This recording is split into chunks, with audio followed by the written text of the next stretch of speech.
So hi all, I welcome you all for the 5 editorials of the week session. In this initiative, we'll be identifying 5 important editorials of Hindu and Express, and we'll be discussing that with respect to the UPSC Mains point of view and also for the Group 1 Mains. So இது ரெண்டுத்துக்குமே சூட்டபுளாக தான் இருக்கும். So நம்மளோட main aim வந்து இது வந்து mains answer writing editorials point news paper பாயிண்ட்ஸ்லாம் எப்படி மெயின்ஸுக்கு கொண்டு போகலாம் அப்படிங்கிறத டிஸ்கஸ் பண்ணுவோம். But it's not restricted only to mains. I have started discussing a lot of prelims content to இந்த எடிட்டோரியல்ஸ். ஸோ நம்ம லாஸ்ட் நிறைய எடிஷன்ஸாக ப்ரிலிம்ஸ் கான்செப்ட்ஸும் பார்க்குறோம். இப்போ இன்றைக்கி பார்த்தீங்கன்னா டெப்டி ஸ்பீக்கர் அப்படிங்கிற இந்த லாஸ்ட் டாபிக் வந்து it will be more of a prelims oriented.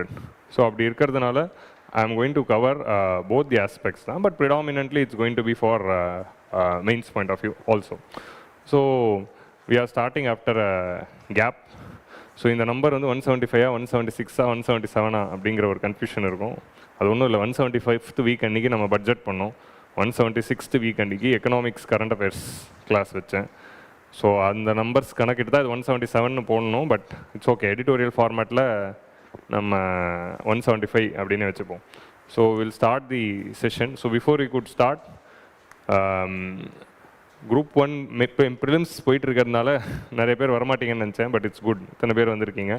So எல்லோரும் குரூப் 1 முடிச்சுட்டு தான் நிறைய பேர் வருவீங்கன்னு நினச்சேன். But I could see a lot of first attempters who just joined their preparation. யாரெல்லாம் கரண்ட் பேட்ச் இப்போது 2026 ப்ரிலிம்ஸ் ஃபர்ஸ்ட் அட்டம் கொடுக்க போகிறோங்க?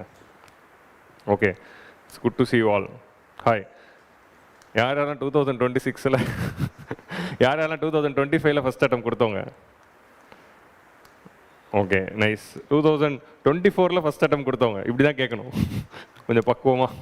24ல் ஃபஸ்ட் அட்டம் கொடுத்தவங்க? ஓகே. 2014ல் ஃபஸ்ட் அட்டம் இல்லை, 2015ல் ஃபஸ்ட் அட்டம் கொடுத்தவங்க அப்படின்னு போனால் நான் கை தூக்கணும். So okay, it's good to see you all. So நம்ம இன்னிலேருந்து எவ்ரி வீக் இதை கண்டினியூ பண்ணுவோம். நம்ம இதை வந்து போத் ப்ரிலிம்ஸ் அண்ட் மெயின்ஸ் ரெண்டுத்தையும் பேலன்ஸ் பண்ணி கொண்டு போகிற மாதிரி ஐ எம் பிளானிங் இட். ஏன்னா வெறும்னே மெயின்ஸ் மட்டும் இல்லாமல் ரெண்டுமே மிக்ஸ் பண்ணி கொண்டு போவோம் அப்படிங்கிற மாதிரி. எடிட்டோரியல்ஸும் பேசுவோம், அட் தி சேம் டைம் அந்த வாரம் வந்து ப்ரிலிம்ஸ் கான்செப்ட்ஸையும் டச் பண்ணுவோம் அப்படிங்கிற மாதிரி தான் I planned it. So will start with the 175th week. So before we could go, இப்போ தான் எல்லாருமே ப்ரிலிம்ஸ் எழுதி கரெக்டாக 1 வீக் ஆகுது. போன வாரம் இந்த டைமில் வந்து எல்லாருமே செத்துக்கிட்டு இருந்திருப்பீங்க சிசாட் கொஸ்டின்ஸை பார்த்துட்டு. சிசாட்டில் வந்து கான்ஸ் போடுறதா காம்ப்ரிஹென்ஷன் போடுறதாங்கிற கன்ஃபியூஷனில் எல்லோரும் இருந்திருக்கலாம். ஸோ 1 வீக் ஆகிடுச்சு. அதுக்குள்ளே பார்த்தீங்களா டைம் போகிறதே தெரியாது. எங்களுக்கு தான், உனக்கு எப்படி தெரியும், எங்களுக்கு தானே தெரியும் அப்படின்னு நீங்கள் நினைக்கலாம். So this is the time. இப்போ எல்லாருமே ப்ரிலிம்ஸ் முடிச்சிருப்பீங்க, கீ பார்த்துருப்பீங்க. நிறைய பேருக்கு நல்ல மார்க் வந்திருக்கலாம். நல்ல மார்க் வந்து ஒரு 100க்கு மேலே வருது அப்படின்னா நிச்சயமாக வந்து we can start the mains preparation. So நீங்கள் ஷுவராக வரும், ஒரு 95 100க்கு மேலே வருது அப்படின்னா இட்ஸ் ஷுவர். ஸோ அப்படி இருக்கிறப்போ it's always better to start the mains preparation. இந்த 2 குதிரை ஓட்டுவது அப்படிங்கிறது இருக்கக்கூடாது.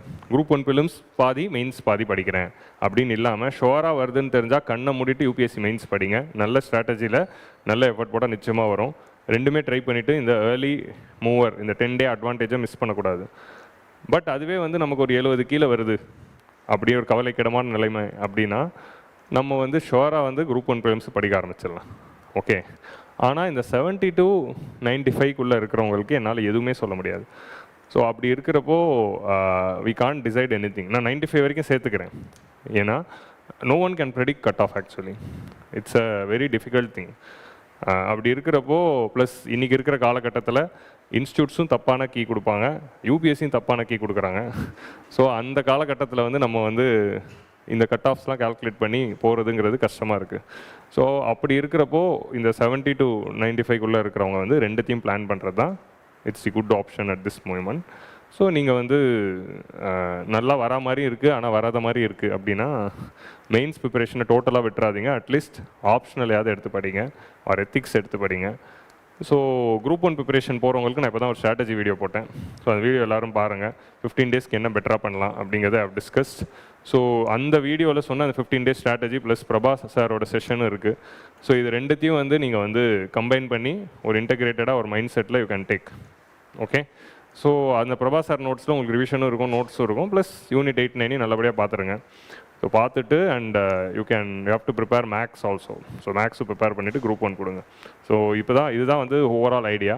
அண்ட் நெக்ஸ்ட்டு வந்து மெயின்ஸ் ப்ரிப்பரேஷனுக்கு என்ன பண்ணலாம். ஸோ இந்த வாட்டி ஃபஸ்ட் அட்டம்ஸ் கொடுத்தவங்களா இருக்கட்டும், செகண்ட் அட்டம் கொடுத்தவங்களா இருக்கட்டும், வந்தாலும் நம்ம வந்து மெயின்ஸ் ப்ரிப்பரேஷனை கண்டினியூ பண்ணணும், வரலனாலும் கண்டினியூ பண்ணணும். ஸோ அண்ட் திஸ் டைம் வந்து we are starting mains strategic learning programme. MSLP நாளைக்கு ஆரம்பிக்குது. நாளைக்கு தான் வந்து orientation. So how this session is going to be அப்படின்னு. ஸோ இந்த வாட்டி வந்து ஒரு புது கான்செப்ட் வந்து லான்ச் பண்ணியிருக்கோம். That is daily answer rating. எப்போவுமே MSLP 1000+ அப்படின்னு வேறு ஒரு ப்ரோக்ராம் தான் போன வருஷம் வரைக்கும் இருந்துச்சு. இந்த வருஷம் வந்து அதை ரீவேம்ப் பண்ணி இன்னும் பெட்டராக இம்ப்ரவைஸ் பண்ணி கொஞ்சம் வேறு மாதிரி வந்து டெய்லி ஆன்சர் ரேட்டிங்கோடு கொண்டு வந்திருக்கும். ஸோ ஃபஸ்ட் அட்டம் கொடுத்தவங்க, செகண்ட் அட்டம் கொடுத்தவங்க, and whoever is clearing or not clearing whatever, you can opt for this daily answer rating program. And in the daily answer rating program, apart from writing answers, we are also having the orientation. Daily 3 hours class இருக்குது. உங்களுக்கு வரக்கூடிய Monday அன்றைக்கி என்ன MSLP test இருக்கோ அந்த டெஸ்ட்டோட சிலபஸை 4 break பண்ணி 4 நாளைக்கு கிளாஸ் வைக்கிறோம். ஸோ அந்த டெஸ்ட்டோட சிலபஸை 4 பிரேக் பண்ணி Tuesday, Wednesday, Thursday, Friday 4 டேஸும் 3 hours கிளாஸ் இருக்கும். ஸோ நீங்கள் 1 hour டெஸ்ட் எழுதிட்டு அந்த கிளாஸ் அட்டன் பண்ணிட்டு தான் போவீங்க. ஸோ அந்த கிளாஸில் will be discussing, will not be teaching the subject, will be teaching the strategy, will be teaching the mains answer rating approach, will be teaching how to prepare mains. So அந்த மாதிரி தான் அந்த session போகும். Okay, இப்போ world ஹிஸ்ட்ரினா world history class எடுக்க மாட்டோம். அது நீங்கள் சாதிக் சார் கிளாஸ் உட்காந்து ஒரு 24 hours அட்டன் பண்ணணும். பட் இதில் 3 hours வேர்ல்டு ஹிஸ்ட்ரியில் நம்ம ஸ்ட்ராட்டஜி டிஸ்கஸ் பண்ண போகிறோம். How we can prepare world history and how to write a world history answer, how to present that answer, how to write introduction and conclusion, இந்த மாதிரி போகிறோம். எந்த நோட்ஸை ரெஃபர் பண்ணலாம், இந்த அட்டெம்ப்ட் கொடுக்குறவங்க எதை படிக்கலாம், அடுத்த அட்டெம்ப்ட் கொடுக்குறவங்க எதை படிக்கலாம், இந்த மாதிரி நிறைய விஷயங்கள் வந்து டிஸ்கஸ் பண்ணலாம், PYQs பார்க்கலாம். ஸோ இந்த மாதிரி தான் அது போகும். So this is the idea. And we also know that most of you will start, நிறைய பேர் நாளைக்கு வருவீங்க, ஆனால் குரூப் 1க்கு அப்புறமா அது இன்னும் வந்து நீங்கள் ஆக்டிவாக வந்து ஃபாலோ பண்ணுவீங்கன்னு நினைக்கிறேன். நாளையிலேருந்து கூட ஃபாலோ பண்ணணுனாலும் பண்ணலாம். It's up to you. Okay, உங்கள் மைண்ட் செட் தான் actually at the end of the day. So tomorrow 2 o'clock it's launching. So எல்லாருமே நாளைக்கு ஓரியன்டேஷன் வாங்க. You will have the understanding of what's going to happen. சரியா? And we have also planned in such a way that இந்த வாரம் history போகும், அதுக்கு அடுத்த வாரம் வந்து எஸ்ஏ இருக்கும். ஸோ குரூப் 1 முடிச்சுட்டு வந்தவொடனே தான் எல்லா சப்ஜெக்ட்ஸும் வரா மாதிரி வி ஹவ் பிளான்ட். ஸோ இந்த ஹிஸ்ட்ரி மட்டும் இந்த 4 நாள் உங்களுக்கு போகும், அடுத்த வாரம் எஸ்ஏ ஸ்ட்ராட்டஜி செஷன்ஸ் அது 4 போகும். ஸோ அந்த மாதிரி தான் we have planned in such a way that group 1 படிக்கிறவங்க குரூப் 1 முடிச்சுட்டு வரும்போது அதுக்கும் இன்னும் சூட்டபுளாகவும் இருக்கும் அப்படிங்கிற மாதிரியும் it is designed. And this is the whole idea about the MSLP programme which is starting tomorrow. So எல்லோரும் நாளைக்கு வாங்க. ஸோ இங்கே புது பசங்க இருக்கீங்க, உங்களுக்கு நான் அதை சொல்லலை. நீங்கள் வந்து புதன்கிழமை நம்ம கிளாஸ்க்கு வாங்க, நம்ம ஹிந்து நியூஸ் பேப்பர் ரீடிங் கிளாஸ்க்கு வாங்க. சரியா? ஸோ எல்லோரும் இருக்கிறதுனால சொல்கிறேன். ஸோ சின்ஸ் நம்ம எப்போவுமே வந்து ஜூன் மந்தில் புது சைக்கிள் ஆரம்பிக்கிறப்போ I always make sure that I tone down the editorial session. Tone டவுன்னா எப்படின்னா, திரும்ப வந்து I explain in detail from scratch. So என்னோட எடிட்டோரியல்ஸோட செஷனோட அப்ரோச் எப்படி இருக்குன்னா, நான் வந்து ஒரு சீனியருக்கு நடத்துகிறேன் அப்படிங்கிறது இல்லை, ஃபஸ்ட் அட்டெம்ப்ட்டுக்கு டீச் பண்ணுறேங்கிற அப்ரோச்சில் தான் ஐல் கோ. ஸோ அதனால் சீனியர்ஸ்க்கு வந்து நிறைய வந்து தெரிஞ்ச பாயிண்ட்ஸாக இருக்கும், எக்ஸ்டென்சிவாக போகும். பட் சீனியர்ஸ் வந்து இதுலேருந்து என்ன எடுத்துக்கணுங்கிறது உங்களுக்கு தெரியும். ஃபஸ்ட் அட்டெம்ப்டஸ் மைண்ட் செட்டில் தான் will go the take the entire session. So that's how it has been all the time. அதனால தான் இது 2.5 hours போகுது. இல்லைனா வேறு எடிட்டோரியல்ஸ் மட்டும் டிஸ்கஸ் பண்ணுறதுக்கு எனக்கு 45 minutes போதும். ஆனால் வந்து ஃபஸ்ட் அட்டெம்ப்டஸ் இருக்காங்க அப்படிங்கிறதுனால தான் இது 2.5 hours நம்ம எக்ஸ்டென்சிவாக டிஸ்கஸ் பண்ணுறோம். அண்ட் உங்களுக்கு இது ஒரு ரிவிஷனாக இருக்கும். So that's how it is going to go. So கிளியரா? ஸோ இந்த எடிட்டோரியல் செஷனில் this is what is idea. இதை ஃபஸ்ட் டைம் அட்டன் பண்ணுறவங்க, இப்போ தான் இந்த செஷன் இப்போ தான் ஸ்டார்ட் பண்ணுறேன் அப்படிங்கிற ஆஸ்பிரன்ஸ் இந்த ஆஃப்லைன் மோட் அண்ட் இந்த யூடியூப், நீங்கள் எல்லாருக்குமே நான் என்ன இன்ஸ்ட்ரக்ஷன்ஸ் கொடுக்குறேன் அப்படின்னா, இந்த செஷனை நீங்கள் எப்படி பயன்படுத்தலாம் அப்படின்னா, இந்த வாரத்தில் வந்து முக்கியமான டாபிக்ஸ் என்னென்ன அப்படிங்கிறத டாபிக் ஐடென்டிஃபிகேஷனுக்கு யூஸ் பண்ணலாம். அது நம்பர் 1. எந்த எடிட்டோரியல் முக்கியம், எந்த எடிட்டோரியல் நமக்கு எக்ஸாமுக்கு உண்மையாக தேவை அப்படிங்கிறத தெரிஞ்சுக்கிறதுக்கு யூஸ் பண்ணலாம். அது சிலபஸோட எப்படி ரிலேட் ஆகிருக்கு அப்படிங்கிறது புரிஞ்சுக்கிறதுக்கு ரிலேட் பண்ணலாம். ஒரு எடிட்டோரியலில் நம்ம எப்படி அப்ரோச் பண்ணணும், அதுலேருந்து எப்படி பாயிண்ட்ஸ் எடுக்கணும், அது மெயின்ஸில் எப்படி பயன்படுத்தணும், எப்படி வந்து ஒரு நியூஸ் பேப்பர் ஆர்டிக்கல்லேருந்து நம்ம கண்டென்ட் எடுக்கணும் அப்படிங்கிறதுக்கு இது ரிவர்ஸ் இன்ஜினியரிங் அப்ரோச்சாக இருக்கும். ஸோ நீங்கள் டெய்லி பேசிஸில் நியூஸ் பேப்பரில் உட்காந்து எடிட்டோரியல்ஸ் படித்தா உங்களுக்கு ஃபுல்லாக புரியாது. But once you attend here, இந்த செஷன் அட்டன் பண்ணிட்டு போய்ட்டு இன்றைக்கி நான் காட்டுறேன்ல 5 எடிட்டோரியல், இந்த 5 எடிட்டோரியலில் போன 5 நாள் பேப்பரில் எடுத்து பாருங்கள். After attending the session go back and see this is a reverse engineering technique. First option, first அட்டெம்ப்டஸ்க்கு. ஸோ இங்கே படித்ததை போய் வீட்டில் போய் அந்த பேப்பர் எடுத்து நீங்கள் பார்க்குறப்போ you will understand that article better now with the context. So அப்போ வந்து உங்களோட எடிட்டோரியல் அண்டர்ஸ்டாண்டிங் பெட்டர் ஆகும். ஸோ அந்த மாதிரி வந்து நீங்கள் ரிவர்ஸ்க்கு இதை வந்து யூஸ் பண்ணிக்கலாம். ஓகே, ஸ்டார்டிங் ஒரு 3 months எடிட்டோரியல் உங்களுக்கு அடாப்ட் ஆகிற வரைக்கும் என்னோட செஷனை வந்து நீங்கள் ரிவர்ஸ் இன்ஜினியரிங் பாயிண்ட் ஆஃப் வியூவில் you can use. And second instruction வந்து ஃபஸ்ட் அட்டெம்ப்ட்ஸ்க்கு நான் என்ன சொல்கிறேன் அப்படின்னா, உங்கள் எல்லாருக்கும் தெரியும், நான் வந்து இதோடைய பிபிடி PDF கொடுக்க மாட்டேன். Whatever is coming in slide, whatever I'm discussing, you have to take running notes. Okay, so இதுதான் ஒரு மிகப்பெரிய tug of war between me and students which is going. என்னன்னா இங்கே நான் என்னோட எல்லா ஸ்லைடும் கொடுத்துருவேன் எக்ஸப்ட் எடிட்டோரியல் ஸ்லைட்ஸ். இது மட்டும் நான் கொடுத்ததே இல்லை. ஏன்னா I want you to take pen and write, fill that page. அந்த பேஜை வந்து எல்லாருமே ஃபில் பண்ணணும். நான் சொல்கிறத கிராஸ் பண்ணிவிட்டு இங்கே ரன்னிங் நோட்ஸ் எடுங்க, கீவேர்ட்ஸை நோட் பண்ணுங்கள், எழுதுங்க. அந்த எழுத வைக்கிறதுக்காக தான். சரி, நான் இப்போ வந்து ஃபார் எக்ஸாம்பிள் இப்போ Prabha sir, Ganesh sir and Sabari sir இவங்கெல்லாம் வந்து டிக்டேஷன் பண்ணுவாங்க. ஓகே, அப்படி எழுத வச்சிடுறாங்க. இப்போ நான் வந்து ஸ்லைட்ஸ் கொடுக்கறதுனால அந்த டிக்டேஷனுக்கு பதிலாக தான் இந்த அப்ரோச். இப்படி எழுத வச்சிடலாம் அட்லீஸ்ட். ஸோ இப்படி வந்து நீங்கள் வந்து டிக்டேஷன் கொடுக்கறதுக்கு பதிலாக I used to take in this way, இது மூலமாக எழுத வச்சிடலாம் அப்படின்னு. ஏன்னா mains is all about writing. Only if you take your pen and paper and write it on paper, then only you will start writing, you will understand what to write, what not to write, how to structure, எந்த பாயிண்ட்டை எடுக்கணும் எடுக்கக்கூடாது. இன்றைக்கி நீங்கள் எடுக்கிற முதல் notes நல்ல நோட்ஸாக இருக்காது, நிறைய பாயிண்ட்டை விட்டுருவீங்க, போக போக தான் அதை பிக்கப் பண்ணுவீங்க. அப்படி இன்கேஸ் உங்களால் ஸ்பீடை கேப்பப் பண்ணாமல் நிறைய பாயிண்ட்டை தான் விட்டுடாலும் வீடியோ யூடியூப்பில் தான் இருக்கும், நீங்கள் எப்போ வேணால் போய்ட்டு ரீவிசிட் பண்ணி பார்த்துக்கலாம். உங்களுக்கு அதையும் தாண்டி என்னோட இது PDF தான் வேணும் அப்படின்னா அதுக்கும் நான் ஒரு ஹேக் சொல்லியிருக்கேன்.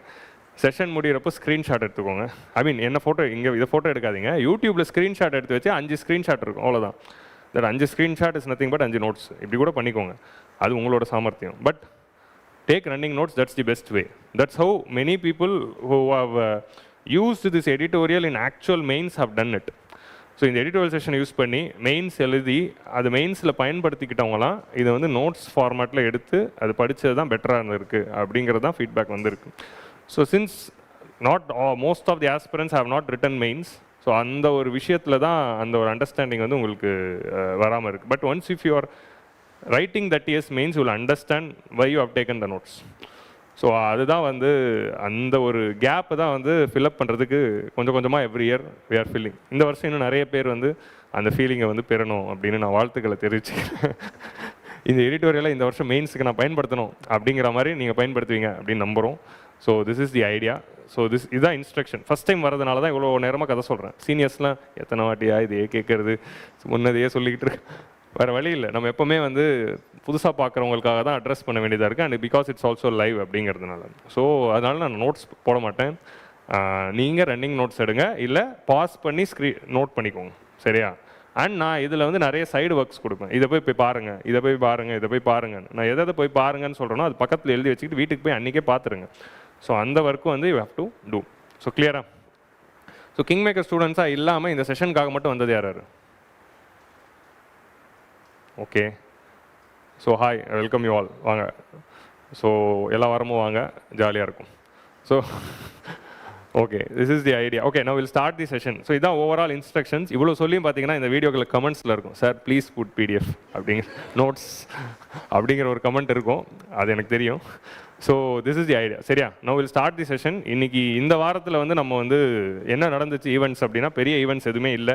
ஒரு 2 வாரமாக நமக்கு ப்ரிலிம்ஸ் இருக்கிறதுனால பாலிடிக்ஸ்லையுமே அவங்களே புரிஞ்சுக்கிட்டு நமக்கு எந்த ஈவெண்ட் கொடுக்க மாட்டாங்கன்னு நினைக்கிறேன். இன்ட்ரெஸ்டிங்காக சுவாரஸ்யமாக நடக்கல. நமக்கு அஃப்கோர்ஸ் ப்ரிலிம்ஸ்க்கு 3 வாரத்துக்கு முன்னாடி நாடே பற்றிக்கிட்டு எரிஞ்சிட்டு இருந்தது ஆப்ரேஷன் சிந்தூரில். பட் ஆஃப்டர் ஆப்ரேஷன் சிந்தூர் எல்லாமே சப்சைடாக தான் போயிட்டுருக்கு. பட் இம்பார்ட்டண்ட்டான அப்டேட்ஸ் என்ன நடந்துச்சு இந்த லாஸ்ட் 1 month நீங்கள் பெருசாக ஃபாலோ பண்ணியிருக்க மாட்டீங்க. ஆப்ரேஷன் சிந்தூரை தாண்டி என்னென்ன விஷயங்கள்லாம் நடந்துச்சு அப்படின்னு பார்த்தீங்கன்னா, we almost finalise the free trade agreement with UK. So UK கூட almost we have finalise the free trade agreement. அந்த ஃப்ரீ ட்ரேட் அக்ரிமெண்ட் இன்னும் பப்ளிக் ஆகலை, அதனால தான் நான் டீச் பண்ணல. ஸோ அது பப்ளிக் ஆன உடனே நம்ம நிச்சயமாக எடிட்டோரியல் செஷனில் இந்தியா UK ஃப்ரீ ட்ரேட் அக்ரிமெண்ட்டை டிஸ்கஸ் பண்ணிவிடுவோம். அண்ட் நெக்ஸ்ட் வந்து prime minister visit to Saudi and upgrading the strategic partnership தான் இருந்துச்சு. பட் அது ஆப்ரேஷன் சிந்தூர்னால கேன்சல் ஆகிடுச்சு. ஸோ இதுதான் ஃபாரின் பாலிசி ரெஸ்பெக்டாக ஒரு விஷயம். அண்ட் ஃபாரின் பாலிசியில் இன்னொரு முக்கியமான அப்டேட் வந்து land borders with Bangladesh were shut off because of various security reasons. we have decided to shut off the land borders with the Bangladesh. So நமக்கு பேப்பர் 3ல பார்டர் மேனேஜ்மெண்ட் அப்படிங்கிற இஷ்யூவில் நம்ம இந்த பங்களாதேஷ் கூட பார்டர் ஷட் டவுன் பண்ணியிருக்கிறது ஒரு important update. But அது வந்து எடுத்து டிஸ்கஸ் பண்ணுற அளவுக்கு டெப்த் இல்லை. அது ஏதாவது இன்னும் பெருசாக அப்டேட் ஆச்சுன்னா பார்ப்போம். ஏன்னா இப்போ அங்கே ஒரு இன்சர்ஜென்சியும் திரும்ப வந்து வரா மாதிரி திரும்ப போயிட்டுருக்கு, ஒரு அன்ஸ்டெபிலிட்டி யூனிஸ் கவர்மெண்ட்க்கு அகேன்ஸ்டாக. ஸோ இது ஒரு முக்கியமான அப்டேட் வந்திருக்கு. அண்ட் நம்மளோட Indian பாலிட்டிக்ஸ்குள்ளே we had this delegation going on from opposition party with respect to the Operation Sindoor. நம்ம இந்தியா ஏன் இந்த ஆப்ரேஷன் சிந்தூர் கண்டக்ட் பண்ணோம் அப்படின்னு சொல்கிறதுக்கு ஆல் பார்ட்டி டெலிகேஷன்ஸ் சென்ட் பண்ணியிருந்தாங்க. இது ஒரு முக்கியமான அப்டேட்டாக இருந்துச்சு. And apart from that we also had a lot of Naxal operations. So anti Naxal operations வந்து லாஸ்ட் 3 வீக்ஸில் நிறைய நடந்து முக்கியமான நக்சல் ஹெட்ஸ் வந்து have been eliminated because of this operations by Indian security forces. So அதை பற்றின ஒரு அப்டேட் வந்து இதெல்லாம் முடிஞ்ச பிறகு வில் டிஸ்கஸ் ஷோர்லி. இந்த ஆன்டி நக்சல் மோட், ஏன்னா ஹோம் மினிஸ்டர் வந்து இயரோட ஸ்டார்டிங்லேயே சொன்னார் இன்னும் கொஞ்ச நாளில் will eradicate Naxalism completely from India அப்படின்னு. ஸோ அதுக்கான ஒரு இண்டிகேட்டர்ஸாக தான் இந்த லாஸ்ட் 3 வீக்ஸ் நம்மளால் பார்க்க முடியுது. நிறைய ஆப்ரேஷன்ஸில் நிறைய முக்கியமான leaders were eliminated. So will see அது ஒன்ஸ் அந்த ஈவெண்ட்ஸ் கம்ப்ளீட் ஆன பிறகு வில் டிஸ்கஸ் அபவுட் தட். சரியா? ஸோ இதை தாண்டி எல்லாம் சின்ன சின்ன இஷ்யூஸ் தான். அது அப்கிரேட் ஆகிறப்போ நெக்ஸ்ட் வீக்லேருந்து will pick. Okay, so today we are going to discuss these 5 topics. First வந்து ஆப்ரேஷன் சிந்தூரில் lessons and doctrine. So here we are not going to discuss about what happened in operation Sindoor. அதை இன்னொரு நாள் வந்து இன்னொரு செஷனில் வந்து பார்ப்போம். இன்றைக்கி என்ன பார்க்க போகிறோம் அப்படின்னா what lessons India can learn from operation Sindoor with respect to security perspective. This article came in express, Indian எக்ஸ்பிரஸில் வந்து ஆர்டிகல் எடிட்டோரியல். அண்ட் டாக்ட்ரின் அப்படிங்கிறது வந்து what is a new anti terror doctrine which we have adapted. அப்புறமா ஹிந்து எடிட்டோரியலில் last week வந்த ஆர்டிக்கலில் we had one article how international laws and ட்ரீட்டிஸை வச்சு வி கேன் ஐசோலேட் பாகிஸ்தான் அப்படிங்கிற அந்த ஆர்டிக்கல்லேருந்து I have taken points to discuss diplomatically how India can handle. So அப்படி தான் போகுது. ஆப்ரேஷன் சிந்தூரில் கவர்மெண்ட் ஆஃப் இந்தியா யூஸ் பண்ண இந்த மிலிட்ரி ஸ்ட்ராட்டஜி S-400 ஆகாஷ் இதை பற்றியெல்லாம் வந்து நம்ம ட்ரோன்ஸ் இதெல்லாம் வந்து நம்ம defence and science point of வியூவில் இன்னொரு நாள் பார்ப்போம். சரியா? செகண்ட் ஆர்டிக்கல் வந்து இந்தியா 4th லார்ஜஸ்ட் எக்கானமியாக இந்த டிசம்பருக்குள்ளே போகுது அப்படிங்கிற இந்த நியூஸ் அப்டேட்ஸ் வந்து இட் வாஸ் ட்ரெண்டிங். ஸோ அதோட பற்றின back work we had 2 important articles in express. So again இந்த செகண்ட் ஆர்டிக்கலும் I taken from Indian express தான். ஸோ இந்தியன் எக்ஸ்பிரஸோடைய எடிட்டோரியல்லேருந்து எடுத்தது. ஸோ அதை பற்றியும் பார்ப்போம். 4th லார்ஜஸ்ட் எக்கனாமியாக ஆயிருக்கும், பட் அது போதுமா அப்படிங்கிறது தான் அந்த ஆர்டிக்கலோட தீம். ஸோ 2 ஆர்டிக்கல்லேருந்து I taken the point. Third one is about இந்த 3rd and 4th it came in Hindu. So ஹிந்துவில் வந்து ஹீட் வேவ் ரிசீலியன்ஸ் பற்றின ஒரு important article how we can adapt, ஏன்னா சம்மர் ஆரம்பிக்குது. And next one is about over nutrition and obesity crisis in India. அது ரிலேட்டடாகவும் what steps government can do policy making point of வியூவில் இருந்துச்சு. அந்த article தான் we are going to discuss. So இதில் முக்கியமான டேட்டா நிறையா இருந்துச்சு அண்ட் கவர்மெண்ட் எடுக்க வேண்டிய ஸ்டெப்ஸ் பற்றியும் பேசியிருந்தாங்க. And last article is about deputy ஸ்பீக்கரோடைய absence of deputy speaker is a very important constitutional issue. ஏன் அப்படின்னு பார்த்தீங்கன்னா deputy speaker is an important constitutional post. But அந்த போஸ்ட் வந்து 6 இயர்ஸாக வந்து எம்டியாக இருக்குது. அது வந்து இன்டென்ஷனலாக வேக்கண்ட்டாக வச்சுருக்கிறாங்க because of political reasons. There is no other reason, only political reasons. Political ரீசன்ஸ்க்காக ஒரு கான்ஸ்டியூஷனல் போஸ்ட்டு எம்டியாக வச்சுருக்கிறது சரியா? கண்டிப்பாக சரி கிடையாது. ஸோ அதோட ப்ராப்ளம் என்ன அப்படிங்கிறத டிஸ்கஸ் பண்ண போகிறோம். ஸோ இதில் வந்து மெயின்ஸ் பாயிண்ட் ஆஃப் வியூவில் டெப்டி ஸ்பீக்கரோட ரோல் அப்படிங்கிறது வந்து நிச்சயமாக வந்து it is a question, possible question நிச்சயமாக மெயின்ஸில் வரும். அண்ட் ப்ரிலிம்ஸ்லையும் வந்து நம்ம ப்ரொவிஷன்ஸ் ரிகார்டிங் டெப்டி ஸ்பீக்கர் பற்றி டீட்டெயிலாக பார்ப்போம். And this article came in the text and context. So first time பார்க்குறவங்களுக்கு to give a context, text and context is a initiative of Hindu. So ஹிந்துவில் digital எடிஷனில் வரக்கூடிய ஒரு விஷயம், இது ஹிந்து பேப்பரில் வராது. டிஜிட்டல் எடிஷனில் எடிட்டோரியலுக்கு அடுத்த பேஜ் வந்து எப்போவுமே டெக்ஸ்ட் அண்ட் கான்டெக்ஸ்ட் அப்படிங்கிற ஒரு பேஜ் இருக்கும், பேப்பர் டவுன்லோட் பண்ணிங்கன்னா. ஸோ அதில் அந்த டெக்ஸ்ட் அண்ட் கான்டெக்ஸ்ட்டுங்கிறது என்ன அப்படின்னா it's something similar to explain. They take some issue and explain it and their target is also UPSC aspirants தான். Like how express is having this initiative called express explain, ஹிந்துவோட counter initiative அது text and context. So அதிலிருந்து எடுத்த article தான் அது. Every week we have articles. இந்த வாரம் வந்து டெப்டி ஸ்பீக்கர் பற்றி வந்துச்சு. ஸோ இது ப்ரிலிம்ஸ் பாயிண்ட் ஆஃப் வியூவில் டிஸ்கஸ் பண்ணலாம். So these are all the 5 editorials. So இந்த வாரம் போய் பார்ப்போம்.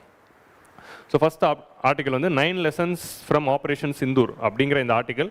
It is written by border security ஃபோர்ஸோடைய director, former director general of BSF. அவர் வந்து எழுதியிருக்காரு what lessons we can take from operation Sindoor. ஏன்னா BSF played a very important role in facing the border attacks along with Indian Army and Air Force. So அவர் வந்து he have written what lessons government of India can learn. அதை தாண்டி வந்து பிரபாஷ் ரஞ்சனுடைய use of international law to take on Pakistan backed terror அப்படிங்கிற last week வந்த editorial. போன வாரம் வந்துச்சு, இந்த வாரம் இல்லை. ஸோ இதிலேருந்து ரெண்டுத்துலேருந்து we are discussing. ஸோ யூபிஎஸ்சியில் பேப்பர் 3ல we are having national security forces and TNPSC paper 3லையும் we are having national security as a direct topic. ஸோ ரெண்டு மெயின்ஸ்லையுமே வந்து இது ஒரு முக்கியமான டாபிக். ஸோ அதனால் we'll be discussing this. So operation Sindoor has set a benchmark for India's battle against terrorism. So India வந்து ஒரு டெரரிஸ்ட் அட்டாக்கை எப்படி ஹேண்டில் பண்ண போகிறோம் அப்படிங்கிறதுக்கு ஒரு பெஞ்ச்மார்க்காக வந்து இட் ஹஸ் செட். ஏன்னா இந்தியா வந்து இந்த அட்டாக்ல they have set how will respond. இனிமேல் இந்தியாவுக்கு அகேன்ஸ்டாக எந்த டெரர் அட்டாக்கும் இருந்தாலும் what is going to be our response அப்படிங்கிறத டெமான்ஸ்ட்ரேட் பண்ணி காட்டினது மட்டும் இல்லாமல் they have announced as a new doctrine. So to give a brief context, நமக்கு வந்து பஹல்கம்ல we had this horrific terrorist attack where 26 tourists were killed because of the terrorist attack from the resistant front. Resistant front is an offshoot of Lashkar-e-Toiba. So அவங்க பண்ண ஒரு terrorist அட்டாக்ல we already saw that. So அதுக்கு ஒரு counter ரெஸ்பான்ஸாக government of India என்ன பண்ணாங்க அப்படின்னா ஆப்ரேஷன் சிந்தூர் லான்ச் பண்ணி we did a surgical strike kind of a mission. Surgical ஸ்ட்ரைக்னா என்ன அப்படின்னா rather than going on and attacking every places, we are just picking precisely the location where we want to attack, like a surgery. So இந்த லொக்கேஷனை மட்டும் choose பண்ணி அங்கே மட்டும் attack நடத்த போகிறோம். ஸோ எந்த லொக்கேஷனை சூஸ் பண்ணுறோன்னா from where this terrorist are launched. So Pakistan சைடில் பிஓகேலையும் பாகிஸ்தானோடைய மெயின்லேண்ட்லேயுமே they are having many spots where there are training given for this terror operatives. So அந்த டெரர் ஆப்ரேட்டிவ் பேஸஸ் ஐடென்டிஃபை பண்ணி அங்கே வந்து we did the air strikes. So இதுதான் operation Sindoor. So இந்த ஆப்ரேஷன் சிந்தூருக்கு கவுண்டராக பாகிஸ்தான் லான்ச் ஏர் ஸ்ட்ரைக்ஸ். அந்த air ஸ்ட்ரைக்ஸ்க்கு அகேன்ஸ்டாக நம்ம கவுண்டர் ஏர் ஸ்ட்ரைக் கொடுத்தோம். அண்ட் பாகிஸ்தானோட ஏர் ஸ்ட்ரைக்கை we faced with lot of air defence system. ரஷ்யாவோட S-400 ஆர் இஸ்ரேலோட பேராக் மிசைல்ஸ் ஆர் இந்தியாவுடைய our own indigenous Akash and Akash Teer system. ஆகாஷுங்கிறது மிசைல் சிஸ்டம், ஆகாஷ் தீர் அப்படிங்கிறது it's a missile defense system. So that Akash Tir system will detect a missile whichever is entering and it will counter launch. இது வந்து layered operation அப்படிங்கிற மாதிரி இருக்கும், 3 layer protection. So high ஆல்டிடியூடில் ஒரு விஷயங்கள் பார்த்துக்கும், மிடில் ஆல்டிடியூடில் ஒரு மிசைல் பார்த்துக்குது, லோ ஆல்டிடியூடில் ஒரு சில மிசைல்ஸ் பார்த்துக்குது. ஸோ S-400, ஆகாஷ் தீர் அண்ட் பராக். ஸோ இந்த மாதிரி அது எப்படி பண்ணோம் அப்படிங்கிற சயின்டிஃபிக்காக நம்ம இன்னொரு வாரம் பேசலாம். ஸோ இந்த கன்ஃபரன்டேஷன் ஒரு 4 நாள் போச்சு. 7ஆம் தேதி ஆரம்பித்து 4 days போச்சு. அண்ட் 10ஆம் தேதி அன்றைக்கி we had the ceasefire. So ever since the ceasefire it has been there. But இந்த ஆப்ரேஷன் சிந்தூருக்கு வந்து லான்ச் பண்ணுறதுக்கு முன்னாடி இந்தியா லான்ச் மெனி நான் கைனட்டிக் மெஷர். கைனட்டிக் நான் கைனட்டிக் அப்படிங்கிற வேர்டு யூஸ் பண்ணியிருப்பாங்க. கைனட்டிக் மெஷர்ஸ்னால் இந்த மாதிரி மிலிட்ரியை வச்சு பண்ணுறது. நான் கைனட்டிக் மெஷர்ஸ்னால் டிப்ளமேட்டிக்கலாகவும் பொலிட்டிக்கலாகவும் எக்கனாமிக்கலாகவும் ஹேண்டில் பண்ணுறது. இதான் வந்து கைனட்டிக் மெஷர்ஸ் அண்ட் நான் கைனட்டிக் மெஷர்ஸ் அப்படின்னு சொல்லுவாங்க. ஸோ முன்னாடியே வந்து நிறைய டிப்ளமேட்டிக் அண்ட் பொலிட்டிக்கல் மெஷர்ஸ் எடுத்தோம். என்னென்ன மெஷர்ஸ் எடுத்தோம்? we didn't revoke, we suspended the Indus Water Treaty. சஸ்பெண்ட்க்கும் ரிவோக்கும் வித்தியாசம் இருக்குது. சஸ்பெண்ட்னா என்னதுன்னா டெம்பரரியாக நிறுத்தி வச்சிருக்கோம் அப்படிங்கிறது அர்த்தம். ரிவோக்னா வந்து டோட்டலாக இந்தியா வெளியே வந்துருச்சு அப்படின்னு அர்த்தம். we temporarily suspended the Indus Water Treaty. Indus Water Treaty says that eastern rivers belong to India and western rivers of Indus belongs to Pakistan. So அதான் brief idea of Indus water treaty. That is Indus, Jhelum, Chenab. இது மூணுமே பாகிஸ்தானுக்கு India எந்த இன்ட்ரன்ஸும் இல்லாமல் டோட்டலாக allow பண்ணோம். And நம்ம சைடில் இருக்க 3 ரிவர் என்ன? ரவி, பியாஸ் அண்ட் சட்லஜ். இது மூணுமே இந்தியா ஃபுல்லாக யூஸ் பண்ணிக்கலாம். ஸோ நம்ம என்ன பண்ணோம் அப்படின்னா நம்ம இனிமேல் அதை ஃபாலோ பண்ண மாட்டோம். நமக்கு வேணும்னா நம்ம இண்டஸ், ஜீலம், சினாப்லையும் டேம் கட்டிப்போம் அப்படிங்கிறது தான் வந்து சஸ்பென்ஷன் அப்படிங்கிறதுக்கு மீனிங். இதை தாண்டி வந்து ட்ரேடில் நிறைய பிளாக்ஸ் பண்ணியிருக்கோம். அப்புறமா வந்து எக்ஸ்போர்ட்ஸ் இம்போர்ட்ஸ் பிளாக் பண்ணியிருக்கோம். இந்த மாதிரி நிறைய ஸ்டெப்ஸ் வந்து we took in that point of time. So இதெல்லாம் வந்து டிப்ளமேட்டிக் மெஷர்ஸ். அதுக்கப்புறம் பாகிஸ்தானுக்கு அகேன்ஸ்டான எவிடன்சஸை we took at international level. So இந்த மாதிரி வந்து வி டிட். அதுக்கப்புறமா தான் ஆப்ரேஷன் சிந்தூர் வந்துச்சு. ஆப்ரேஷன் சிந்தூர் முடிச்சோன்னே பிரைம் மினிஸ்டர் மண்டே அன்னைக்கு கொடுத்த ஸ்பீச்சில் he gave this new doctrine. So what is a doctrine? Operation சிந்தூரில் நம்ம என்ன பண்ணுவோமோ அதுவே வந்து ஒரு டாக்ட்ரினாக அடாப்ட் பண்ணிட்டாங்க. இதுக்கப்புறமா இந்தியா மேலே ஒரு டெரர் அட்டாக் வந்துச்சுன்னா how you are going to approach. இது நமக்கு இன்டர்னல் செக்யூரிட்டியில் ஒரு முக்கியமான டாபிக். இது வந்து ப்ரிலிம்ஸ்லையும் கேட்கலாம், மெயின்ஸில் நிச்சயமாக கேட்கலாம். ஸோ இந்த நியூ டாக்ட்ரின்னா என்ன, இதனால இந்தியாவுக்கு என்ன அட்வான்டேஜஸ், டிஸ்அட்வான்டேஜஸ், அந்த மாதிரி வந்து போகலாம். ஸோ அந்த நியூ டாக்ட்ரினில் என்ன சொல்ல போகிறாங்க அப்படின்னா நியூ ஆன்டி டெரர் டாக்ட்ரின். இந்த event of a terrorist attack on India there would be a befitting response on our own terms. இனிமேல் இந்தியா மேலே ஒரு டெரரிஸ்ட் அட்டாக் வந்துச்சுன்னா India will respond. How you are going to respond in our own terms. நாங்கள் அது எப்படி வேணால் respond பண்ணுவோம் அப்படிங்கிறத சொல்லியிருக்காங்க. So that is the first thing. In the event of terrorist attack, there would be a B-15 response. So there won't be any passive and diplomatic மட்டும் இல்லை, military response இருக்கும் அப்படிங்கிறத ஃபஸ்ட்டு வந்து சொல்லியிருக்காங்க. And this was done in the last 3 instances. After Uri attacks, we had surgical strike, and after Balkot and Pulwama attack we had Balkot strikes, and now after Pahalgam attack we had Operation Sindoor. So அதை தான் வந்து இப்போ வந்து first டாக்ட்ரினாவே announce பண்ணியிருக்காங்க. ரெண்டாவது வந்து India will not be browbeaten by any nuclear backman. இது வந்து ரெண்டு நாடு நியூக்ளியர் நாடுகள், இந்தியாவும் நியூக்ளியர் நாடு, பாகிஸ்தானும் நியூக்ளியர் நாடு. ரெண்டு நாடுகளுக்கு நடுவில் ஒரு மிலிட்ரி சுச்சுவேஷன் வந்துச்சுன்னா அது நியூக்ளியர் வாராக மாறிடும் அப்படின்னு சொல்லி வேர்ல்டு பேனிக் ஆகும். ஸோ வேர்ல்டு பேனிக் ஆகி கன்ஃபரண்ட் பண்ணாதீங்க அப்படின்னு சொல்லுவாங்க. இந்த மாதிரி நியூக்ளியர் வார் ஆகிடும் அப்படிங்கிறதுனாலலாம் நம்ம வந்து சும்மா இருக்க மாட்டோம். நிச்சயமாக நாங்கள் நியூக்ளியர் வெப்பன் யூஸ் பண்ண போகிறதில்ல. Already we are having this policy of no first use. No first யூஸ்னால் என்ன? இந்தியா மேலே நியூக்ளியர் அட்டாக் வந்தால் தான் ரிட்டாலியேட் பண்ணுமே தவிர நம்ம ஃபஸ்ட்டு நியூக்ளியர் வெப்பன்லாம் லான்ச் பண்ண மாட்டோம். ஸோ அப்படி இருக்கிறப்போ நியூக்ளியர் பேக்மெயிலுக்குலாம் நாங்கள் எதுவுமே யோசிக்க மாட்டோம். டெரர் அட்டாக் வந்துச்சுன்னா we will counter attack. And அந்த கவுண்டர் அட்டாக் எப்படி இருக்கும்னா it will be precise and decisive. So India will strike precisely and decisively. Preciselyனா கரெக்டாக எங்கே டெரரிஸ்ட் ஹைட் அவுட்ஸ் இருக்கோ அந்த லொக்கேஷனை எடுத்து ஹைடாக் பண்ணும். So our intention is not to harm any Pakistani civilian or armed forces. Pakistani armed forces attack பண்ண மாட்டோம், பாகிஸ்தானி சிவிலியன்ஸ் அட்டாக் பண்ண மாட்டோம். டெரரிஸ்ட் கேம்ப் எங்கே நடக்குதோ அதை நாங்கள் அட்டாக் பண்ணுவோம் அப்படிங்கிறத ஸ்ட்ராங்காக வந்து சொல்லியிருக்காங்க. And terrorist hideouts developing under the cover of nuclear blackmail. இந்த நியூக்ளியர் பவர் இருக்குது அப்படிங்கிற இந்த கவரில் தான் இந்த டெரரிஸ்ட் எல்லாம் இருக்காங்க. நியூக்ளியர் வெப்பன்ஸ் இருக்குது அப்படிங்கிறதுனால அட்டாக் பண்ண மாட்டாங்க அப்படின்னு. ஸோ அதை நம்ம பண்ணுவோம். நீ ஓகேவா எல்லாம்? ஸோ அதுதான் வந்து செகண்ட் பாயிண்ட். தேர்ட் பாயிண்ட் வந்து we will not differentiate between the government sponsoring terrorism and the masterminds of terrorism. So இப்போ டெரரிஸ்ட்டுக்கும் ஸ்டேட்டுக்கும் நான் ஸ்டேட் ஆக்டர்ஸ்க்கும் டிஃப்ரென்ஷியேட் பண்ண போகிறதில்ல. So we are having non-state actors called terrorists. Like for example Lashkar e Taiba, Jaish e Mohammed, இப்போ resistant front, இவங்கெல்லாம் நான் state actors. Hizbul Mujahideen, இவங்க எல்லாருமே வந்து they are fighting against government of India with through terrorism route. இவங்க நான் ஸ்டேட் ஆக்டர்ஸ். ஸ்டேட் ஆக்டர்ஸ்னால் பாகிஸ்தான் கவர்மெண்ட். பாகிஸ்தான் கவர்மெண்ட்டை தனியாகவும் டெரரிஸ்ட்டை தனியாகவும் இனிமேல் நாங்கள் பார்க்க மாட்டோம். ஏன்னா டெரரிஸ்ட் வந்து பாகிஸ்தானில் ஃப்ரீயாக இருக்கிறதுக்கு Pakistan is supporting.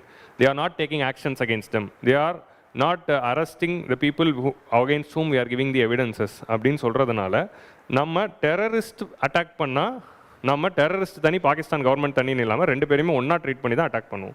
So this is called hyphenation. ஹைஃபனேஷன்னா என்னதுன்னா ரெண்டு வேறு என்டிட்டியை ஒன்று சேர்க்கறது. இது ஃபாரின் பாலிசியில் ஜென்ரலாக இந்த ஹைஃபனேஷன் அப்படிங்கிற வேர்டு வந்து we use it with respect to countries தான்.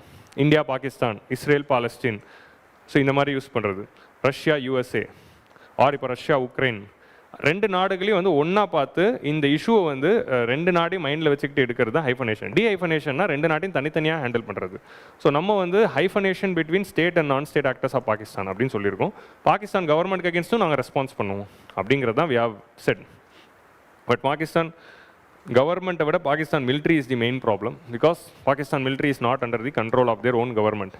ஸோ அதனால தான் வந்து இந்த என்டையர் இஷ்யூக்கு காரணமே என்ன? ஸோ இந்த இஷ்யூ எல்லாம் சால்வ் ஆகணும் அப்படின்னா இப்போ சிம்பிளாக நீங்கள் யோசிக்கலாம், இந்த எல்லா இஷ்யூவும் சால்வ் ஆகணும், இது ஒரு தீர்வு சொல்லுங்கள் அப்படின்னா Pakistan government taking control of their military, அவ்வளோதான். நம்ம ஊரில் இருக்க மிலிட்ரி நம்ம பிரைம் மினிஸ்டர் கண்ட்ரோலில் இருக்குது, சிவிலியன் கண்ட்ரோலில் இருக்குது. அதே மாதிரி பாகிஸ்தான் கவர்மெண்ட் அவங்க நாட்டு மிலிட்ரியை அவங்க கண்ட்ரோலில் வச்சிருந்தாலே இந்த பிரச்சனை முடிஞ்சிடும். பட் அன்ஃபார்ச்சுனேட்லி பாகிஸ்தானோட சுச்சுவேஷன் என்ன? Military is controlling the government. So அப்படி இருக்கிறதுனால டூ டிஃப்ரெண்ட் போல்ஸாக வந்து அங்கே இயங்கிட்டு இருக்காங்க. So this is because of the Cold War politics. Cold War politics they joined the US bloc. So US bloc உள்ள சேர்ந்ததுலேருந்து automatically as they had close, Pakistan military had close contact with the US army. Already US army வந்து they had direct relationship with Pakistan army and ISI. So directா US கூட அவங்க relationship வச்சு they became more autonomous. So this is the problem of Cold War. This is why we have to appreciate non-aligned movement of Nehru. ஏன்னா அதனால தான் நம்ம இந்த மாதிரி போய் ட்ராப்பில் மாட்டல. ஸோ இந்த மாதிரி அவங்க மாட்டினதுனால அதோட விளைவு இன்றைக்கி வரைக்கும் ஃபேஸ் பண்ணிகிட்டு இருக்காங்க. So this is the problem with respect to Pakistan. So என்றைக்கு வந்து பாகிஸ்தான் மிலிட்ரி பாகிஸ்தான் சிவிலியன் கண்ட்ரோல்குள்ளே வருதோ அன்றைக்கி தான் அந்த பிரச்சனைலாம் தீரும். ஏன்னா prime minister Pakistan prime minister நினச்சாலே இதுக்கான தீர்வு கொண்டு வர முடியாது. ஏன்னா இதெல்லாம் பண்ணிக்கிட்டு இருக்கிறது மிலிட்ரியும் ஐஎஸ்ஐயும்.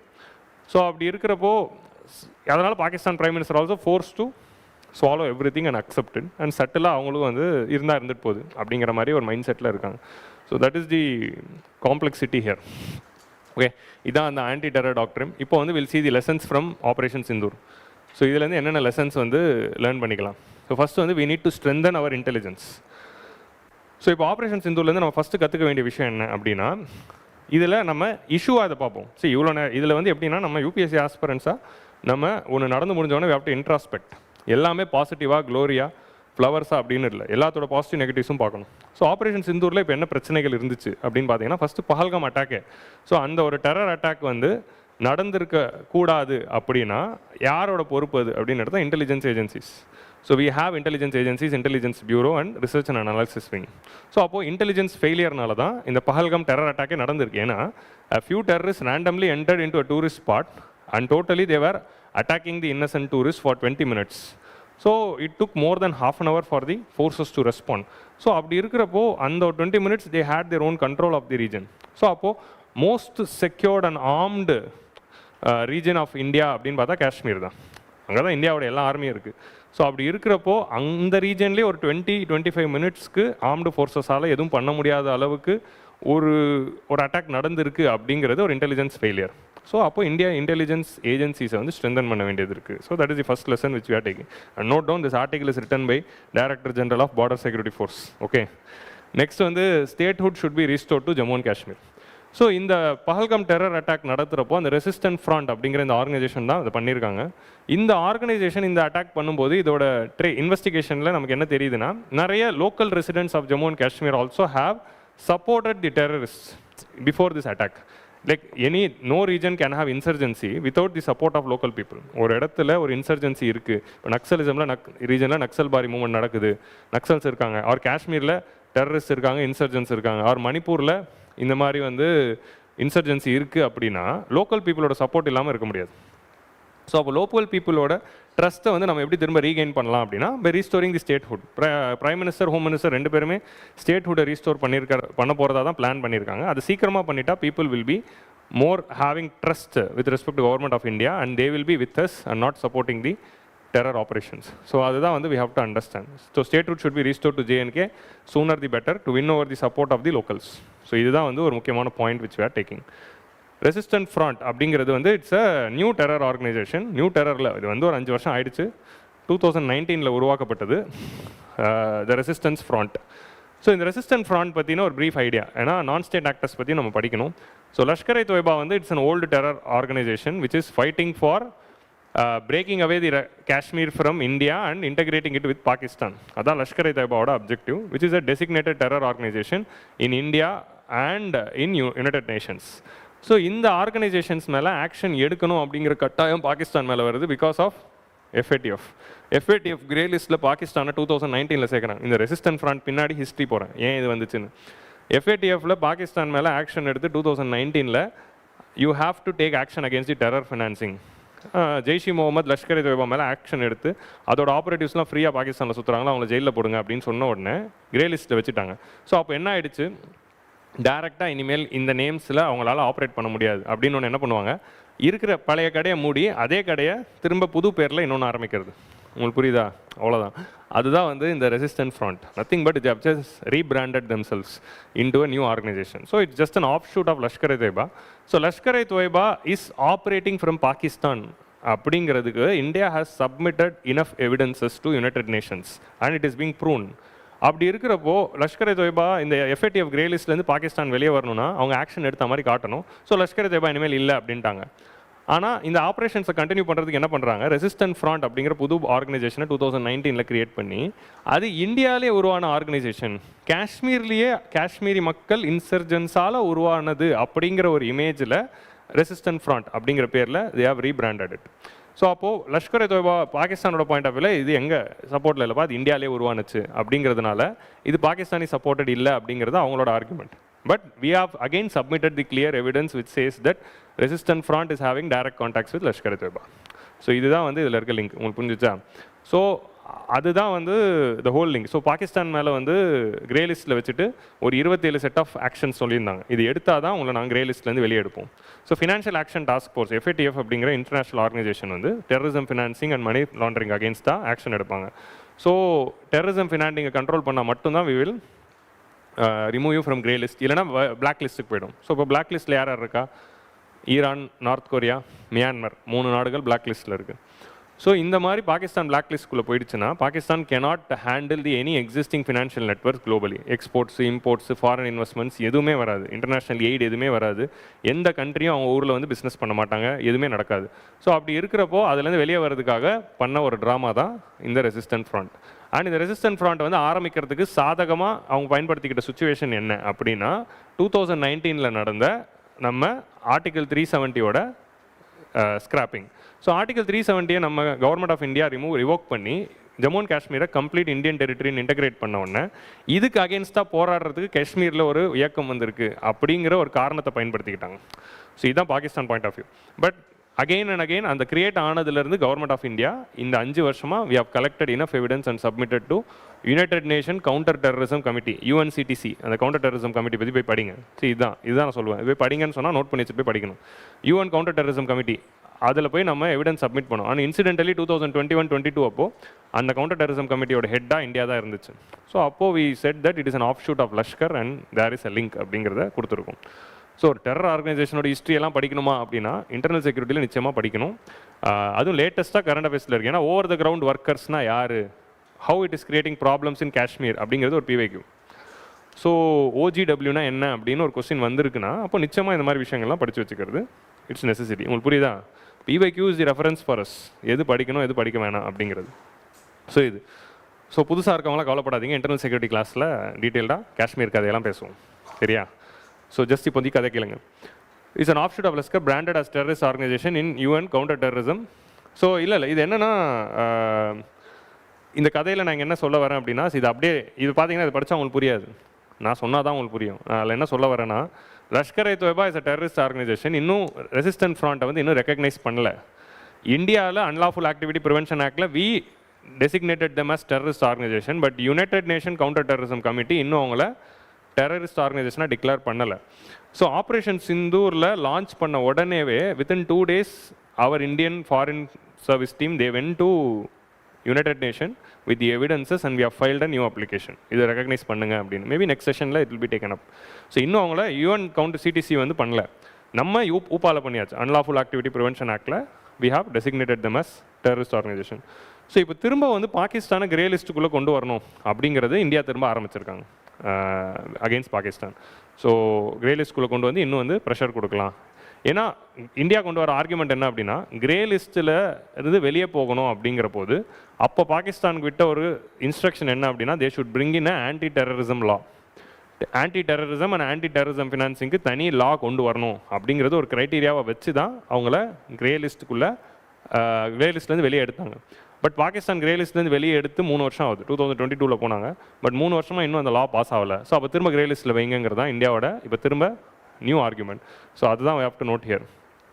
So we have to see reliability of USA during the confrontation with China and Pakistan. So நமக்கு இருக்கிற 2 முக்கியமான ஸ்டேட் அட்வர்சரிஸ் வந்து சைனா அண்ட் பாகிஸ்தான். ஸோ அப்போ இவங்களுக்கிட்ட நம்ம ஒரு கன்ஃபரன்டேஷனில் இருக்கிறப்போ யூஎஸோட ரோலை வந்து நம்ம வந்து ரிலை பண்ணவே முடியாது. ஸோ அப்போது in future when we are having any conflict we should never have US in mind because US is unreliable. And it was also evident even this time. First support பண்ணுறாங்க, அப்புறம் அது எதிர்க்கிறாங்க, பாகிஸ்தானை எதிர்க்கிறாங்க, அப்புறம் operation சிந்தூரில் பாகிஸ்தானுக்கு அகேன்ஸ்டாக Trump சொல்கிறாரு. ஆனால் operation Sindoor நடந்துக்கிட்டு இருக்கும்போதே IMFல அவங்களோட fail out package $1 billion approval நடக்குது. அப்போது டெரரிசம் ஃபினான்சிங்கு கப் பண்ணணும் அப்படின்னா இன்டர்நேஷ்னல் ஏஜென்சிஸ்லாம் இந்தியா கூட இருக்காங்க அப்படின்னா கரெக்டாக இது நடக்கிறப்போவே ஏன் வந்து IMFோட லோனையும் சேர்த்து அப்ரூவ் பண்ணாங்க அப்படிங்கிறது தான் கவர்மெண்ட் ஆஃப் இந்தியாவுடைய கொஸ்டின். ஸோ அப்போது US is not reliable. But US need Pakistan for many reasons. So அதனால் வந்து US வந்து பாகிஸ்தானையும் விட்டு கொடுக்க மாட்டாங்க. US need Pakistan for many ரீசன்னா கடந்த 60 வருஷமாக பாகிஸ்தான் அவங்க எதுக்கு வச்சுருந்தாங்க அப்படின்னா 2 பர்பஸ்க்கு வச்சுருந்தாங்க. ஒன்று வந்து ஆப்கானிஸ்தானில் இருக்கிற சோவியட் யூனியனை ரிமூவ் பண்ணணும் அப்படிங்கிற போது ஆப்கானிஸ்தான் பக்கத்தில் இருந்து ஆப்ரேட் பண்ணுறதுக்காக பாகிஸ்தானை யூஸ் பண்ணிக்கிட்டு இருந்தாங்க. சோவியட் யூனியன் போன பிறகு தான் அங்கே தாலிபான் வந்துச்சு. ஸோ இந்த சைடில் சோவியட் யூனியனோட நண்பனான இந்தியா மேலேயும் ஒரு கண்ணு வைக்கணும் அப்படிங்கிற போது பாகிஸ்தான் அவங்களுக்கு தேவைப்படுது. ஸோ இதுதான் வந்து பாஸ்ட் நெசசிட்டி. ஸோ இந்த ஒரு நெசசிட்டி இன்றைக்கி வரைக்கும் இருக்குது. ஏன்னா இன்றைக்கி திரும்ப தாலிபான் தான் கண்ட்ரோல் பண்ணிக்கிட்டு இருக்கிறதுனால ஆப்கானிஸ்தானு. ஸோ பாகிஸ்தானோட நெசசிட்டி திரும்ப தேவைப்படுது. இன்னொரு டைம் வந்து இப்போ Pakistan has become very close to China. So அப்படி இருக்கிறப்போ அந்த ரிலேஷன்ஷிப்பை மானிட்டர் பண்ணுறதுக்கும் they have to keep Pakistan under their வாட்சுங்கிறதுனால அவங்க பாகிஸ்தானுக்கு அகேன்ஸ்டாகவும் ரொம்ப போக மாட்டுறாங்க. ஸோ அதனால் you can treat US as a reliable ally. And we also noted that the existing one. So ஒரு 50 வருஷம் முன்னாடி இந்தியா பாகிஸ்தான் இஷ்யூவில் பாகிஸ்தானாக இருந்த most of the countries of Gulf like Saudi Arabia, UAE, Qatar, இவங்க எல்லாருமே வந்து they have changed their stance and they have taken a pro-India stance during the Operation Sindoor, except for two nations, that is Turkey and Azerbaijan. So அப்போ Turkey and Azerbaijan வந்து diplomatically they are standing with Pakistan அப்படிங்கிறதுனால இந்தியாவும் வந்து அவங்களுடைய பயலாட்டரல் ரிலேஷன்ஸை recalibrate பண்ண வேண்டியது இருக்குது அப்படின்னு நம்ம சொல்கிறோம். ஸோ டர்க்கி கூட we are having good trade relations, நம்ம நிறைய எக்ஸ்போர்ட்டும் பண்ணுறோம் இம்போர்ட்டும் பண்ணுறோம். அண்ட் அசர்பைஜான்கிட்டையும் எக்ஸ்போர்ட் இம்போர்ட்ஸ் இருக்குது, பட் டர்க்கி கூட நிறையவே இருக்குது. ஸோ அப்போது இவங்க கூட இருக்க ரிலேஷன்ஸை ரீகாலிபிரேட் பண்ணணும். ஆல்ரெடி பார்த்தீங்கன்னா டர்க்கி கவர்மெண்ட் பாகிஸ்தானை சப்போர்ட் பண்ணாங்க அண்ட் டர்க்கி சப்போர்ட்டட் ட்ரோன்ஸை தான் வந்து இந்த வாரில் பாகிஸ்தான் யூஸ் பண்ணதுனால ஆன்டி டர்க்கி கேம்பெயின் வந்து இந்தியன் சோஷியல் மீடியாஸில் நிறைய இருந்தது. பாய்காட் டர்க்கி, பாய்காட் மால்டீவ்ஸ்னு ஒரு காலத்தில் இருந்த மாதிரி இப்போ பாய்காட் டர்க்கி அப்படிங்கிறதும் பேசிட்டு இருந்தாங்க. துர்க்கியே அப்படின்னு தான் சொல்லணும், டர்க்கின்னு சொல்லக்கூடாது, துர்க்கியே. ஸோ நான் தப்பான ஸ்பெல்லிங் எழுதிட்டேன்னா ஓகே, அவர் கோச்சிப்பாரு. சரி, so that is one thing. Next வந்து expand and strengthen the drone capabilities, and this Operation Sindoor is our moment of realization with respect to importance of drones. So இனிமேல் future வாரில் எல்லாமே வந்து ஏர் combat அப்படிங்கிறது jet மூலமாக பண்ணிட்டு இருந்த காலம் போய் இப்போது drone are going to play major role அப்படிங்கிறது we saw that how drones were playing a role and how electronic warfare was playing a role அப்படிங்கிறத பார்த்தோம். எலக்ட்ரானிக் வார்ஃபேர்னா என்ன அப்படின்னா, இப்போ இந்த ஆகாஷாக இருக்கட்டும், S-400 இருக்கட்டும், இதெல்லாம் என்ன, it's a highly integrated electronic system which where we have a radar which tracks the missiles whichever is entering. அந்த radar information வச்சு precisely you have to launch a missile. இது எல்லாமே electronics warfare. இது கூடவே பார்த்தீங்கன்னா ட்ரோன்ஸும், மோஸ்ட் ஆஃப் தி ட்ரோன்ஸும் வந்து அதே மாதிரி தான். என்ன ட்ரோன்ஸ் அப்படின்னா, நிறைய டைப்ஸ் ஆஃப் ட்ரோன்ஸை யூஸ் பண்ணும். சர்வைலன்ஸ் ட்ரோன்ஸ், இப்போ காமிகாசே ட்ரோன்ஸ் அப்படிங்கிற சூசைட் ஜோன் ட்ரோன்ஸ். ஸோ இந்த மாதிரி வந்து அட்டாக் ட்ரோன்ஸும் யூஸ் பண்ணும் பாம் ட்ராப் பண்ணுறதுக்கு. ஸோ இந்த மாதிரி வந்து நிறைய ட்ரோன்ஸை பயன்படுத்தி நடத்தின வார் அப்படிங்கிறதுனால ஃபியூச்சர் ஆஃப் வார்ஃபேரில் ட்ரோன்ஸ் நிறைய ரோல் ப்ளே பண்ண போகுதுன்னு ரியலைஸ் பண்ணதுனால we have to improve our drone capabilities. Already PLI ஸ்கீமில் ட்ரோன்ஸ் ஒரு காம்பனண்ட்டாக இருக்குது. So we have to look in to that. So இதோட சயின்ஸ் வந்து நம்ம இன்னொரு செஷனில் பார்ப்போம். IAF வந்து இன்றைக்கி பார்த்தீங்கன்னா 31 ஸ்குவாட்ரன்ஸ் தான் இருக்குது. ஸோ அப்போது ஏர் பவர் தான் it's going to play major role அப்படிங்கிறது இந்த இதில் வந்து தெரியுது. ஒரு காலத்தில் லேண்ட் பவர் தான் மேஜர் ரோல் ப்ளே பண்ணிட்டு இருந்தாங்க, இப்போ air power is going to play role அப்படின்னு தெரியுது. ஸோ ஏன்னா லாஸ்ட் 2 அட்டாக் அகேன்ஸ்ட் பாகிஸ்தானும் நம்ம ஏர் பவர் வச்சு தான் பண்ணோம். ஸோ அப்படி இருக்கிறப்போ இந்தியாவோட air power is coming down. We are having only 31 squadrons. So 31 ஸ்குவாட்ரன்ஸ்னால் how many jets we are having அப்படிங்கிறத நான் சொல்கிறேன். So 42 squadrons is sanction, but நம்மக்கிட்ட இப்போ இருக்கிறது 31 ஸ்குவாட்ரன்ஸ் தான். ஸோ அப்படி இருக்கிறப்போ நம்ம வந்து இன்னும் வந்து ஒரு 11 ஸ்குவாட்ரன்ஸை அதிகம் பண்ண வேண்டிய நேரம் இருக்குது. அதே மாதிரி ட்ரோன்ஸில் வந்து first generation, second generation, third, fourth, fifth generation, 6th generation அப்படின்னு போயிட்டுருக்காங்க. ஸோ அது என்னதுன்னா கேப்பபிலிட்டிஸை பேஸ் பண்ணி. ஸோ இந்தியா கிட்ட 4th ஜென்ரேஷன் தான் நம்ம வச்சுருக்கோம், விச் இஸ் ஆல்சோ 2024 PYQ. எதெல்லாம் 5th ஜென்ரேஷன் அப்படின்னு கேட்டால் நன் ஆஃப் தி அபோவ் ஆன்சராக இருந்துச்சு. ஸோ அந்த மாதிரி ரஃபேல் இருக்குது, Rafale is 4th generation. So அப்படி இருக்கிறப்போ நம்ம 5th ஜென்ரேஷன் ஏர்க்ராஃப்டை ரொம்ப நாளாக வந்து அக்வயர் பண்ணணும் அப்படின்னு பிளானில் இருந்தோம். பட் சைனாலாம் பார்த்தீங்கன்னா 6th ஜென்ரேஷனுக்கே போயிட்டான். ஸோ இந்த 5 ஜென்ரேஷன்னா என்ன, அதுக்கான என்ன வித்தியாசம் அப்படிங்கிறது நான் என்னோட டெலிகிராம் சேனலில் போட்டிருக்கேன். நீங்கள் அதில் போய்ட்டு ஜென்ரேஷன் ஏர்க்ராஃப்ட் அப்படின்னு சர்ச் பண்ணிங்கன்னா மெசேஜ் வரும். என் குரூப்பை வந்து எப்படி யூஸ் பண்ணுங்கிறத சொல்லித்தரேன். 2 மெத்தடு. ஒன்று வந்து சர்ச், அது உங்களுக்கே தெரியும், என்ன டாபிக் வேணாலும் சர்ச் பண்ண. 2வது ஹேஷ்டேக். நான் என் குரூப் வந்து ஹேஷ்டேக் இன்டெகிரேட்டடாக தான் வச்சுருக்கேன். ஸோ நீங்கள் வந்து கரெக்டான ஹேஷ்டேக் டிஃபென்ஸ் அப்படின்னு போட்டிங்கன்னா, ஹேஷ்டேக் டிஃபென்ஸ்னு சர்ச் பண்ணிங்கன்னா, நான் டிஃபென்ஸ் ஹேஷ்டேக்னு இப்போ ஃபார் எக்ஸாம்பிள் என் குரூப்பில் ஏதாவது ஒரு ஹேஷ்டேக் கிளிக் பண்ணிங்கன்னு வைங்க, அந்த ஹேஷ்டேக் நான் எந்தெந்த மெசேஜ்லலாம் போட்டிருக்கணும் எல்லா மெசேஜும் தனியாக வந்துடும். ஸோ அப்போது அதில் போய் ஈஸியாக சர்ச் பண்ணிக்கலாம். ஸோ அதில் போய் பாருங்கள், நான் இந்த 5 ஜென்ரேஷன்ஸ் ஆஃப் ஏர்க்ராஃப்ட்னா என்ன, அதுக்குள்ளே இருக்க வித்தியாசங்கள் என்னென்ன அப்படின்னு சொன்னேன்.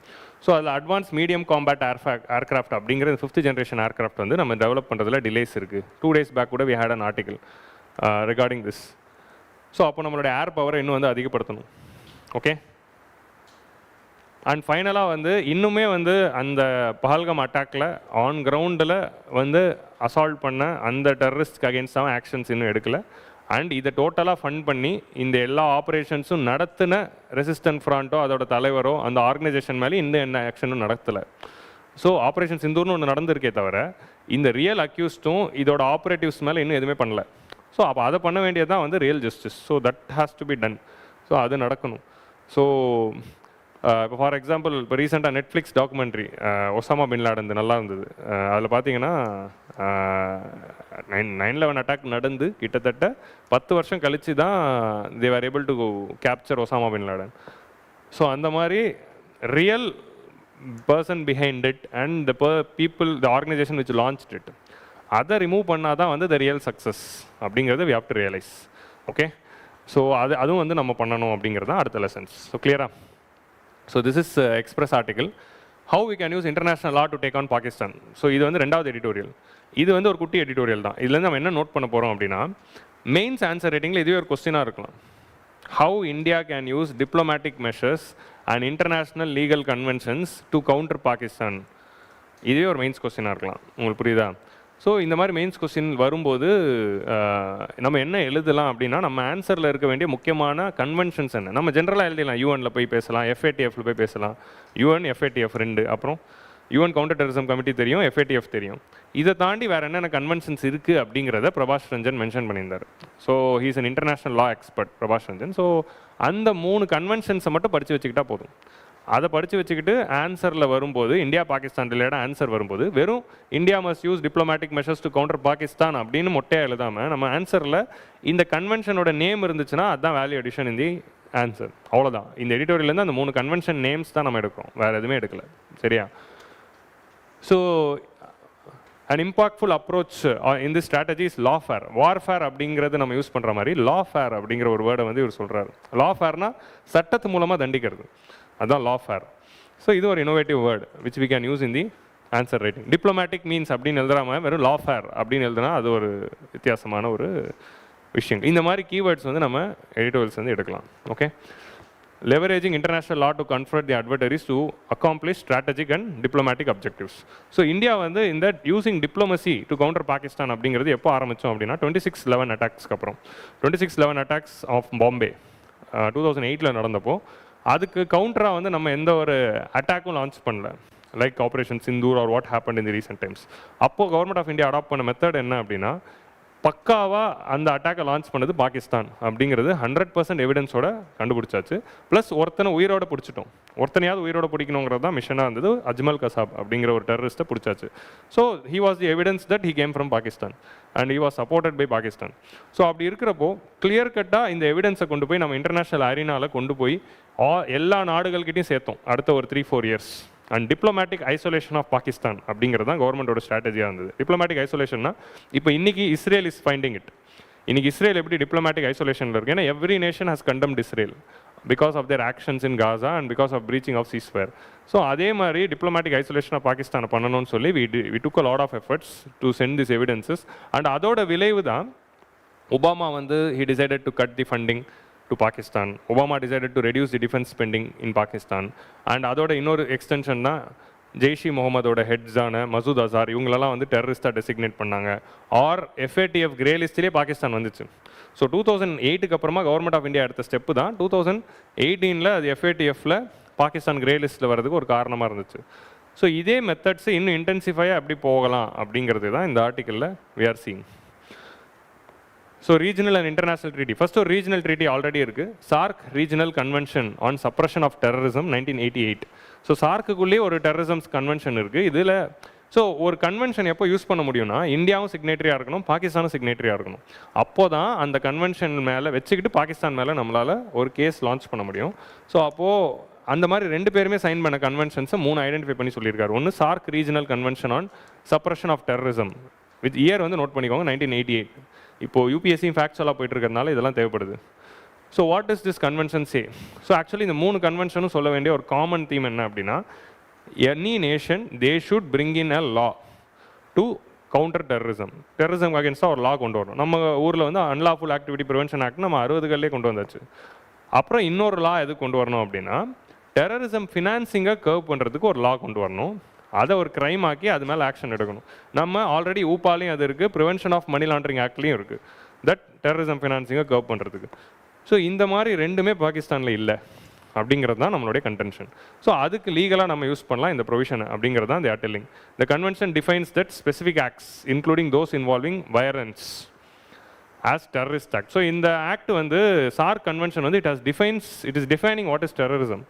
ஸோ டெரரிசம்னா என்னங்கிறத டிஃபைன் பண்ணுறாங்க. ஸோ கவுண்டர் டெரரிசம் ட்ரீட்டி அப்படிங்கிறது இந்தியா ஒன்று லான்ச் பண்ணும்போது we were not able to define what is terrorism. Global convention on terrorism அப்படின்னு ஒன்று கொண்டு வரணும் யூஎனில் அப்படின்னு சொல்லி 1996லேயே government of India try to take an effort. But அந்த டைமில் அந்த கன்வென்ஷன் வராமல் போகிறதுக்கு ஒரு காரணமாக என்ன இருந்ததுன்னா, consensus on what is terrorism அப்படிங்கிறது இல்லாததுனால அது வர வைக்க முடியல. நவ் அதான் இது சார்க்குள்ளே நம்மளால் அது கொண்டு வர முடிஞ்சது. இந்த convention defines what is terrorism. டெரரிஸ்ட்னு யாரையா நம்ம ஐடென்டிஃபை சொன்னால் அவங்களை எக்ஸ்ட்ராடியேட் பண்ணணும். இப்போ கவர்மெண்ட் ஆஃப் இந்தியா வந்து மசூத் அசாத் ஆர் ஹஃபீஸ் சயீத் இவங்களை எல்லாருமே வந்து டெரரிஸ்ட் அப்படின்னு ஐடென்டிஃபை பண்ணி இவங்க 26/11 அட்டாக்கில் நம்ம சார்ஜ் ஷீட் போட்டு இவங்களை அனுப்பி விடுங்க அப்படின்னு சொல்லியிருக்கோம். இப்போ எப்படி வந்து ராணா வந்து யூஎஸ்லேருந்து வந்தார், அதுக்கு பேர் தான் எக்ஸ்ட்ரடிஷன். தவஃபூர் ராணா வந்தார்ல, ஆர் இந்த மாதிரி வந்து அனுப்பி வைக்கிறது தான். அது பாகிஸ்தான் அனுப்பாமல் இருக்காங்க. ஸோ அந்த மாதிரி வந்து எக்ஸ்ட்ரடிஷன் பண்ணணும் அப்படிங்கிறதுக்கும் ப்ரொவிஷன் இருக்குது. It facilitates extradition of individuals suspected of terrorist activity between SAARC member states. Both India and Pakistan are member. And 2 days back Rajnath Singh defence minister சொன்ன ஸ்டேட்மெண்ட் என்ன, பாகிஸ்தான் கூட அடுத்து நாங்கள் பேச்சுவார்த்தை நடத்தணும்னா அவங்க அதுக்கு முதல் ஸ்டெப்பாக ஹஃபீஸ் சயீதையும் மசூத் அசாரையும் இந்தியாவுக்கு அனுப்பணும். அப்படி அனுப்புனா தான் நாங்கள் பேச்சுவார்த்தையை ஆரம்பிப்போம் அப்படிங்கிற மாதிரி சொல்கிறாரு. ஸோ எக்ஸ்ட்ரடியேட் அதை லீகலாக பண்ணுறதுக்கான ப்ரொசீஜர் சார்க் கன்வென்ஷனுக்குள்ளே இருக்குது. So this is one thing. And terrorism and prevent the terrorism financing and international applications கூட அலைன் ஆகிற மாதிரி ஒரு லா பாஸ் பண்ணணும். ஸோ இந்த 4 கீவேர்ட்ஸ் போதும், அவ்வளோதான். இதான் வந்து இந்த சார்க் கன்வென்ஷன் சொல்லுது. ப்ரிலிம்ஸ் பாயிண்ட் ஆஃப் வியூவில் கேட்டாங்கன்னா நமக்கு போடுறதுக்கு தேவைப்படும். மெயின்ஸ்லையும் எழுதுனீங்கன்னா ஜென்ரலாக எழுதிடலாம். டெரரிசமை டிஃபைன் பண்ணுறது எக்ஸ்ட்ரடிஷனுக்கு ப்ரொவிஷன் வச்சுருக்கு. அண்ட் வந்து டெரரிசம் ஃபினான்சிங்கான ப்ரொவிஷன்ஸ் இருக்குது. And it should be aligned with international convention அப்படிங்கிறது ஒரு பாயிண்ட். ஸோ கிளியரா? ஸோ இதெல்லாம் எடிட்டோரியலில் இல்லை, I've just added it. Next வந்து international convention for suppression of financing of terrorism அப்படிங்கிறது 1999 கன்வென்ஷன். இது வந்து யூஎன் கன்வென்ஷன். ஸோ அடுத்த ரெண்டுமே பார்த்தீங்கன்னா யுனைடெட் நேஷன்ஸோட கன்வென்ஷன்ஸ். ஸோ யூஎன் வந்து international convention for suppression of financing of terrorism அப்படிங்கிறது 1999 கொண்டு வந்தாங்க. ஸோ இந்த கன்வென்ஷன்லையுமே வந்து terrorism financing is consider to be a crime and அதுக்கு அகேன்ஸ்டாக லா கொண்டு வரணும் அப்படின்னு இருக்குது. நம்ம பார்த்தீங்கன்னா prevention of money laundering act இதுக்கப்புறம் தான் கொண்டு வந்திருப்போம் 2001 PMLA, கரெக்டாக? ஸோ இது வந்து 1999 வந்திருக்கு. இது வந்து ஒரு UN convention. Both India and Pakistan have sign. Next வந்து international convention for suppression of terrorist bombing. So terrorist bombing convention வந்து இந்த மாதிரி டெரரிஸ்ட் பாம்ஸ் செய்கிறதுக்கான மெட்டீரியல்ஸு இதோட ஃப்ளோ வந்து கண்ட்ரோல் பண்ணுறது. பாம் எப்படிலாம் தயாரிக்கலாம்னா அதுக்கு நிறைய ரா மெட்டீரியல்ஸ் இருக்குல்ல. இப்போ கூட வந்து நமக்கு ப்ரிலிம்ஸ் கொஸ்டினில் கூட வந்துச்சு, அது பாமா மிசைல் ஃபியூவலா அப்படின்னு ஒரு பஞ்சாயத்து இருக்குது. அதுக்குள்ளே போக விரும்பலை. ஆனால் அது பாருங்கள், கீழே இந்த மாதிரி பிரச்சனைகள்லாம் இருக்குது. சரியா? CL-20 அப்புறமா வந்து LLM-150 இந்த மாதிரி பொருட்கள்லாம் வச்சு நீங்கள் என்ன பண்ணலாம். So international convention for suppression of terrorism bombing அப்படிங்கிற இந்த கன்வென்ஷன்லையும் வந்து we have this. These convention obligate that states not only criminalize act of terrorism under the domestic law but also they have to refrain from financing such activity. So terrorism na enna define பண்ணனும், terrorist மேல action எடுக்கணும், and terrorism financing க்கு against law கொண்டு வரணும் அப்படிங்கிறது 3 கன்வென்ஷனும் காமனா சொல்ற ஒரு விஷயம். So just note down these 3 convention. Following 26 India meticulously gathered evidence to demonstrate Pakistan's active involvement in those attacks, and actually Pakistan later they acknowledged. So first time பார்க்குறவங்களுக்கு எடிட்டோரியல்ஸில் வந்து ஸ்டேட் கேபிட்டல்ஸ் பேரை வச்சு தான் அந்த நாடை வந்து குறிப்பிடுவாங்க. எடிட்டோரியலில் வந்து Islamabad accepted, Washington DC is denying அப்படின்னாங்கன்னா அந்த நாட்டை தான் குறிக்குது அப்படிங்கிறத அண்டர்ஸ்டாண்ட் பண்ணிக்கோங்க. சரியா? ஸோ பாகிஸ்தான் வந்து தி லேட்டர் அக்செப்டட் தட் 26/11 எங்கள் ஊர் ஆளுங்க தான் வந்திருக்காங்க அப்படிங்கிறது வந்து ஏன்னா கிளியராக வந்து அஜ்மல் கசாப் இருந்ததுனால கிளியராக அது கண்டுபிடிச்சிட்டோம். அதனால தான் ஒருத்தனையாவது உயிரோடு பிடிக்கணும். That is the idea behind. எல்லாரையும் சுட்டு தள்ளுறதுங்கிறது it's counter because of all these applications. ஆனால் உயிரோடு பிடிக்கிறப்போ ஒரு பிரச்சனை இருக்குது. அவனை ரிலீஸ் பண்ணுன்னு சொல்லி இன்னொன்று பண்ணுவானுங்க. ஸோ இந்த மாதிரி பல டைனமாஸில் மாட்டிக்கிட்டு இருக்கிறதுனால தான் it's a tricky area. We must utilize all international forums to build solid legal case against Pakistan for its violation on international law. So international ஃபாரம்ஸை யூஸ் பண்ணணும். ஸோ இதுக்கு தான் நம்ம என்ன பண்ணியிருக்கோம், இப்போ இதில் தான் அந்த ஆல் பார்ட்டி மீட்டிங்கே வருது. எதுக்கு வந்து எல்லா எதிர்க்கட்சி தலைவர்கள்லேருந்தும் ஒருத்தரை எடுத்து ஆல் பார்ட்டி மீட்டிங் அப்படின்ற ஆல் பார்ட்டி டீம் அப்படிங்கிற ஒரு டெலிகேஷன் வந்து ஃபார்ம் பண்ணியிருக்காங்க. இப்போ டிஎம்கேலேருந்து கனிமொழி ஆர் வந்து தே டுக் சசி தரூர் ஃப்ரம் காங்கிரஸ், இந்த மாதிரி எல்லா கட்சியிலேருந்து ஒருத்தர் எடுத்திருக்காங்க. அவங்க தலைமையில் ஒரு டீம் ஒரு நாடுகளுக்கு போகுது. எதுக்கு போகிறாங்கன்னா இந்த எவிடன்ஸ்லாம் எடுத்துக்கிட்டு, இப்போ இந்த ரெசிஸ்டன்ட் ஃப்ரண்ட்க்கு அகேன்ஸ்டா, பாகிஸ்தான்ஸ்க்கு அகேன்ஸ்டா, இது வரைக்கும் என்னென்ன எவிடன்ஸ் இருக்கோ எல்லாத்தையும் எடுத்துகிட்டு போயிட்டு காட்டுறாங்க. இதுதான் பாகிஸ்தான் பண்ணுது, இது பண்ணால் நாங்கள் வேறு என்ன பண்ணுறது, வேடிக்கை பார்க்குறதா, இதனால தான் நாங்கள் அடித்தோம். ஸோ நீங்கள் பார்த்துக்கோ, இதுக்கு தான். ஸோ சும்மா வந்து எங்களை சந்தேகப்படாதீங்க, எங்களை சப்போர்ட் பண்ணுங்கள், ஏன் வந்து இந்த டெலிகேஷன் போயிருக்கு அப்படிங்கிற இந்த ரீசனிங் பார்த்தீங்கன்னா, நாளைக்கு யூஎனில் ஒரு கன்வென்ஷன் வந்தாலோ, ஓட்டிங் வந்தாலோ, ஒரு டெசிஷன் எடுக்கணும்னாலோ இந்த நாடுகள்லாம் இந்தியாவுக்கு சாதகமாக ஓட் பண்ணணும். ஸோ அதனால தான் வி ஆர் அதுவும் இன்டர்நேஷனல் டிப்ளமேட்டிக் ஐசோலேஷன்ஸ்க்கு திரும்ப இந்த ஆல் பார்ட்டி கன்வென்ஷனை கொண்டு வந்திருக்காங்க. இந்த ஆல் பார்ட்டி கன்வென்ஷன் டீமில் யார் யார் இருக்கா அப்படின்னா, it will be headed by ஒரு எதிர்க்கட்சி member. So that is one important message sending. ரெண்டாவது யாருன்னா ஒரு senior most IFS officer, both current or retired. இப்போ சையத் அக்பருதீன் எல்லாம் கூப்பிட்டுருந்தாங்க. Syed Akbaruddin is a very senior most IFS officer of India, who was India's permanent representative in United Nations. அவர் retire ஆகிட்டார். அவர் retire ஆகி ஒரு 5 வருஷம் ஆகுது. ஸோ அவரை வந்து திரும்ப கூப்பிட்டு ஒரு டீமில் ஹெட்டாக போட்டிருந்தாங்க. ஸோ இந்த மாதிரி ரிட்டையர்ட் அண்ட் கரண்ட் ஐஎஃப்எஸ் ஆஃபீஸர்ஸை கூப்பிட்டு இந்த ஆப்போசிஷன் மெம்பர்ஸோட சேர்த்து அனுப்பியிருக்காங்க ஒரு ஊருக்கும். ஸோ இதில் என்ன மெசேஜ் சென்டிங் இருக்குது அப்படின்னா, நேஷனல் செக்யூரிட்டி பர்ஸ்பெக்டிவ் அப்படின்னு வந்துச்சுன்னா கவர்மெண்ட்டையும் தாண்டி we are speaking as a single voice. இது வந்து எதிர்க்கட்சி, ஆளுங்கட்சி, எதிர்க்கட்சி, பிஜேபி, காங்கிரஸ், டிஎம்கே அப்படிலாம் கிடையாது. இந்தியா அப்படிங்கிற ஒரு சிங்கிள் வாய்ஸாக தான் இருக்குது. வி ஆர் கன்சென்சஸ் அப்படிங்கிறத ப்ரூவ் பண்ணுறதுக்கு தான் எல்லா கட்சியிலேருந்து ஒருத்தரை அனுப்புகிறோம். So this is a further strong message. வெறும் ஒரு ஜெய்சங்கரோ இல்லை பிரைம் மினிஸ்டரோ போனால் அகைன் அது கவர்மெண்ட் ஆஃப் இந்தியா அப்படின்னு தான் இருக்குது. பட் இந்த மாதிரி ஒரு டெலிகேஷன் போகிறப்போ இந்தியா ஆஸ் அ ஹோல் அப்படிங்கிறது இருக்குது. ஒரு லாஜிக் புரியுதா? ஸோ இது வந்து இன்னும் strong message. And this is a past convention which we are yearn for so long. So நம்ம இது வந்து 70 வருஷமாக இதை வந்து எப்பப்போலாம் இந்த மாதிரி ஒரு சுச்சுவேஷன் வருதோ இதை யூஸ் பண்ணிட்டு இருந்தோம். கடந்த ஒரு 10 வருஷமாக பண்ணல. இப்போ திரும்ப வந்து again they have restarted is. So மன்மோகன் சிங் டைம்லேயும் இந்த மாதிரி ஒரு டெலிகேஷன் ஃபார்ம் பண்ணியிருந்தோம். அண்ட் வாஜ்பாய் டைம்லேயும் வந்து இந்த மாதிரி ஒரு இன்கேஸ் நரசிம்மராவ் வந்து ஒரு டெலிகேஷன் இப்படி ஃபார்ம் பண்ணும்போது அது வாஜ்பாய் தலைமையில் தான் அனுப்பிச்சி வச்சார். ஸோ இந்த மாதிரிலாம் நிறைய பண்ணியிருக்கு. அதே மாதிரி கார்கில் வாரப்போ வாஜ்பாய் வந்து ஒரு டெலிகேஷன் ஃபார்ம் பண்ணும்போது சிதம்பரம் தான் அனுப்பி வச்சார், பி சிதம்பரம். ஸோ உங்கள் லாஜிக் புரியுதா? ஸோ நேஷனல் செக்யூரிட்டி அப்படின்னு வரும்போது வி ஆர் ஒன் அப்படின்னு காட்டுறதுக்கு தான் இந்த கன்வென்ஷனை நம்ம ஹிஸ்டாரிக்கலாக பண்ணிட்டு வரோம். இது ஹிஸ்டாரிக்கலாக நிறைய பிரைம் மினிஸ்டர்ஸ் பண்ணியிருக்காங்க and which is being recalled now. So that is one important thing. So article 20 and 24 of the terrorist bombing convention and respectively empower a country to refer disputes ICJ. So இந்த convention படி என்னென்னா, பாகிஸ்தானுக்கு அகேன்ஸ்டாக நம்ம international court of ஜஸ்டிஸில் case போடலாம் அப்படிங்கிற provision இருக்குது. ஸோ இது ஒன்று நோட் பண்ணோம். பட் இதில் ஒரே ஒரு கேட்ச் இருக்குது.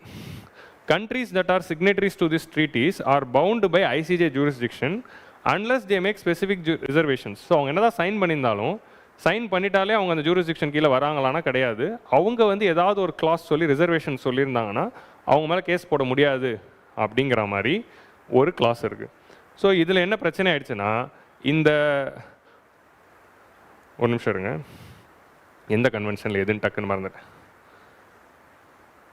ஓகே, ஸோ இதைப்படி பார்த்தோன்னா, ஸோ ஓகே, டெரரிஸ்ட் பாம்பிங் கன்வென்ஷனில் வந்து இந்தியா வந்து ரிசர்வேஷன் சொல்லியிருந்தோம். அதே மாதிரி வந்து ஸோ இந்த கன்வென்ஷனில் India has set some reservations. So அதனால் இந்தியாவாலே கேஸ் போட முடியாது.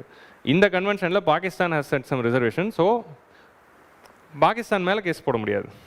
ஸோ இதில் இந்தியாவாலே கேஸ் போட முடியாது, இதில் பாகிஸ்தான் மேலே கேஸ் போட முடியாது அப்படிங்கிற ஒரு லாக்கில் இருக்குது. அப்போ அடுத்து இந்தியா என்ன பண்ணணும்? அட்லீஸ்ட் இந்த இதில் இந்தியா கொடுத்த ரிசர்வேஷன்ஸ்லேருந்து வெளியே வந்தால் தான் நம்மளால் கேஸ் போட முடியும். ஸோ அதுலேருந்து வெளியே வாங்க அப்படிங்கிறது தான் எடிட்டோரியலில் கேஸ் போட்டுடலாம் அப்படிங்கிறது தான் அவர் வந்து அந்த ஆர்டிக்கலில் சொல்லியிருக்காரு. ஓகே, ஸோ அதை வந்து நோட் பண்ணிக்கோங்க. எதில் இந்தியா எதில் பாகிஸ்தானுங்கிறது பார்த்துக்கோங்க. ஃபினான்சிங்கில் பாகிஸ்தான் ரிசர்வேஷன் வச்சுருக்காங்க, ஏன்னா அவங்க தான் ஃபினான்ஸ் பண்ணிக்கிட்டு இருக்காங்க. ஸோ அதனால் ஆப்வியஸ்லி அவங்க பண்ணுவாங்க அப்படின்னு வச்சுக்கலாம். பாம்பிங் கன்வென்ஷன் அகேன்ஸ்டாக நம்ம வச்சுருக்கோம். ஸோ அது மட்டும் we have to understand. So கிளியரா? So this the first editorial, operation சிந்தூரோட இந்த non kinetic measures. So note down the names of the convention. UN counter terrorism committee பற்றி படிங்க. அண்ட் நெக்ஸ்ட் வந்து ஆப்ரேஷன் சிந்தூர் பற்றி இன்னொரு எடிட்டோரியலில் இன்னொரு வாரம் நிச்சயமாக நம்ம டிஃபென்ஸ் பாயிண்ட் ஆஃப் வியூவில் டிஸ்கஸ் பண்ணுவோம். So we'll go to the second topic.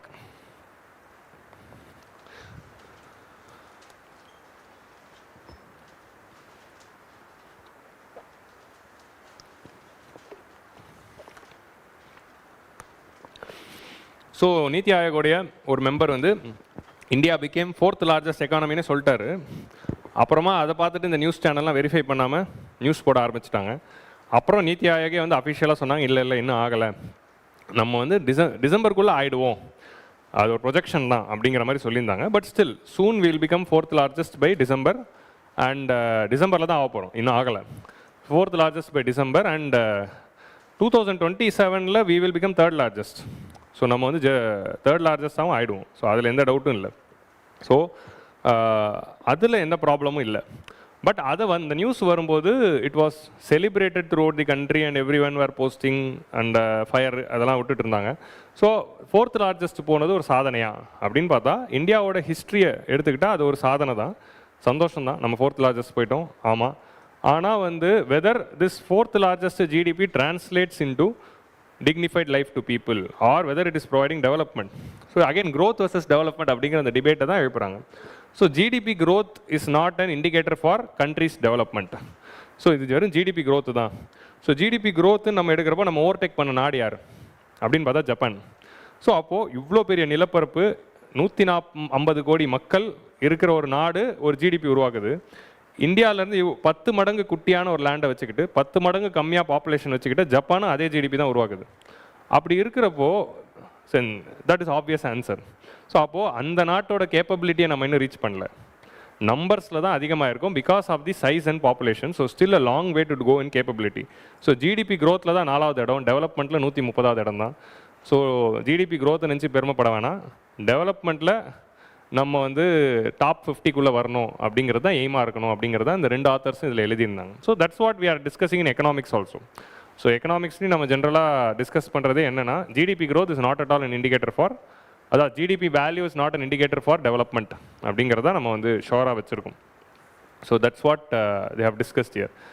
So India set to overtake Japan as 4th largest economy. National income, growth, development இது 2 பேப்பர்லையும் டாபிக்.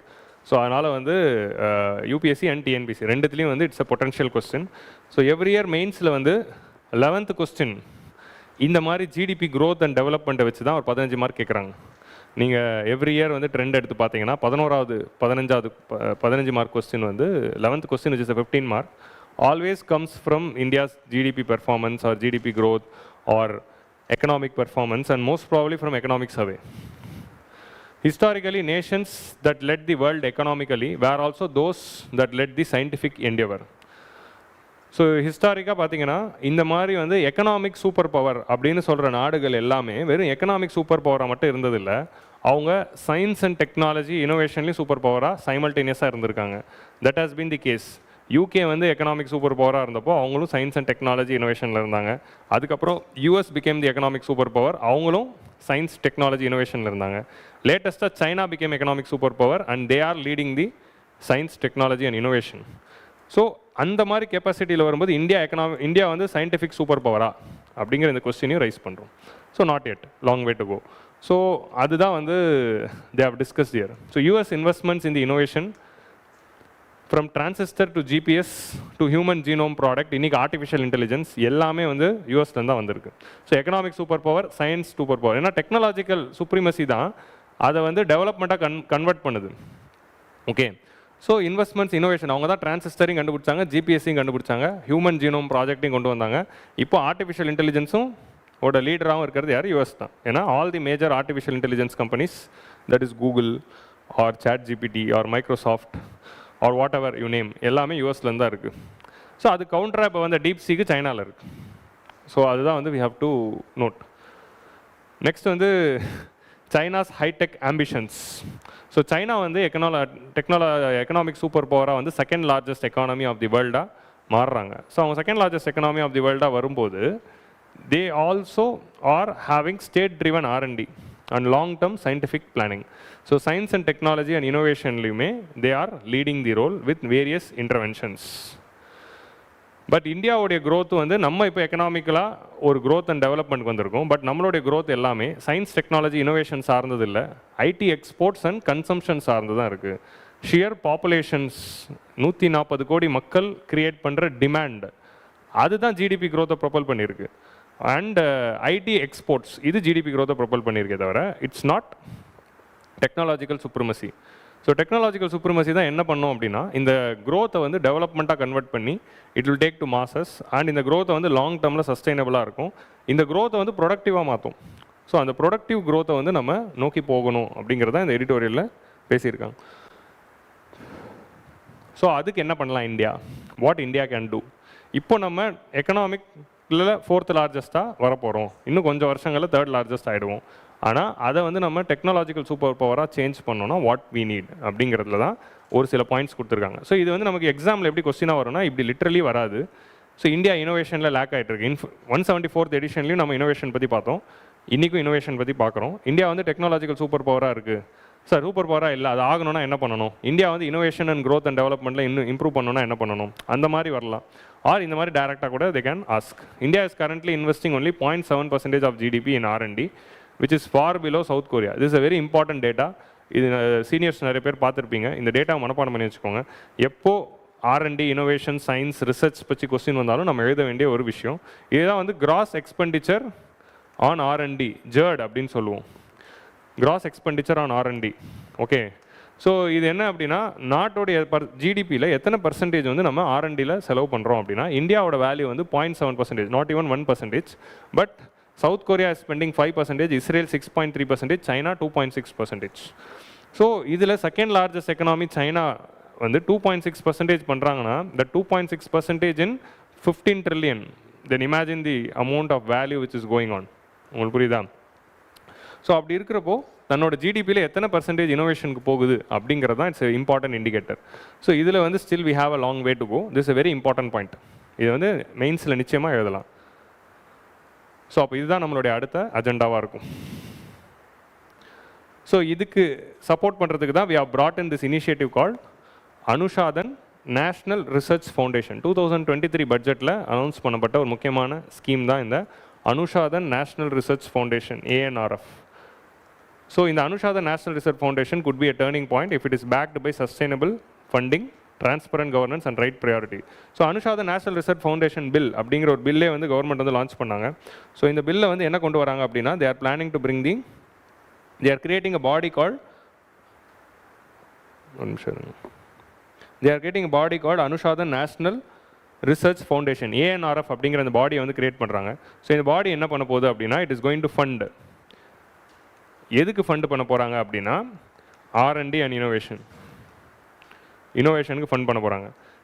எங்கே ஃபண்ட் பண்ண போகிறாங்க அப்படின்னா ரெண்டு முக்கியமான இடத்துல. ஒன்று வந்து யூனிவர்சிட்டிஸ். இந்தியாவில் இருக்கிற எல்லா யூனிவர்சிட்டிஸ், IITs, IIMs இவங்க எல்லாருக்குமே இனோவேஷன்ஸ்க்கான ஃபண்டு கொடுக்க போகிறாங்க. ரெண்டாவதாக எங்கே கொடுக்க போகிறாங்கன்னா இண்டஸ்ட்ரீஸ்க்கு whenever they want to do the research அதுக்கு ஃபண்ட் பண்ண போகிறாங்க.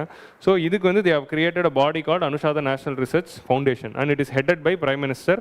பிரைம் மினிஸ்டர் கூட யார் யார் இருப்பாங்க அப்படின்னா prime minister is the president. இதில் வந்து வைஸ் பிரசிடெண்ட்டாக இருக்கிறது யார் அப்படின்னு பார்த்தீங்கன்னா science minister. So minister of science இருக்கார்ல, அவர் தான் வந்து வைஸ் பிரசிடெண்ட்டாக இருப்பார். And we also have secretaries from various other departments. So இவங்களோட வேலையை என்ன அப்படின்னா இந்தியாவில் இருக்கிற யூனிவர்சிட்டிஸ்லாம் ரிசர்ச் எங்கே நடக்குதோ, இனோவேஷன் எங்கே நடக்குதோ அங்கே பெஸ்ட் ப்ராஜெக்ட்ஸ் ஐடென்டிஃபை பண்ணி அதுக்கு ஃபண்டிங் கொடுக்கறது. ரெண்டாவது industries, private sector industries whoever focusing on research அதில் பெஸ்ட் ப்ராஜெக்ட்ஸ் ஐடென்டிஃபை பண்ணி அதுக்கு ஃபண்டிங் கொடுக்கறது. ஸோ இது மூலமாக நம்ம இந்த 0.7 அப்படிங்கிற இந்த நம்பரை வந்து இன்க்ரீஸ் பண்ணலாம் அப்படிங்கிறது தான். அனுசந்தன்னா என்ன அப்படின்னா இட் இஸ் ரிசர்ச், இனோவேஷனை தான் அனுசந்தன் அப்படின்னு சொல்கிறோம். ஓகே, ஸோ அதை வந்து நம்ம நோட் பண்ணிக்கலாம். ஸோ நெக்ஸ்ட் வந்து எஜுகேஷன் செக்டர். ஸோ ஃபஸ்ட்டு வந்து நம்ம இந்த இந்தியாவுடைய ஃபண்டிங் அதிகப்படுத்தணும். ஃபண்டிங் பற்றி பேசுகிறப்போ நான் 174th எடிஷன்லேயே பேசியிருப்பேன். என்னென்னா இந்தியா பொதுவாக வந்து ரிசர்ச்சில் அதிகமான ஃபண்டிங் இருக்கிற நாடுகள்லாம் பார்த்தீங்கன்னா ரிசர்ச் அண்ட் டெவலப்மெண்ட்டில் கவர்மெண்ட்டை விட ப்ரைவேட் தான் அதிகமாக பண்ணுது. ப்ரைவேட் செக்டரோட ஃபண்டிங் தான் அதிகமாக இருக்குது. பட் இந்தியாவை பொறுத்த வரைக்கும் இந்த பண்ணுற 0.7 இருக்கிற மேஜர் ஷேர் கவர்மெண்ட் கிட்ட தான் வருது. இந்தியாவோட ப்ரைவேட் செக்டர் பண்ணுறதே இல்லை. அதுதான் வந்து reality. So India's private sector is not investing on research and innovation. So அதை தான் நம்ம ஃபோக்கஸ் பண்ணி அதிகப்படுத்தணும் அப்படிங்கிறது தான் இந்த அனுசந்தன் ஃபண்டோடைய எய்மாக இருக்குது. ஸோ அடுத்த பாயிண்ட் வந்து எஜுகேஷன் செக்டர். எஜுகேஷன் செக்டரில் அப்போது இந்தியாவில் இருக்கிற அந்த ரிசர்ச்லாம் எங்கே நடக்குது அப்படின்னு பார்த்தா பெரும்பாலும் எல்லா ரிசர்ச்சும் IITலையும் IISCலையும் தான் நடக்குது. ஸோ அப்போது ரிசர்ச் அண்ட் இனோவேஷன் வெறும் இந்த மாதிரி ரெஸ்ட்ரிக்டட் இன்ஸ்டியூஷனில் மட்டும் தான் நடந்துச்சு அப்படின்னா இனோவேஷன் வராது. We have to take the research out of all these things. இங்கே மட்டும் இல்லாமல் ரிசர்ச்சை வந்து எல்லா யூனிவர்சிட்டிஸ்லையும் கொண்டு போகணும். We need regional universities to become nation innovation anchors, collaborating with local industries to solve real world problems. So அந்தந்த ஊரில் இருக்கிற ஒரு அண்ணா யூனிவர்சிட்டி அங்கே ரிசர்ச் நடக்கணும். SRM யூனிவர்சிட்டி அங்கேயும் நடக்கணும். வேல்ஸ் யூனிவர்சிட்டி அவங்க படமும் எடுக்கணும், ரிசர்ச்சும் சைமல்டேனியஸாக பண்ணணும். சரியா? So movie research okay. இப்போ புதுசாக இவர் சித்துக்கு படத்தோட வீடியோ பார்த்தப்போ தான் ஃபன்னாக இருந்தது. ஓகே, ஸோ அவங்களும் அந்த மாதிரி ரிசர்ச்சும் நிறைய பண்ணணும். சரி, அவங்களாம் பண்ணிட்டு தான் இருப்பாங்க. நான் ஒரு ஃபன்னுக்காக சொன்னேன். SRMும் பண்ணணும், வேல்ஸும் பண்ணணும், அண்ணா யூனிவர்சிட்டியும் பண்ணணும். ஸோ இந்த மாதிரி regional universities must become innovation anchors. அவங்க என்ன பண்ணலாம்னா they should collaborate with local industries. அவங்க ஊரில் இருக்கிற லோக்கல் இண்டஸ்ட்ரீஸ், எம்எஸ்எம்இஸ் இவங்களோட கொலாபரேட் பண்ணி கொண்டு வரணும். ஜஸ்ட் வந்து சயின்ஸ்க்கு லேபில் இஷ்டத்துக்கு ஒரு ப்ராஜெக்டாக கொண்டு வராமல் அது என்ன மாதிரி ப்ராஜெக்டாக இருக்கணும்னா அந்த ஊரில் இருக்கிற ஒரு பிரச்சனையை சால்வ் பண்ணுற மாதிரி ஒரு ரிசர்ச்சாக இருக்கணும். மக்களுடைய ப்ராப்ளமை குறைக்கிற மாதிரி ஒரு ரிசர்ச்சாக இருக்கணும். ஓகே, கண்ட்ரியோட டெவலப்மெண்ட்டை அடுத்த கட்டத்துக்கு கொண்டு போகிற ஒரு ரிசர்ச்சாக இருக்கணும். ஜஸ்ட் வந்து ஒரு பிஹெச்டி ஸ்காலரோட ரெஸ்யூமில் ஆட் பண்ணிக்கிறதுக்கு ஒரு நம்பராக இருக்கக்கூடாது.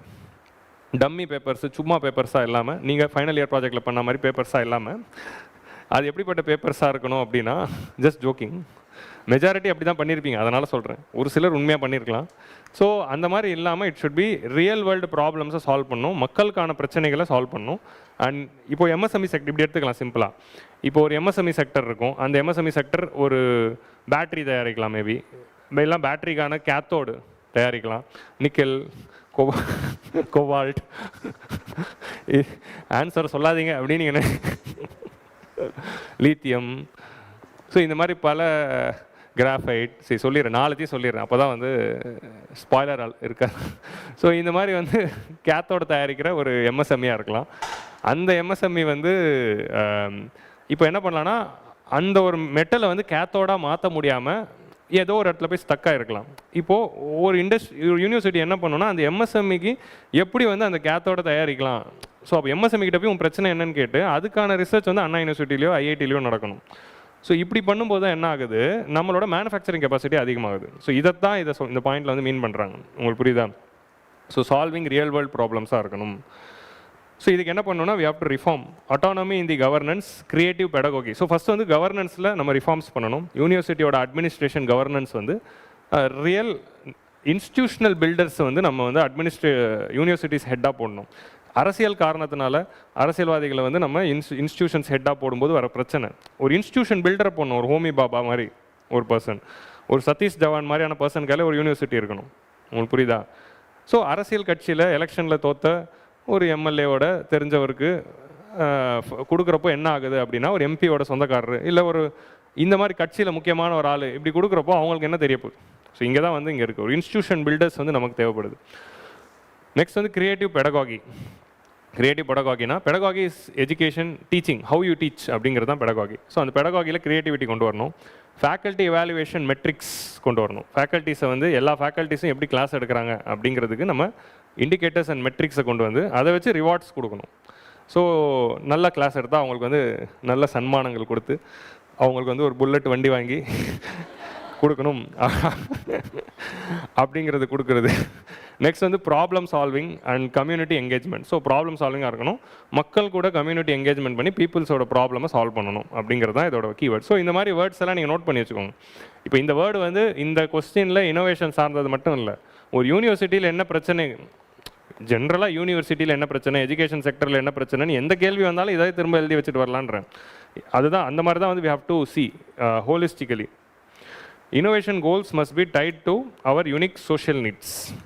ஸோ இந்தியாவுடைய சோஷியல் அப்லிஃப்ட்மெண்ட்டுக்கான நீட்ஸ் என்ன? க்ளீன் வாட்டர் வேணும். அப்போ க்ளீன் வாட்டரை கொண்டு வரதுக்கான ரிசர்ச் பண்ணணும். ஸோ இந்த மாதிரி நம்ம நாட்டோடைய பிரச்சனைகளை சால்வ் பண்ணுற மாதிரி energy security, electricity and energy production, energy efficiency இந்த மாதிரி ஏரியாவில் இருக்கணும். Equitable health care, sustainable agriculture, இந்த மாதிரி சோஷியல் அப்லிஃப்ட்மெண்ட்டுக்கு என்ன தேவையோ அந்த மாதிரியான ப்ராஜெக்ட்ஸை நம்ம பண்ணணும். அப்படி பண்ணுறப்போ தான் அந்த ரிசர்ச்னால எக்கனாமிக் க்ரோத்தும் வருது, சோஷியல் டெவலப்மெண்ட்டும் வருது. அப்போ தான் நம்ம ஹியூமன் டெவலப்மெண்ட் இண்டெக்ஸில் முன்னாடி போகிறோம். உங்களுக்கு புரியுதா? வெறும் இப்போ ரிசர்ச் மட்டும் பண்ணிகிட்டே இருந்தால் நம்பர் ஏறிட்டே போகும், ஜிடிபி ஏறலாம். பட் அதன் மூலமாக மக்களுக்கு அது டிரான்ஸ்லேட் ஆகிறப்போ தான் அது டெவலப்மெண்ட் அப்படின்னு நம்ம சொல்கிறோம். Real patterns and citations over metrics. உண்மையான பேட்டர்ன்ஸ் இருக்கணும். ஜஸ்ட் ரெஸ்யூமில் ஆட் பண்ணிக்கிறதுக்காக அவங்க வந்து நேம் சேக்கு ப்ராஜெக்ட்ஸோ இல்லை நேம் சேக்கு பேப்பர்ஸோ இல்லாமல் உண்மையான ரிசர்ச் பண்ணி பேப்பர்ஸ் வந்து போடணும். இப்போ நிறைய பிஹெச்டி ஸ்காலர்ஸ்க்கு எத்தனை பேப்பர் போட்டாங்கங்கிறது ஒரு மெட்ரிக்காக இருக்கும்போது அவங்களோட ப்ரொமோஷன் வேணும், அடுத்த கட்டத்துக்கு போகணுன்னா அவங்க சும்மாவே வந்து ரேண்டம் பேப்பர்ஸ் வந்து போட்டுக்கிறாங்க. Okay, so real patterns and citations இருக்கணும். சைட்டேஷன்னா என்ன அப்படின்னா ஒருத்தர் வந்து ரிசர்ச் பண்ணி ஒரு பேப்பர் கொண்டு வரார்ல, அந்த பேப்பரில் ஒரு ரிசர்ச் இருக்கும். அந்த ரிசர்ச்சில் அவர் ஒரு ஃபைண்டிங் வச்சுருப்பார். அந்த ரிசர்ச் வந்து இன்னொரு ரிசர்ச்சருக்கு பயனுள்ளதாக இருக்கணும். அவர் வந்து இப்போ அந்த ரிசர்ச் பண்ணும்போது இந்த ஸ்காலரோட இந்த பேப்பரை ரெஃபர் பண்ணி அதுலேருந்து ஒரு டேட்டா எடுத்து இவர் வேற ஒரு ரிசர்ச் பண்ணியிருப்பார். அப்போ அவருக்கு சைட்டேஷன் கொடுப்பாரு. இவரோட பேப்பர்லேருந்து இந்த பாயிண்ட்டை நான் எடுத்தேன், எட்டால் அப்படின்னு போடுவார், ஆப்ஷனல் எழுதுவீங்களா அந்த மாதிரி. ஸோ அந்த மாதிரி சைட்டேஷன்ஸ் வந்து எவ்வளோ வருதுங்கிறது ஒரு மெட்ரிக். ஸோ நீங்கள் நல்ல ரிசர்ச் பண்ணியிருந்தீங்க, உங்கள் ரிசர்ச் இன்னும் நிறைய பேருக்கு பயனுள்ளதாக இருக்கும். ஸோ அது it's another metric. So real world utility, interdisciplinary reach, long term social impact, அதே ப்ராப்ளம் தான். Okay, and scientific culture must reward risk taking, embrace failure and support collaboration. So இனோவேஷன்லையும் ஸ்டார்ட் அப்ஸ்லையும் இதெல்லாம் ரொம்ப முக்கியமான விஷயம் என்ன அப்படின்னு பார்த்தீங்கன்னா, they must reward risk taking and embrace failure. So இது யூபிஎஸ்சி ஆஸ்பிரன்ஸ்க்கும் தேவை. ஸோ ரிவார்ட் ரிஸ்க் டேக்கிங் அப்படின்னா ஒருத்தர் வந்து ரிஸ்க் எடுக்கிறவங்களே என்கரேஜ் பண்ணும். சரி, இது எல்லாமே வந்து ஒரு இனோவேஷனும் ஒரு ஸ்டார்ட் அப்பும் ஒரு ஐடியாவுமே வந்து ஒரு பெரிய ரிஸ்க் தான், ஃபினான்ஷியல் ரிஸ்க் தான். அதை தாண்டி அவங்க எடுக்கிறப்போ அது வந்து சக்ஸஸ் ஆகி பெருசாக மாறுது. அது ஃபெயிலியர் ஆகிறப்போ என்ன ஆகிடுது, ஒரு பெரிய லாஸாக முடிஞ்சிருது. ஸோ அப்படி ஃபெயிலியர் இருக்கிறப்போ அவங்கள டிஸ்கரேஜ் பண்ணி ஒதுக்கி வைக்காமல் அங்கே ஒரு சப்போர்ட் வரும்போது தான் அவங்க திரும்ப அடுத்து ஓட ஆரம்பிக்கிறாங்க, அடுத்த அட்டம்ப்டை நோக்கி. ஸோ ஓகே, அதை பற்றி பேசக்கூடாது. சரி, so reward risk taking, embrace failure and support collaboration. சரியா, அந்த மாதிரி வந்து they have to do. So கிளியரா? ஸோ இதுதான் அதோட அந்த பாயிண்ட். நெக்ஸ்ட் வந்து இண்டஸ்ட்ரியல் செக்டர். இண்டஸ்ட்ரியல் செக்டரில் என்ன பண்ணணும் அப்படின்னா, in 2022 high tech sectors accounted for less than 10% of India's manufacturing. South கொரியாவில் 30%. ஸோ இது என்ன டேட்டா அப்படின்னா, சவுத் கொரியாவில் இருக்கிற இண்டஸ்ட்ரீஸில் 30% இண்டஸ்ட்ரீஸ் வந்து ஹைடெக் இண்டஸ்ட்ரி. ஹைடெக்னா ஹை அண்ட் டெக்னாலஜி. பட் நம்ம ஊரில் இருக்கிற இண்டஸ்ட்ரீஸில் 10% தான் ஹை அண்ட் டெக்னாலஜி இண்டஸ்ட்ரீஸாக இருக்குது. ஸோ இது வந்து லைக் அகெயின் நிறைய இடத்துல இந்த டேட்டாவை பயன்படுத்தலாம். இதை நீங்கள் மக்கப் பண்ணி வச்சுக்கணும். ஸோ இந்த மாதிரி வந்து நோட் பண்ணி வச்சுக்கோங்க. So building domestic clusters, integrating lab, start ups, manufacturing training institutes. So இது இப்போது ஃபஸ்ட் டைம் பார்க்குறவங்க நான் போர்டில் காட்டுறது எல்லாத்தையும் எழுதணும் அப்படின்னு நினைக்காதீங்க. முக்கியமான கீவேர்ட்ஸ் மட்டும் எடுத்து, முக்கியமான டேட்டா மட்டும் எடுத்து எழுதுங்க. சரியா? ஸோ ஒரு எடிட்டோரியல் நோட்ஸே 10 பக்கத்துக்கு எழுத வேணாம். அந்த மாதிரி வந்து போக கற்றுப்பீங்க. Okay, so build domestic technology clusters. So இதுக்கு என்ன பண்ணணும் அப்படின்னா, எல்லாராலையும் ஹை அண்ட் டெக்னாலஜி யூஸ் பண்ண முடியாது. ஸோ அதுக்கு தான் வந்து ஷேர்டு ரிசோர்ஸஸ் அப்படிங்கிற அந்த கான்செப்ட் இருக்குது. ஸ்பெஷல் எக்கனாமிக் ஜோன்ஸில் they will be using the shared infrastructure and shared resources. So ஒரு இடத்துல காமனாக ஒரு பெரிய மிஷினரி வரும்போது அதை நிறைய எம்எஸ்எம்இஸ் யூஸ் பண்ணிக்கிற மாதிரி. இப்போ ஒரு எம்எஸ்எம்இக்கு தனியாக ஒரு ஹை அண்ட் மிஷின் வாங்கணும்னா ரொம்ப காஸ்ட்லியாக இருக்கும். அப்போது காமனாக ஒரு ஸ்பெஷல் எக்கனாமிக் ஜோனில் ஒரு மெஷினரியை ஒரு 10 பேர் சேர்ந்து பணம் போட்டு வாங்குறது. அப்போ 10 பேரும் பயன்படுத்திக்கலாம். இந்த மாதிரி வந்து நம்ம இண்டஸ்ட்ரியல் கிளஸ்டர்ஸ் உருவாக்கி அவங்களுக்கு இன்ஃப்ராஸ்ட்ரக்சர் கொடுக்குறப்போ ஹை அண்ட் டெக்னாலஜி நோக்கி அவங்க போகிறாங்க. இப்போ ஒரு எம்எஸ்எம்இ ஹை அண்ட் டெக்னாலஜிக்கு போகாமல் லோ டெக்னாலஜிலே இருக்காங்க. ஏன்னா பணம் அதிகமாக தேவைப்படும். அப்போது 10 பேருக்கு காமனாக ஒரு மிஷின் அப்படின்னு வாங்கி கொடுத்தா டெக்னாலஜிக்கு ஹை அண்டு போகிறதுக்கு ஒரு ஸ்டார்டிங் பாயிண்ட்டாக இருக்கும் அப்படிங்கிறது இந்த ஏர் டெல்லிங். அவ்வளோதான். ஐபி சப்போர்ட்னா இன்டெலெக்சுவல் ப்ராப்பர்ட்டி, அதாவது இந்த பேட்டன் ஃபைலிங் அதெல்லாம். ஸோ அதான் வந்து they are telling here. So next வந்து we are going for the development point of view. Our per capita income remains significantly lower. So நம்ம வந்து ஜிடிபியில் 4th largest-ஆக இருக்கலாம். per capita income of people, so divided by population போட்டால் per capita income வருதுல்ல, அதில் நம்ம 140th. So this is the difference. So அப்படி இருக்கிறப்போ நம்ம வந்து டெவலப்மெண்ட்டை இன்னும் அடுத்த லெவலுக்கு கொண்டு போகணும் அப்படின்னா we need to focus on rights based approach, focusing on education for girls, reproductive health, services and எல்லாருக்கும் economic opportunity. So regional development, equitable டெவலப்மெண்ட்டை கொண்டு வரணும் அப்படின்றாங்க. அதே மாதிரி அந்த சொசைட்டி வந்து ஒரு சயின்டிஃபிக் அண்ட் டெமோக்ராட்டிக் சொசைட்டியாக இருக்கணும்.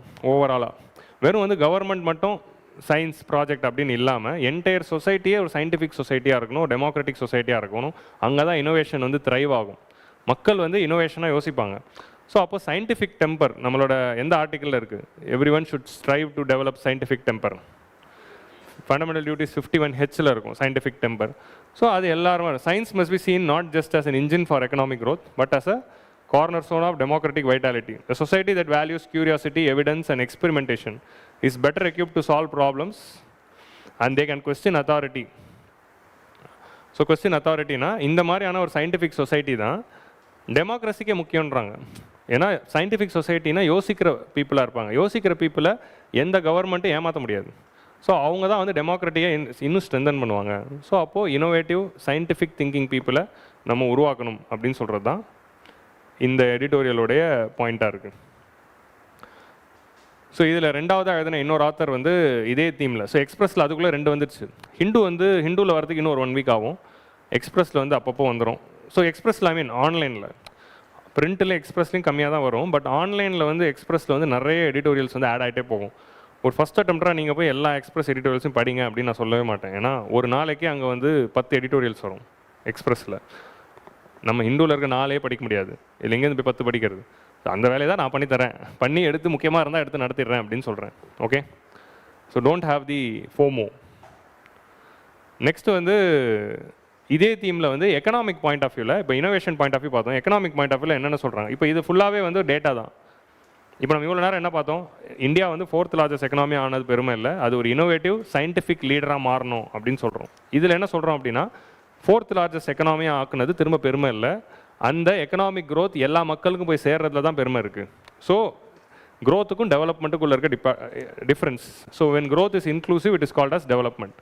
GDP in absolute terms can be deceptive metrics.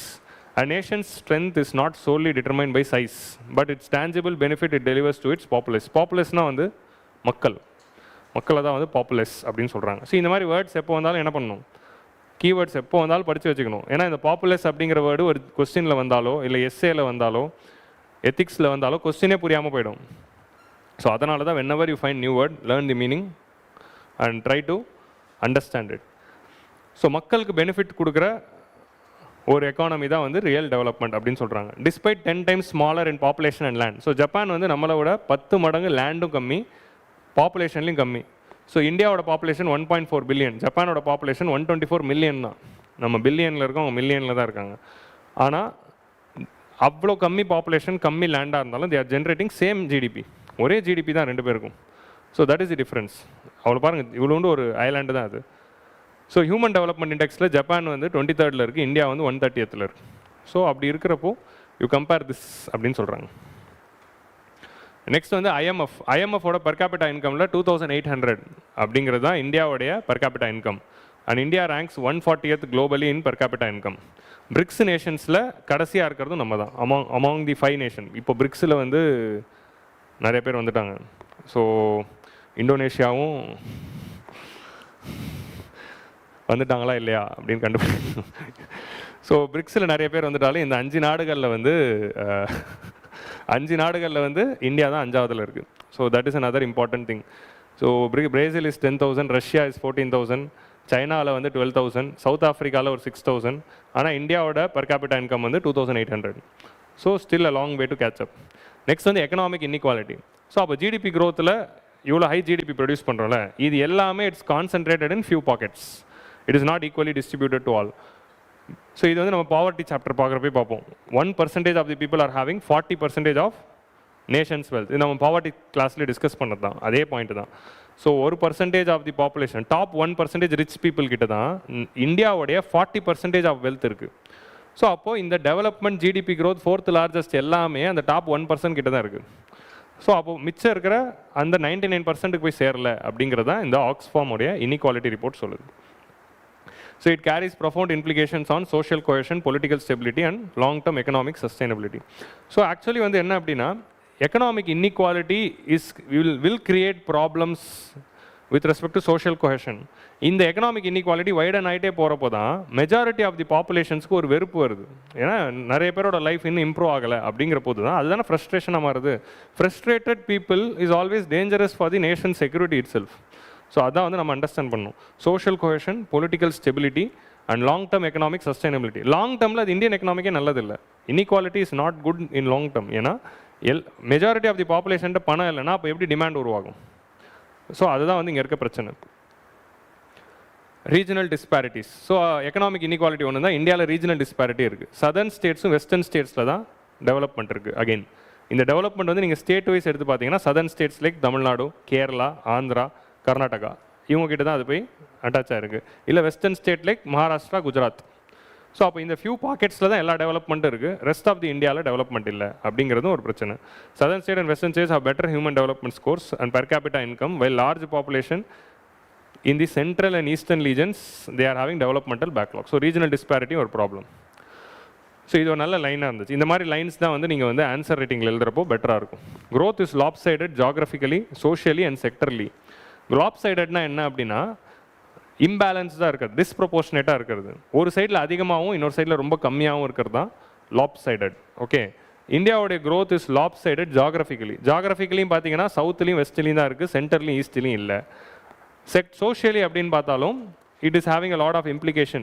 It can be with respect to rich and poor, or it can also be caste wise. எடுத்து பார்த்தாலும் it's lopsided. ரெண்டாவது வந்து sectorally. Socially இன்னொன்று ஜெண்டர்லேயும் அது டிஸ்ப்ரொபோர்ஷனேட்டாக இருக்குது, caste வைஸ்லையும் டிஸ்ப்ரொபோர்ஷனேட்டாக இருக்குது. செக்டர்லின்னா பார்த்தீங்கன்னா எல்லாமே வந்து சர்வீஸ் செக்டர்லேருந்து தான் வருது. when agriculture and industry is not performing well. So அதான் வந்து இங்கே சொல்கிறாங்க. ஸோ இது வந்து அடுத்த லைன் பார்த்தீங்கன்னா இது வந்து சும்மா பாருங்கள், நல்லா இருந்துச்சு. இந்த மாதிரி வாசகங்கள்லாம் வந்து நம்மளால் முடிஞ்சு எஸ்ஐஸ்லாம் எழுதுகிறப்போ எழுதுனா நல்லாயிருக்கும். while urban India prospers, rural distress persists. ஒரு கவிதை மாதிரி எழுதியிருக்காங்க. while high-tech services shine, manufacturing stagnates. High-tech services shine ஆகிறப்போ manufacturing stagnate ஆகுது. when stock market is soaring, informal workers remain in precarity. Precarityனா கஷ்டத்தில் இருக்காங்க அப்படிங்கிறது அர்த்தம். growth without inclusiveness can deepen divide. growth without productivity can exhaust resources. growth without sustainability can be short lived. அப்படின்னு பொயட்டிக்காக முடிக்கிறாங்க. அவ்வளோதான், சும்மா ஒரு பொயட்டிக் டச். ஸோ இது மூணுத்தையும் நோட் பண்ணிக்கோங்க. So now we'll continue the next editorial. Focus on health resilience despite on monsoon. So இந்தியாவில் வந்து because of climate change every year வந்து ஹீட் வேவ்ஸ் வந்து அதிகமாகிட்டே போகுது. ஸோ அந்த ஹீட் வேவ்ஸ் அதிகமாகிட்டு போகிறதுனால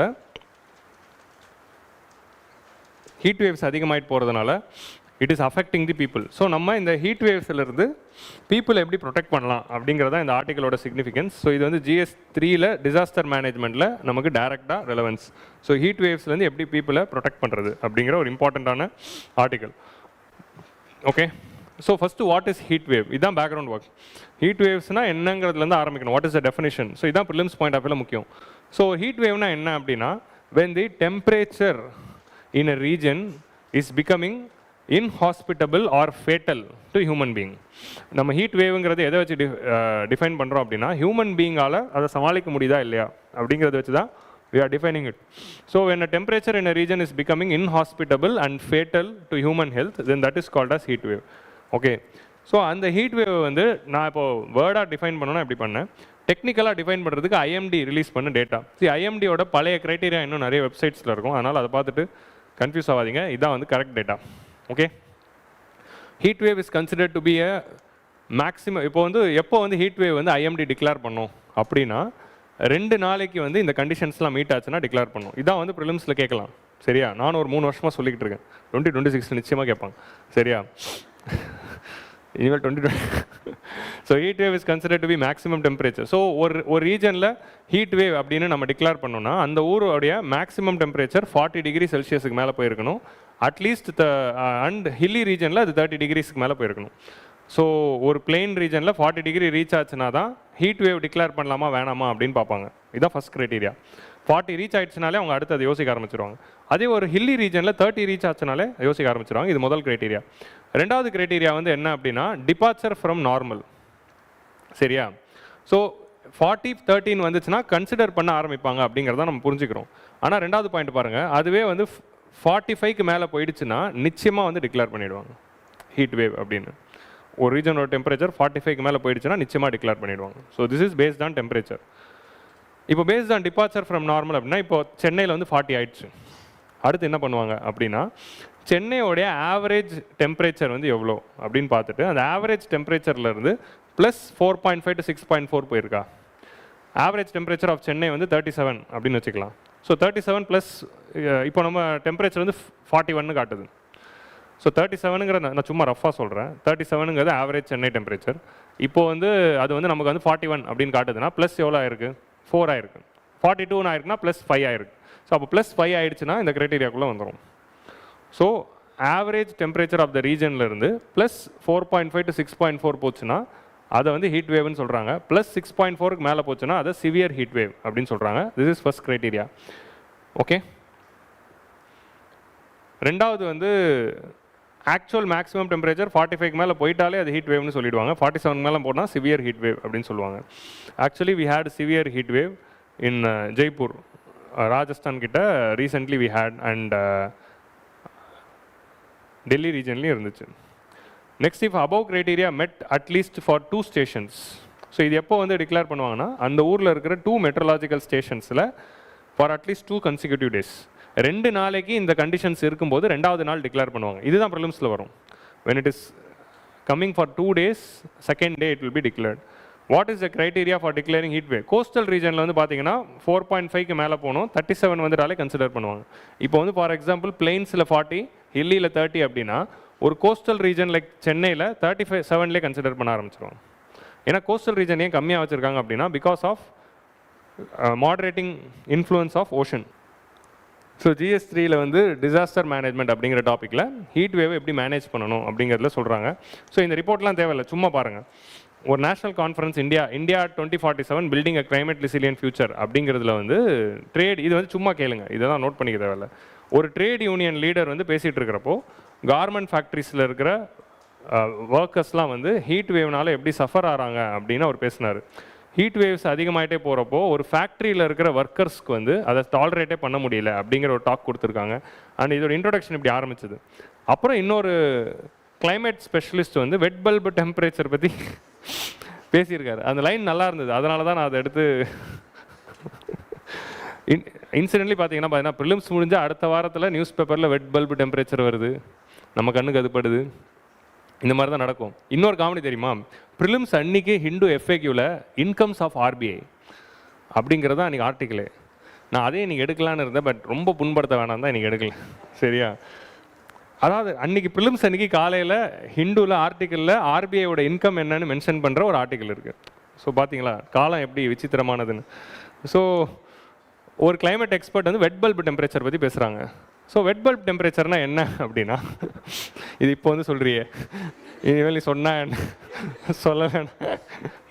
ஓகே, 2026 திரும்ப தேவைப்படலாம், 2026 எழுத போகிற ஆஸ்பிரன்ஸுக்கு. வெட் பல்ப் டெம்பரேச்சர்னால் என்ன அப்படின்னா, it is the temperature which is measured with the humidity with humidity's perspective. வெறும்னே நாமினல் GDP ரியல் GDP மாதிரிங்க. நாமினல் GDPனா என்ன, அப்படியே GDP மெஷர் பண்ணுறது. ரியல் GDPனா இன்ஃப்ளேஷனோட பண்ணுறது. வெட் பல்ப் டெம்பரேச்சர்னா என்ன அப்படின்னா, டேரெக்டாக காற்று எவ்வளோ டெம்பரேச்சரில் இருக்குது அப்படின்னு மெஷர் பண்ணுறது நார்மல் டெம்பரேச்சர். வெட் பல்பு டெம்பரேச்சர்னா அந்த காற்றுல எவ்வளோ ஈரப்பதம் இருக்குது அப்படிங்கிறத கன்சிடர் பண்ணிவிட்டு அப்புறம் வந்து நீங்கள் அதை கால்குலேட் பண்ணுவாங்க. ஸோ அதோட எப்படி கால்குலேட் பண்ணுறாங்கிற ஜாகிரஃபிக்குள்ளே இப்போ நான் போக விரும்பல, நம்ம இதுக்குள்ளேயே மட்டும் பேசுவோம். வெட் பல்ப் டெம்பரேச்சருங்கிற டெம்பரேச்சர் எதுக்கு முக்கியமானது அப்படின்னா, ஹியூமன் பாடியோட பெர்ஸ்பிரேஷன், ஸ்வெட்டிங் சம்மந்தப்பட்ட ஒரு விஷயம். ஸோ எந்த அளவுக்கு ஹியூமிடிட்டி வந்து இருந்துச்சுன்னா நம்மளோட பாடியோடைய அந்த ஹீட் ஸ்டெபிலைசேஷன் ஒர்க் ஆகும். ஸோ நம்ம பாடி ஓவர் ஹீட் ஆகிறப்போ என்ன பண்ணுது, பாடி வந்து ஆட்டோமேட்டிக்காக ஸ்கின் வந்து ஸ்வெட்டை ரிலீஸ் பண்ணுது. ஏன் அந்த ஸ்வெட்டை ரிலீஸ் பண்ணுதுன்னா, அந்த ஸ்வெட் வந்து நம்மளோட ஹீட்டோட எடுத்துக்கிட்டு எவாப்ரேட் ஆகிடும். So that sweat will absorb the heat of the body and it will evaporate. அது மூலமாக நம்மளோட பாடியோட டெம்பரேச்சர் குறையும்.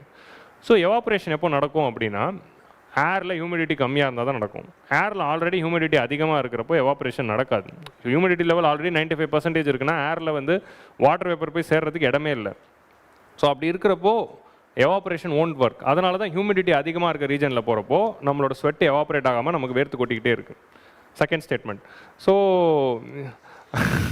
அதான் வந்து இது அதான் அதில் வந்து பேசியிருப்பாங்க. ஸோ ஏன் வந்து நமக்கு வந்து வேர்த்து கொட்டிக்கிட்டே இருக்குது அப்படின்னா, ஆல்ரெடி வந்து ஏர் வந்து ஆல்ரெடி ஹை ஹியூமிடிட்டியில் இருக்குது. ஸோ அவ்வளோ ஹை ஹியூமிடிட்டியில் இருக்கும்போது the sweat is not evaporating, so it stays in the body, so we feel sweaty. So அதுவே நீங்கள் டெல்லிக்கு போனீங்கன்னா உங்களுக்கு வேர்த்து கொட்டாது. ஆனால் செம்ம சூடாக இருக்கும், ஆனால் வேர்த்து கொட்டாது. ஏன்னா அங்கே ஏரில் வந்து மாய்ஸ்சரே இல்லை, ஏன்னா அங்கே வந்து ட்ரை விண்ட்ஸ் வந்து இருக்கும். ஸோ அப்படி இருக்கிறப்போ டெல்லியில், அதாவது டெம்பரேட் ரீஜனில் ட்ரை விண்ட்ஸ் இருக்கும். ஸோ அதனால் வந்து ஓகே, ஞாபகம் இருந்தால் உங்களுக்கு புரியும். ஸோ அதனால் என்ன ஆகுதுன்னா, அந்த ட்ரை விண்ட்ஸ் அங்கே இருக்கிறதுனால ஹேரில் வந்து ஹியூமிடிட்டியே இல்லை. அதனால் வந்து ஈஸியாக வந்து ஸ்வெட் வந்து அப்சார்ப் பண்ணிட்டு போயிடும். So that is the logic. So அப்போ வெட் பல்ப் டெம்பரேச்சர்னா என்ன அப்படின்னா, what is the maximum temperature till where the human body's metabolism can work. So wet bulb temperature அந்த லிமிட்டுக்கு மேலே போகிறப்போ உங்களுக்கு ஹியூமன் பாடியோட ஆட்டோமேட்டிக் மெட்டபாலிசம் ஒர்க் ஆகாது, ஹீட் ஸ்டெபிலைசேஷன். ஸோ அப்போ தான் நீங்கள் ஹீட் வேவ்ஸால் பாதிக்கப்படுவீங்க. ஹீட் வேவ்ஸால் நம்ம எப்போ பாதிக்கப்படுறோம், நம்ம ஹியூமன் பாடி அளவுக்கு அதிகமாக ஹீட்டை வந்து ஃபேஸ் பண்ணுது, அது ஸ்வெட்டை ரிலீஸ் பண்ணி அதை கண்ட்ரோல் பண்ணணும்னு நினைக்குது, ஆனால் கண்ட்ரோல் பண்ண முடியல, உங்கள் பாடி ஓவர் ஹீட் ஆகி நீங்கள் ஹீட் வேவில் அட்டாக் ஆகிறீங்க. ஸோ வெட் பல்ப் டெம்பரேச்சரோட லெவல் ஒரு லெவலுக்கு மேலே போகிறப்போ humans and animals they can not unfortunately survive அப்படின்னு UPSC Prelims-ல ஒரு ஸ்டேட்மெண்ட்டில் வச்சுருந்தாங்க. ஸோ இதுதான் வந்து அந்த கான்செப்ட் வந்து இந்த பேசேஜில் வந்து சொல்லியிருந்தாங்க. வேறு climate modeller spoke about the wet bulb temperature. So ஒரு 10 நாளைக்கு அப்படி தான் இருக்கும், கண்டுக்காதீங்க, சரியா? ஸோ இது ஏன் வந்து இங்கே நம்ம இதை டிஸ்கஸ் பண்ணுறோம் அப்படின்னு பார்த்தீங்கன்னா, பிகாஸ் ஆஃப் திங்ஸ். இப்போ நம்ம ஹீட் வேவ் அப்படின்னு பேசுகிறப்போ நம்ம என்ன சொல்லிடுறோம், ஹீட் வேவ்ஸ் அப்படின்னா வெளியே சூடாக இருக்குது, அப்போ வீட்டுக்குள்ளேயே இருங்க அப்படின்னு சொல்கிறோம். எல்லாராலையும் வீட்டுக்குள்ளே இருக்க முடியுமா? ஆட்டோ ஓட்டுறவங்களால் வீட்டுக்குள்ளே இருக்க முடியுமா? ஊபர் ஓட்டுறவங்களால் வீட்டுக்குள்ளே இருக்க முடியுமா? ஸ்விக்கிக்காரரால் வீட்டுக்குள்ளே இருக்க முடியுமா? முடியாது. ஸோ அப்போது வீட்டுக்குள்ளே இருங்க, வெளியே போகாதீங்க அப்படின்னு சொல்கிறது சொல்யூஷன் கிடையாது. வீட்டில் ஏசி போட்டுக்கோங்க அப்படிங்கிறது சொல்யூஷன் கிடையாது. So how we are going to prevent the effect of heat waves on those people அப்படிங்கிறது தான் ஹீட் வேவ்க்கான ரெசிலியன்ஸ்க்கான பிளான். ஒரு டெக்ஸ்டைல் இண்டஸ்ட்ரியில் வேலை செய்கிற ஒரு ஒர்க்கருக்கு வந்து எப்படி நம்ம ப்ரிவென்ட் பண்ணுறோம் அப்படிங்கிறது வி ஹவ் டு திங்க். அதான் வந்து they are talking. So wet bulb temperature is very very important. இப்போ வந்து அந்த ரிப்போர்ட் படி என்ன சொல்கிறாங்கன்னா, இந்தியாவோட வெட் பல்ப் டெம்பரேச்சர் அதிகமாகிட்டே போகுது அப்படிங்கிறது தான் அந்த இதில் வந்து பேசியிருப்பாங்க. So need for unlikely collaborations. இப்போ பீடியாட்ரிஷியன்ஸ், இப்போ இந்த மாதிரியான ஹீட் வேவ் சார்ந்த விஷயங்கள்லாம் டேக்கிள் பண்ணோன்னா வெறும் கவர்மெண்ட்னால மட்டும் பண்ண முடியாது. நம்ம நிறைய கொலாபரேஷன்ஸ் தேவை. இது வந்து சும்மா அதெல்லாம் நோட் பண்ணிக்கணும். ஜஸ்ட் பாருங்கள், ஒரு பீடியாட்ரிஷியன் ஒரு ஆர்கிடெக்டோட கொலாபரேட் பண்ணணும். ஏன்னா பீடியாட்ரிஷியன்னா குழந்தைகள் டாக்டர், ஆர்கிடெக்ட்னா வீடு கட்டுறவங்க. ஸோ எந்த மாதிரியான ஹவுசிங் ஸ்ட்ரக்சர் இருந்ததுன்னா ஒரு சைல்டுக்கு வந்து ஹீட் வேவ் எஃபெக்ட் ஆகாது, அந்த இன்ட்ராக்ஷன் அவங்களுக்குள்ளே இருக்கணும். மெட்டர்னல் ஹெல்த் எக்ஸ்பர்ட் வந்து சிட்டி இன்ஜினியர்ஸோட கண்டக்ட் பண்ணும். ப்ரெக்னென்ட் உமன்ஸ் இல்லையா எப்படி சிட்டியை மாற்றுறது அப்படிங்கிறத பற்றி பேசு. ஸோ இந்த மாதிரி கொலாபரேஷன்ஸ்லாம் வந்து நம்ம வந்து பண்ணால் தான் வந்து இட் கேன் பி டன் அப்படின்னு சொல்கிறாங்க. ஸோ இந்தியாவுடைய கரண்ட் இப்போ இதுலேருந்து தான் எடிட்டோரியல் ஆரம்பிக்குது, சரியா? So current health response for முதல் பேசேஜ் போட்டது சும்மா அவங்களை வெறுப்பேற்றுறதுக்கு அப்படின்லாம் இல்லை. ஹீட் வேவ் பல்ப் டெம்பரேச்சர்னால் என்னன்னு சொல்கிறதுக்கு தான் நான் போட்டேன். ஆனால் அதனால் நீங்கள் வந்து அஃபெக்ட் ஆகிறீங்க. So current health response for dehydration and heat stroke வந்து எப்படி இருக்குது அப்படின்னா, இது வந்து ரியாக்டிவாக தான் இருக்குது. So crisis care, hospital beds, intravenous fluids, இப்படி தான் நம்ம வந்து கவர்மெண்ட் வந்து பிளான் பண்ணிக்கிட்டு இருக்காங்க. ஹீட் வேவ் அதிகமாகிடுச்சா அப்போ நிறைய ஹாஸ்பிட்டல்ஸ் பெட்ஸ் ரெடி பண்ணணும், நிறைய வந்து குளுக்கோஸை வந்து ரெடி பண்ணணும், நிறைய வந்து நம்ம வந்து ஹைட்ரேஷனை வந்து ரெடி பண்ணணும் அப்படின்னு ரியாக்டிவாக தான் இருக்கே தவிர இது ப்ரோஆக்டிவாக மாறணும் அப்படிங்கிறது தான் ஃபஸ்ட்டு சொல்கிறாங்க. ஸோ ரியாக்டிவாக ஹீட் வந்த பிறகு என்ன பண்ணலாம் அப்படின்னு யோசிக்கிறதுக்கு முன்னாடி அந்த ஹீட் வேவ்லேருந்து அவங்க அஃபெக்ட் ஆகாமல் இருக்கிறதுக்கான ஸ்டெப்ஸ் எப்படி எடுக்கலாம், எப்படி வந்து மோர் ஷேட்ஸை வந்து கொண்டு வரலாம், இல்லை எப்படி வந்து நம்மளுடைய பில்டிங் ஸ்ட்ரக்சர்ஸை வந்து நம்ம இம்ப்ரூவ் பண்ணலாம், so that heat wave is not affecting them அப்படிங்கிறத பற்றி நம்ம யோசிக்கலாம். ஸோ ப்ரியாக்டிவ்லேருந்து ப்ரோஆக்டிவாக அண்ட் ப்ரிவென்டிவாக நம்ம மாறணும். ரியாக்டிவ்லேருந்து we have to move towards proactive and preventive. இப்படி தான் நம்ம வந்து ஆன்சர்ஸில் எழுதணும், கவர்னன்ஸ்லாம் எழுதுகிறப்போ. எப்போவுமே நம்ம ப்ரோஆக்டிவாகவும் ப்ரிவென்டிவாகவும் இருக்கிறது is always better. Okay. So primary health system must be climate ready. So first வந்து இதுக்கு ஒரு சில வே ஃபார்வர்ட் கொடுக்குறாங்க. வே ஃபார்வர்டில் again integrating ASHA workers. So ASHA workers and primary health centre staffs வந்து they can become health safety champions. So இவங்க தான் வந்து ஆன் கிரவுண்டில் ஆஷா ஒர்க்கர்ஸ்னு யார், accredited social health activist. So they are the workers are associated with the government at the local level. So இவங்க என்ன பண்ணுவாங்கன்னா, they will go door to door, வீடு வீடாக போயிட்டு ஹெல்த் பற்றின அவேர்னஸ் க்ரியேட் பண்ணுறாங்க, மெடிசின்ஸ் கொடுக்குறாங்க, ரீப்ரொடக்டிவ் ஹெல்த்துக்கான கான்ட்ரசெப்டிவ்ஸ் கொடுப்பாங்க. இந்த மாதிரி பண்ணுறது தான் ஆஷா ஒர்க்கர்ஸோட வேலை. ஒரு ப்ரெக்னென்ட் உமன் தான் அவங்களை மானிட்டர் பண்ணுறது. இந்த ASHA workers already they are designated to go door to door and do சம்திங்ஸில். இதே ஆஷா ஒர்க்கர்ஸை வச்சுக்கிட்டு நம்ம ஹீட் வேவ் ரெசிலியன்ஸ் பிளானும் பண்ணலாம். ஹீட் வேவ் பற்றின அவேர்னஸும் அவங்க மூலமாக கொண்டு போகலாம். அவங்க வந்து ஒரு ஹீட் வேவ் சேஃப்டி சாம்பியனாக மாற்றலாம் அப்படிங்கிறது தான் அது. ஸோ அவங்களோட வேலை என்னவாக இருக்குன்னா, ஹீட் வேவ் வரப்போகுதுங்கிற அலர்ட்டை மக்கள்கிட்ட கொண்டு போய் சேர்க்குற ஒரு டூலாக நம்ம பயன்படுத்தலாம். Okay. So they can be trained. So we have to build first an early warning system. Disaster மேனேஜ்மெண்ட்னாலே இப்போ நீங்கள் ஏர்லி வார்னிங் சிஸ்டம் அப்படிங்கிற வேர்டை எழுதணும். ஹீட் வேவ் வரப்போதுன்னு ஒரு ஏர்லி வார்னிங் ஃபஸ்ட்டு ஐஎம்டிலேருந்து வரணும். அந்த ஏர்லி வார்னிங் மெசேஜஸ் டேரெக்டாக அந்த ஆஷா ஒர்க்கருக்கு பஞ்சாயத்து லெவலில் போகணும். பாரத் ஃபோர்காஸ்ட் சிஸ்டம் அப்படின்னு கூட last week there was an article. Panchayat லெவலில் நம்ம வெதர் ஃபோர்காஸ்ட்டை கொண்டு போகணும் அப்படின்னு. ஸோ அது பஞ்சாயத்து லெவலில் அப்படி போகிறப்போ டேரெக்டாக ஆஷா ஒர்க்கர்கிட்டே அந்த அலர்ட் போகும். ஆஷா ஒர்க்கர் என்ன பண்ணுவாங்க, டேரெக்டாக மக்கள்கிட்ட போய் சேர்ப்பாங்க. எப்படி மக்கள்கிட்ட சேர்க்கலாம், ஏதோ டோர் டு டோர் போய் சேர்க்கலாம், இல்லை ஆஷா ஒர்க்கர் ஒரு வாட்ஸ்அப் குரூப் ஆரம்பிக்கலாம், அது மூலமாக அவங்க இன்ஃபர்மேஷன் போடலாம் அப்படிங்கிறது தான் சொல்கிறாங்க. ஸோ அவங்க டேரெக்டாக போய் கம்யூனிட்டிஸை அலர்ட் பண்ணலாம். Check vulnerable patients. Door to door போய் வீடு வீடாக பார்க்குறப்போ வல்னரபிளாக இருக்கிற பேஷண்ட்ஸ் யார், வயசானவங்களுக்கு ஏதாவது சிம்டம்ஸ் தெரியுதா, இல்லை சின்ன பசங்களுக்கு ஏதாவது சிம்டம்ஸ் தெரியுதா, ஹீட் வேவ்ஸ்னால அவங்க அஃபெக்ட் ஆயிருக்காங்களா அப்படிங்கிற டிடெக்ட் பண்ணுறதுக்கான ட்ரைனிங் கொடுக்கணும். ஹீட் வேவ்ஸ் வந்தால் இதுதான் சிம்டம்ஸ், இப்படி தான் பிஹேவ் பண்ணுவாங்க அப்படிங்கிற அந்த ட்ரைனிங் அவங்களுக்கு கொடுத்தோன்னா அவங்க டோர் டு டோர் போகிறப்போ அதை கண்டுபிடிக்க முடியும் அவங்களால. ஸோ அப்புறம் அவங்க அதை அஃபெக்ட் ஆகி ஹாஸ்பிட்டலைசேஷன் போகிறதுக்கு முன்னாடி ப்ரிவென்டிவாக முன்னாடியே இவருக்கு சரியில்லை, இவருக்கு நிறைய தண்ணி கொடுங்க, வெளியே விடாதீங்க அப்படின்னு நம்ம அந்த ஆஷா ஒர்க்கர்ஸ் வந்து கண்டுபிடிக்கலாம். ஸோ அந்த டயக்னோசிஸ்க்கு வந்து தே கேன் டூ. டிப்ஸும் அவங்க சொல்லலாம். So early warning system plus Asha worker. Community level alert இன் தி வாட்ஸ்அப் குரூப் அப்படிங்கிற இந்த மாடல் வந்து எங்கே லான்ச் பண்ணாங்க அப்படின்னா அஹமதாபாத். ஸோ அஹமதாபாத்தில் இது சக்ஸஸ்ஃபுல்லாக லான்ச் பண்ணியிருக்காங்க. இது நம்ம மெயின்ஸ் ஆன்சர் ரேட்டிங்கில் டிசாஸ்டர் மேனேஜ்மெண்ட்டில் நிச்சயமாக எழுத வேண்டிய ஒரு முக்கியமான பாயிண்ட். ஸோ அஹமதாபாத் மாடல் அப்படின்னு போட்டு சும்மா அப்படி எழுதி விடலாம். சரியா? அவ்வளோதான். இந்த ஒரு லைன் தெரிஞ்சு வச்சுக்கோங்க. இதை வச்சுக்கிட்டு நீங்கள் என்ன வேணால் எழுதிக்கலாம். கரெக்ட் பண்ண போகிறோம், போய் பார்க்க போகிறதில்ல. ஸோ அவரும் தெரிய போகிறதில்ல. ஸோ ஓகே, சரி அஹமதாபாத்தில் இருக்குது போல் அப்படின்னு சொல்லி போட்டுடலாம். So integrating prevention into routine chronic care. So routine chronic கேர்னால் என்ன அப்படின்னா, எல்லா ஹாஸ்பிட்டலில் இருக்கிற doctors, nurses and all the other medical ப்ராக்டிஷனர்ஸ்க்கு இந்த ஹீட் வேவ் பற்றின அவேர்னஸ் கொண்டு போகணும். ஸோ இப்போ ஹீட் வேவ்ஸ் ரிலேட்டடான விஷயத்து ரிலேட்டடாக ஒரு ஹாஸ்பிட்டலில் யாரோ ஒருத்தர் வராரு அப்படின்னா அவங்களும் அதை கண்டுபிடிக்க தெரியணும். கண்டுபிடிக்க தெரிஞ்சு மற்ற மெடிக்கல் டயக்னோசிஸ் அண்ட் ட்ரீட்மெண்ட் பண்ணுறாங்களே, அது கூட இது ஹீட் வேவ்னால இருக்கலாமோ அப்படிங்கிற ஒரு தாட் வந்து அந்த டயக்னோசிஸ் பண்ணுறவங்களுக்கு இருக்கணும். வேறு ஏதோ ஒரு நோய்க்காக வந்திருப்பாங்க, அது வேறு ஏதோ நோயா இல்லை ஹீட் வேவா அப்படிங்கிற தாட் ஃபஸ்ட்டு வருதா அந்த மெடிக்கல் ப்ராக்டிஷனருக்கு. ஸோ அப்போ ஜென்ரலாக வந்து ஒரு க்ரானிக் இல்னஸில் ஒருத்தர் உள்ளே போகிறாரு அப்படின்னா இது ஹீட் வேவ்னால வந்திருக்க கூடுமா அப்படிங்கிற அந்த தாட் இருக்கணும். அதுக்கேற்ற மாதிரி மெடிகேஷன்ஸ் சஜஸ்ட் பண்ணணும் அப்படிங்கிறதும் இவங்களுக்கு ஒரு ட்ரைனிங் கொடுக்கணுன்றாங்க. Heat exposure in routine health checkup. Routine health செக்கப்பில் நம்ம ஆல் பாடி செக்கப் அதெல்லாம் பண்ணுறோம்ல, அப்படிலாம் பண்ணும்போது ஹீட் எக்ஸ்போஷர் செக்கப் அப்படிங்கிற ஒரு செக்கப்பையும் கொண்டு வந்து இவங்க ஹீட் வேவ்ஸில் நிறைய எக்ஸ்போஸ் ஆகிருக்காங்களா அப்படின்னு பார்த்துக்கிறதுக்கு ஒரு டெஸ்ட் வந்து கொண்டு வரலாம் அப்படிங்கிறது நெக்ஸ்ட்டு கொண்டு வராங்க. இது எல்லாமே ப்ரிவென்ஷன். சம்மர் ட்ரில்ஸ் இன் ஹாஸ்பிட்டல்ஸ். ஹாஸ்பிட்டல்ஸில் வந்து எவ்ரி சம்மர் வந்து ஹீட் வேவ்ஸ்னால நிறைய பேஷண்ட்ஸ் வருவாங்க அப்படின்னு ப்ரியம்ட் பண்ணி அதுக்கு அவங்க ட்ரில்ஸ் பண்ணணும். அதுக்கு வந்து ஹாஸ்பிட்டல்ஸில் வந்து ஒரு ஏரியாவை வந்து ஹீட் கார்னர் அப்படின்னு ஒதுக்கி வச்சு அங்கே வந்து ஹீட் வேவ்ஸ்க்கான பேஷண்ட்ஸை அட்மிட் பண்ண வைக்கலாம். அண்ட் ஹாஸ்பிட்டல்ஸில் கூல் கிட்ஸ்னால் என்னதுன்னா, இந்த மாதிரி ஹீட் வேவ்ஸில் வரவங்களுக்கு இமீடியட்லாக கொடுக்க வேண்டிய ஒரு கிட்டு. அதில் என்னென்ன இருக்கும், மேபி குளுக்கோஸ் இருக்கலாம், இல்லை வந்து வேறு ஏதாவது அந்த மாதிரி இமீடியட்லி வந்து அந்த டிஆர்ஹெச் சொல்யூஷன் இருக்கலாம். ஸோ அந்த மாதிரி விஷயங்கள்லாம் வச்சு கொடுப்பாங்க. And post discharge follow up வந்து ஹாஸ்பிட்டல்ஸில் கொண்டு வரலாம் அப்படிங்கிறது ஒரு விஷயம். ஸோ இதுதான் டிசாஸ்டர் மேனேஜ்மெண்ட். டிசாஸ்டர் மேனேஜ்மெண்ட்டில் ஹீட் வேவ்ஸ் ரிலேட்டடாக ஒரு கொஸ்டின் வருதுன்னா இது உங்கள் ஆன்சரில் இருக்கணும். அதுதான் இந்த பர்டிகுலர் எடிட்டோரியலோட அப்ஜெக்டிவ். அதனால தான் இதை சூஸ் பண்ணியிருக்கேன். ஏன்னா டிசாஸ்டர் மேனேஜ்மெண்ட்டில் heat wave it's a potential area, கண்டிப்பாக வரலாம். ஸோ அப்போது அது கேள்வியாக வந்துட்டால் இது உங்கள் ஆன்சரில் இருக்கணும். அதுதான் வந்து இது. ஸோ இந்த நான் போல்ட் பண்ணியிருக்கிற கீவேர்ட்ஸ் வந்து நீங்கள் நோட் பண்ணிக்கணும். Prevention of health exposure. So இதெல்லாம் வந்து மெடிக்கல் வைஸாக என்ன பண்ணணும் அப்படின்னு சொல்லிட்டாங்க. ஓகே, மெடிக்கல் வைஸ் ஒருத்தரை எப்படி ஹேண்டில் பண்ணுறது. இப்போ அடுத்தது வந்து நம்ம சுற்றி இருக்கிற சுற்றுச்சூழல், அதாவது அவங்களுடைய ஆர்கிடெக்சர் வைஸ் அவங்கள ஹீட் எக்ஸ்போஷர்லேருந்தே குறைக்கிறது எப்படி அப்படிங்கிறதுக்கு நம்ம அடுத்த ஸ்டெப்ஸ் எடுக்கிறோம். ஃபர்ஸ்ட் வந்து அர்பன் பிளானர்ஸ். இப்போ அடுத்து வந்து யாருக்கு பொறுப்பு இருக்குன்னா அர்பன் பிளானர்ஸ். அர்பன் பிளானர்ஸ் வந்து they have to rethink the housing design and public places.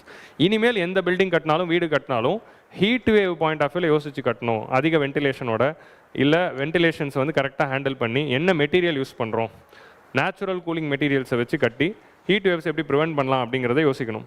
Actually cool roofs அப்படிங்கிற ஒரு கான்செப்ட் இருக்குது. கூல் ரூஃப்ஸ்னால் வந்து கூல் ரூஃப் டைல்ஸ்னு ஒரு ஸ்பெஷல் டைல்ஸே இருக்குது. அந்த டைல்ஸ் போட்டிங்கன்னா that will reflect a lot of sun radiation and prevent and keep the building cool. So அந்த மாதிரி விஷயங்களை வந்து நம்ம கொண்டு வரணும். Green shade pavilions. இப்போ எல்லோரும் பார்த்துருப்பீங்க, ஜிசிசியும் பண்ணிகிட்டு இருக்காங்க. Green shade pavilions in the traffic signals. இதுதான். ஸோ நம்ம பார்த்துருக்கோம்ல, நம்ம அண்ணா நகர்லையும் கட்டி வச்சுருக்காங்க. ஸோ இது கட்டி வச்சாங்க, சரி நல்ல விஷயந்தான். எதை வச்சு கட்டினாங்கன்னு பார்த்தோன்னே நான் ஷாக் ஆகிட்டேன். எதை வச்சுன்னா அந்த டேகை வச்சு, பிளாஸ்டிக் டேக் இருக்கும்ல, அதை வச்சு கட்டியிருக்காங்களா. இப்போ போன வாரம் 2 நாள் முன்னாடி மழை பெஞ்சுதா, பேஞ்ச மழையில் பெஞ்சிச்சு. ஸோ நல்ல விஷயம், நல்ல இனிஷியேட்டிவ் தான். அதை கட்டும்போது கொஞ்சம் நல்லா கட்டலாம்ல. அந்த டேகுங்க வந்து பிளாஸ்டிக் டேக் இருக்குல்ல, இப்படி உள்ளே போட்டு இழுத்தா டைட் ஆகிடுமே, அதை வச்சு இதை கட்டியிருக்காங்க. ஒரு காற்று அடித்து ஒரு மழை பெஞ்சதுன்னா பிச்சுட்டு போயிடாதா, பிச்சிச்சு, என்ன பண்ணுறது. இப்போ அது என்ன பண்ணிட்டுனா, இப்போ காற்றுக்கு அது பறந்துக்கிட்டு இருக்கு மேலே கொடி மாதிரி. Okay, so urban planners must நல்ல விஷயம் தான், இதை தான் கொண்டு வரும். இதுக்கு பேர் வந்து பாருங்கள், இது வந்து நீங்கள் ஆன்சர் ரைட்டிங்கில் இது எப்படி எழுதுவீங்க, க்ரீன் கலர் சீலிங் அப்படின்லாம் எழுதக்கூடாது. அதுக்கு அஃபிஷியல் கீவேர்டு பாருங்கள், க்ரீன் ஷேட் பெவிலியன் அப்படின்னு சொல்கிறாங்க. Green shade pavilion in traffic signal. So இதுதான் நீங்கள் யோசிக்கணும். இதை வீட்டுக்கு போய் நீங்கள் பார்க்கணும், இதுக்கு அஃபிஷியல் வேர்டு என்ன, நாளைக்கு இது ஆன்சர் ரைட்டிங்கில் நான் எழுதுகிறப்போ என்னென்னு எழுதுவேன் அப்படின்னு நீங்கள் யோசிக்கணும். இதுக்கு பேர் க்ரீன் ஷேட் பெவிலியன்ஸ் இன் டிராஃபிக் சிக்னல்ஸ். இது வந்து நீங்கள் இப்போ நம்ம K4 போலீஸ் ஸ்டேஷன் சிக்னலில் பாருங்கள், 2 இடத்துல இருக்குது, 2 இடத்துல இல்லை. 2 இடத்துல ஏன் இல்லைன்னா அங்கே மரம் இருக்குது. இப்போ உங்களுக்கு புரியுதா, அதுதான் answer. So there lies the answer. மரம் இல்லாத இடத்துல இது வச்சுருக்காங்க, அப்போது போலீஸ் ஸ்டேஷன் சைடில் வந்து இது வைக்கவே இல்லை, ஏன்னா அங்கே ஃபுல்லாக மரம் இருக்குது. So that is the real green shade pavilion in traffic signals. Next வந்து reflectors, school roofs and vertical gardens, இந்த மாதிரியான விஷயங்கள்லாம் பண்ணணும் அப்படிங்கிறத சொல்கிறாங்க. ஓகே, நெக்ஸ்ட் வந்து நம்ம வந்து ரூல்ஸ் சொல்லி கொடுத்தா கூட இந்த மாதிரி கோட்டுக்கு பின்னாடி நிற்க மாட்டாங்க. ஆனால் சூரியன் நினச்சா நிற்க வைக்க முடியும், இயற்கை நினைத்தால் மக்களை ரூல்ஸில் ஃபாலோ பண்ண வைக்க முடியுங்கிறது தான் இது. கரெக்டாக லைனுக்கு பின்னாடி எல்லோரும் நிற்கிறாங்க. நெக்ஸ்ட் வந்து வாட்டர் டிபார்ட்மெண்ட். வாட்டர் டிபார்ட்மெண்ட் வந்து they have to routinely check that. Water டிபார்ட்மெண்ட்டோட கடமை என்ன? Routine continuous supply of water. இதான் வந்து நம்ம டிசாஸ்டர் மேனேஜ்மெண்ட்டில் we have to focus. Continuous supply of water during summer peak. Summer பீக்கில் தண்ணி வராமல் இருக்கக்கூடாது, அதுதான் இருக்கிறதுலே கொடுமையான விஷயம். சரியா? ஸோ அது வந்து we have to do. அடுத்து லேபர் டிபார்ட்மெண்ட். லேபர் டிபார்ட்மெண்ட் வந்து அவுட்டோர் ப்ரொடெக்ஷன்ஸ் எல்லாமே எல்லாரும் பண்ணியிருக்காங்களா? ஸோ லேபர் டிபார்ட்மெண்ட்டோட வேலை என்ன? எல்லா இண்டஸ்ட்ரீஸ்லையும் இந்த மாதிரி அவுட்டோர்ஸில் வேலை இருக்கிற கன்ஸ்ட்ரக்ஷன் சைட்ஸ் இங்கெல்லாம் வந்து அவுட்டோர் ஹீட் ப்ரொடெக்ஷன்ஸ்க்கான ரெகுலேஷன்ஸ் ஃபாலோ பண்ணியிருக்காங்களான்னு இன்ஸ்பெக்ஷன் பண்ணி அதை என்ஃபோர்ஸ் பண்ணணும் அப்படின்னு சொல்கிறாங்க. ஸோ அர்பன் பிளானர்ஸ் என்ன பண்ணணும், வாட்டர் டிபார்ட்மெண்ட் என்ன பண்ணணும், லேபர் டிபார்ட்மெண்ட் என்ன பண்ணணும் அப்படின்னு எழுதியிருக்காங்க. நீங்கள் NDMA கைட்லைன்ஸ் எடுத்து பார்த்தாலும் இப்படி தான் இருக்கும். ஸோ இதுதான் வந்து ஒரு டிசாஸ்டர் மேனேஜ்மெண்ட்டோடைய ஆன்சரோடைய ஸ்ட்ரக்சர். இப்படி தான் நீங்கள் வந்து வே ஃபார்வர்ட்ஸ் எழுத போகிறீங்க. Okay, next climate scientist. இவங்க என்ன பண்ணணும்? Climate scientist must collaborate and work closely with health officials to guide timely data driven targeted intervention. So data driven interventions வந்து சயின்டிஸ்ட்டும் வந்து கொண்டு வந்து இந்த மாதிரி டேட்டா கொடுத்துக்கிட்டே இருக்கணும். Centre of excellence. ஸோ இது வந்து ஜென்ரல் பாயிண்ட் தான். இந்த பாயிண்ட் ஏன் எடுத்தேன் அப்படின்னா, ஏதாவது ஒரு விஷயத்தை கொண்டு வரணும்னா will start centre of excellence. Centre of excellence for quantum computing, centre of excellence for artificial intelligence அப்படின்னு ஆரம்பிக்கணும். சென்டர் ஆஃப் எக்ஸலன்ஸ்னால் அந்த ஏரியாவில் அந்த விஷயத்தை வந்து ரிசர்ச் பண்ணுறதுக்கு எல்லா ஃபெசிலிட்டிஸும் ஏற்படுத்தி கொடுப்பாங்க. அதை நெட்வொர்க் ஆஃப் இன்ஃப்ளூயன்ஸாக மாறணும். ஏன்னா எந்த டிபார்ட்மெண்ட்டும் தனியாக வந்து செயல்பட முடியாது. இப்போ எல்லாரும் இன்டகிரேட்டடாக ஒன்றா தான் செயல்பட்டு இதை வந்து நம்ம கொண்டு வர போகிறோம் அப்படின்னா இதை வந்து நம்ம நெட்வொர்க் ஆஃப் இன்ஃப்ளூயன்ஸ் அப்படின்னு நம்ம சொல்லலாம். அதான் வந்து சொல்கிறாங்க. Together public health, climate science, urban development, labour rights, இவங்க எல்லாருமே ஒன்றா சேர்ந்து தான் இப்போது ஒர்க் பண்ணணும். And this is a very interesting line, super line. இதை வந்து நான் நோட் பண்ணி வச்சுக்கிட்டேன், எங்கேயாவது வாய்ப்பு கிடச்சா அடிச்சு பண்ணணும். Extreme heat is not just weather event but it is also social injustice multiplier. Okay, இப்போ இந்த லைனை வச்சு நான் உங்களுக்கு வந்து ஒரு சில மெயின்ஸ் ஆன்சர் ரைட்டிங் ட்ரிக்கு சொல்கிறேன். ஸோ இப்போ இப்படி ஒரு இன்ட்ரெஸ்டிங்கான ஒரு லைன் வந்து நீங்கள் வந்து எடிட்டோரியலாக பார்க்குறீங்க. இப்போ எப்படி நம்ம லாங்குவேஜையும் ரைட்டிங் ஸ்கில் இம்ப்ரூவ் பண்ணுறோம் அப்படின்னா, இது எடிட்டோரியல்னு இல்லை, ஒரு டாப்பர் ஆன்சரில் பார்ப்பீங்க. இப்போ எல்லாரும் போய் சக்தி தூபையோட ஆன்சர் பார்ப்பீங்க, கரெக்டாக? சக்தி தூபை ஆன்சர் மட்டும் பார்க்காதீங்க. ஒரு 100 டாப்பர்ஸ் இருக்காங்க, மல்டிபிள் டைவர்சிட்டி, எல்லா டாப்பர்ஸோட ஆன்சரும் பாருங்கள். அப்போ தான் டைவர்சிஃபைட் பாயிண்ட்ஸ் உங்களுக்கு கிடைக்கும். சரியா? ஒரு டாப்பரோட ஆன்சர் மட்டும் பார்க்கக்கூடாது. அவங்க இந்த மாதிரி ஏதாவது ஒரு 4 வாசகம் யூஸ் பண்ணியிருப்பாங்க. இதெல்லாம் நம்ம எப்படி யூஸ் பண்ணலாம் அப்படிங்கிறத யோசிக்கணும். ஓகே, இப்போ இங்கே படிக்கிறப்போ இதெல்லாம் வந்து நான் எக்ஸாமில் எழுத போகிறேன் அப்படின்னு உங்கள் மைண்டில் இருக்கும்.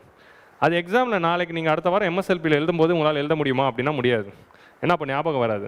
ஸோ இது வெறும் படிக்கிறது நிச்சயமாக முக்கியம் இல்லை. நம்ம இந்த மாதிரி விஷயங்கள் நான் என் மெயின்ஸில் இது எழுத போகிறேன் அப்படின்னு ஒன்று ரியலைஸ் பண்ணிங்கன்னா அதை மைண்டில் நீங்கள் கமாண்ட் கொடுத்து டியூன் பண்ணணும்.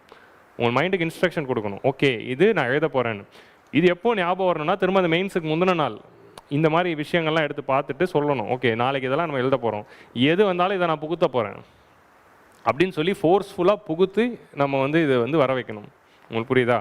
அப்போ தான் அது இன்டர்னலைஸ் ஆகும். நம்ம படிக்கிறப்போ எல்லாம் ஜாலியாக தான் இருக்கும், நம்ம நிறைய படிச்சிட்டோம் அப்படின்னு. பட் எக்ஸாம் ஹாலில் ஞாபகம் வர்றது தான் success. So that is important. So extreme heat is not just weather event but it is a social injustice multiplier. மக்களுக்கு மத்தியில் சோஷியல் இன்ஜஸ்டிஸ் அது கொடுக்குது. ஏன்னா ஏசி இருக்கிறவங்க இல்லை நல்ல வீடு இருக்கிறவங்களாம் சந்தோஷமாக இருக்கிறாங்க. ஆனால் அதே ஒரு ஊபர் டிரைவரோ ஆட்டோ டிரைவருக்கோ நம்ம அதை யோசிக்கிறது இல்லை. ஸோ ஹீட் வேவ்ஸ் வரும்போது வீட்டு ரூமில் இருக்கிறவங்க இவங்கெல்லாம் சந்தோஷமாக இருக்கிறாங்க, பட் அவங்களாம் வந்து இன்ஜஸ்டிஸில் இருக்காங்க. ஸோ இது வந்து ஒரு லைன் ஹீட் வேவ்ஸ்க்கானது. பட் இது வரை ஹீட் வேவ்ஸ்க்கான லைன் மட்டும் இல்லை, இது வந்து ஒரு டெம்ப்ளேட். என்ன டெம்ப்ளேட் அப்படின்னா, டேஷ், இதை நீங்கள் எப்படி டேஷ்ன்னு எடுத்துக்கணும். Dash is not just a dash but is also social injustice multiplier. இதான் வந்து டெம்ப்ளேட்டு. இந்த டெம்ப்ளேட்டை தான் நீங்கள் மனப்பாடம் பண்ணணும். இந்த டெம்ப்ளேட்டில் எந்த கேள்வி வந்தாலும் அந்த கேள்விக்கு ஏற்ற மாதிரி அந்த டேஷை ஃபில்அப் பண்ணி எழுதணும். உங்களுக்கு புரியுதா? அது அப்படி தான் நீங்கள் யோசிக்கணும். இப்போ நீங்கள் வந்து இப்போ நம்ம ஊருக்கு சூட்டபுளாக ஒன்று சொல்கிறேன். Need is not just an entrance exam but social injustice multiplier. கரெக்டா? ஸோ சும்மா ஒரு ஐடியா சொல்கிறேன். இப்போ இந்த மாதிரி வந்து நீங்கள் இனோவேட்டிவாக சரி அதுக்காக நீட்டு பற்றி கேள்வி வந்தால் இது எழுதுங்கன்னு நான் சொல்ல, உங்களுக்கு புரிகிற மாதிரி ஒரு ஐடியா சொல்லணுங்கிறதுக்காக I'm just telling this example. So நீங்கள் என்ன பண்ணலாம் அப்படின்னா இந்த மாதிரி வந்து இனோவேட்டிவாக you can just think about any format where இந்த மாதிரி ஒரு ஸ்டேட்மெண்ட் எடுத்துக்கிட்டால் அதை டெம்ப்ளேட்டாக எடுத்து இதெல்லாம் இங்கெங்கெல்லாம் எழுதலாம் அப்படின்னு யோசிச்சு வச்சுக்கிறது. இந்த மாதிரி யோசிக்கிறது தான் மெயின்ஸ் ப்ரிப்பரேஷன். அகைன் வெறும் படிச்சுக்கிட்டு இருக்கிறது இல்லை, இந்த மாதிரி ஹேக்ஸை கண்டுபிடிச்சி இது எல்லா கொஸ்டின்லையும் எங்கெங்கெல்லாம் கொண்டு போகலாம், இது எங்கே வேணால் எழுதலாம். ஸோ இந்த மாதிரி வந்து I am just taking this pattern and I can use this anywhere innovatively. Okay, so extreme heat is not just a weather event but also social injustice multiplier. சரியா? அகைன் நீட்டு பற்றி கேள்வி வரும்போது அப்படி எழுதக்கூடாது. So நீட்டோட பாசிட்டிவ்ஸும் படிக்கணும், நெகட்டிவ்ஸும் படிக்கணும், balance stand தான் எடுக்கணும். ஸோ நெக்ஸ்ட் வந்து when temperature soar, informal vendors on sizzling payments, இதெல்லாம் நம்ம தான் டிஸ்கஸ் பண்ணோம். Children in the crammed classrooms like 4th floor. Okay, இன்றைக்கி கொஞ்சம் நல்லா இருக்குது, ஏன்னா திரும்ப எல்லாத்தையும் சர்வீஸ் பண்ணி போட்டாச்சு. ப்ளஸ் ஃபுல் இன்னும் வந்து அந்த ஒரு அங்கே ஒரு 20 சீட் காலியாக இருக்குது. ஸோ அதனால் தெரியல. பட் இன்னொரு ரீசன், உண்மையிலே சர்வீஸ் பண்ணி ஒர்க் ஆகுது. சரியா? யா ஓடிக்கிட்டு இருக்கு. And elderly and poor in the ventilated tenements who bear the brunt, இவங்க எல்லாருமே நம்ம யோசிக்கணும். Stay indoors is not just guidance to the vulnerable, it is reflection of school system. அது வந்து சொல்யூஷன் கிடையாது. சொல்யூஷன் வந்து இவங்களை எல்லாரையும் எப்படி நம்ம ஹீட்லேருந்து காப்பாற்றணும் அப்படின்னு, அதுக்கு தான் நம்ம வந்து ப்ரிவென்டிவ் மெஷர்ஸ் வந்து எடுக்கணும். This begins with mapping vulnerability not just meteorologically but socially. Heat vulnerability mapping வந்து வெறும் மீட்டரலாஜிக்கலாக எங்கே அதிக சூடு இருக்குது எங்கே கம்மி சூடு இருக்குது அப்படின்னு எடுக்காமல் சோஷியல் மேப்பிங் பண்ணணும். எந்த செக்ஷன்ஸ் ஆஃப் சொசைட்டி அதிகமாக ஹீட் வேவ்ஸ்னால எக்ஸ்போஸ் ஆகிருக்கு, யார் வந்து ஹீட் வேவ்னால பாதிக்கப்பட்டிருக்கா அப்படிங்கிறத சோஷியல் மேப்பிங் பண்ணணும் அப்படிங்கிற இந்த வேர்டு நல்லா இருந்தது. அதனால தான் இந்த எடிட்டோரியலே எடுத்தேன். Each morning health checks during red alerts, mobile hydration stations in low economic zone, subsidized cool shelters for the homeless, protective policies for outdoor workers or life-saving necessities. So என்னென்ன பண்ணலாம் அப்படின்னா early morning health checks during red alerts. Red alerts இருக்கிறப்போ நம்ம health sex வந்து பண்ணலாம். So அந்த health sex வந்து early morning பண்ணும்போது வி கேன் டூ. ரேண்டமாக கூப்பிட்டு அவங்க வந்து ஹீட் ஸ்ட்ரெஸ்ஸில் இருக்காங்களா அப்படின்னு ரோட்டில் இருக்கிற மக்கள் ஹூ ஆர் சஃபரிங் அவங்களுக்குலாம் அதை பண்ணலாம். மொபைல் ஹைட்ரேஷன் ஸ்டேஷன் நிறைய இடத்துல வந்து இப்போ நம்ம ஊரில் அந்த கல்ச்சர் இருக்குல்ல, தண்ணீர் பந்தல் எல்லா கட்சிக்காரங்களும் வைப்பாங்க. அவங்க கட்சி கொடி வச்சு தண்ணீர் ஒரே ஒரு பானை தான் இருக்கும், பேனர் அதை விட பெருசாக இருக்கும். பேனரில் 24 பேரோட ஃபோட்டோவை போட்டு அதில் எல்லார் பேரையும் எழுதி தண்ணி உள்ளே திறந்து பார்த்தா இருக்காது. பேனர் வச்சிங்களே தண்ணியை ரீஃபில் பண்ணிங்களா? பட் ஓகே, அந்த தண்ணீர் பந்தல் வைக்கிற concept is a very good concept which we have to remember. Like summer சீசனில் நம்ம மாடியில் பறவைகளுக்கு தண்ணி வைப்போம். ஸோ அந்த மாதிரியான விஷயங்கள். ஸோ அந்த மாதிரியான மொபைல் ஹைட்ரேஷன் ஸ்டேஷன்ஸ் கவர்மெண்ட்டே வந்து ஹைட்ரேஷன் ஸ்டேஷன்ஸ் அப்படின்னு வச்சு அங்கங்கே வந்து வாட்டர் கியாஸ்க் வந்து வைக்கணும். பப்ளிக் டாய்லெட் வைக்கிற மாதிரி வாட்டர் கியாஸ்க்ஸ் வந்து வைக்கணும். அப்புறமா சப்சிடைஸ்டு கூல் ஷெல்டர்ஸ். ஸோ இந்த மாதிரி பப்ளிக் பிளேசஸில் ஷேட் ரீஜன்ஸ் நிறைய வைக்கணும். மக்கள் வந்து உட்காந்துட்டு போகிறதுக்குன்னு ஷேட் ரீஜன்ஸ் வந்து கன்ஸ்ட்ரக்ட் பண்ணணும். ஸோ அதை வந்து நம்ம we have to set up. Okay, so outdoor ஒர்க்கர்ஸ்க்காக நம்ம இதெல்லாம் பண்ணணும் அப்படின்னு சொல்கிறாங்க. ஸோ இன்னொரு முக்கியமான விஷயம், நான் இதுக்கு முன்னாடி நிறைய ஹீட் வேவ்ஸ் எடிட்டோரியல்ஸ் நடத்துகிறப்போ நம்ம அனிமல்ஸ் பற்றி யோசிப்போம். அனிமல்ஸும் ஹீட் ஸ்ட்ரெஸ்ஸில் they will also be affected. So அதுக்கான ஸ்டெப் எடுக்கணும். ஏன்னா அனிமல்ஸ் வந்து ஹீட் ஸ்ட்ரோக், அவங்களுக்கு அனிமல்ஸ்க்கு அது ஹீட் ஸ்ட்ரோக் மட்டும் வராது, அதை தாண்டி அனிமல்ஸோட ப்ரொடக்டிவிட்டி அஃபெக்ட் ஆகும். So all these things we have to be considering.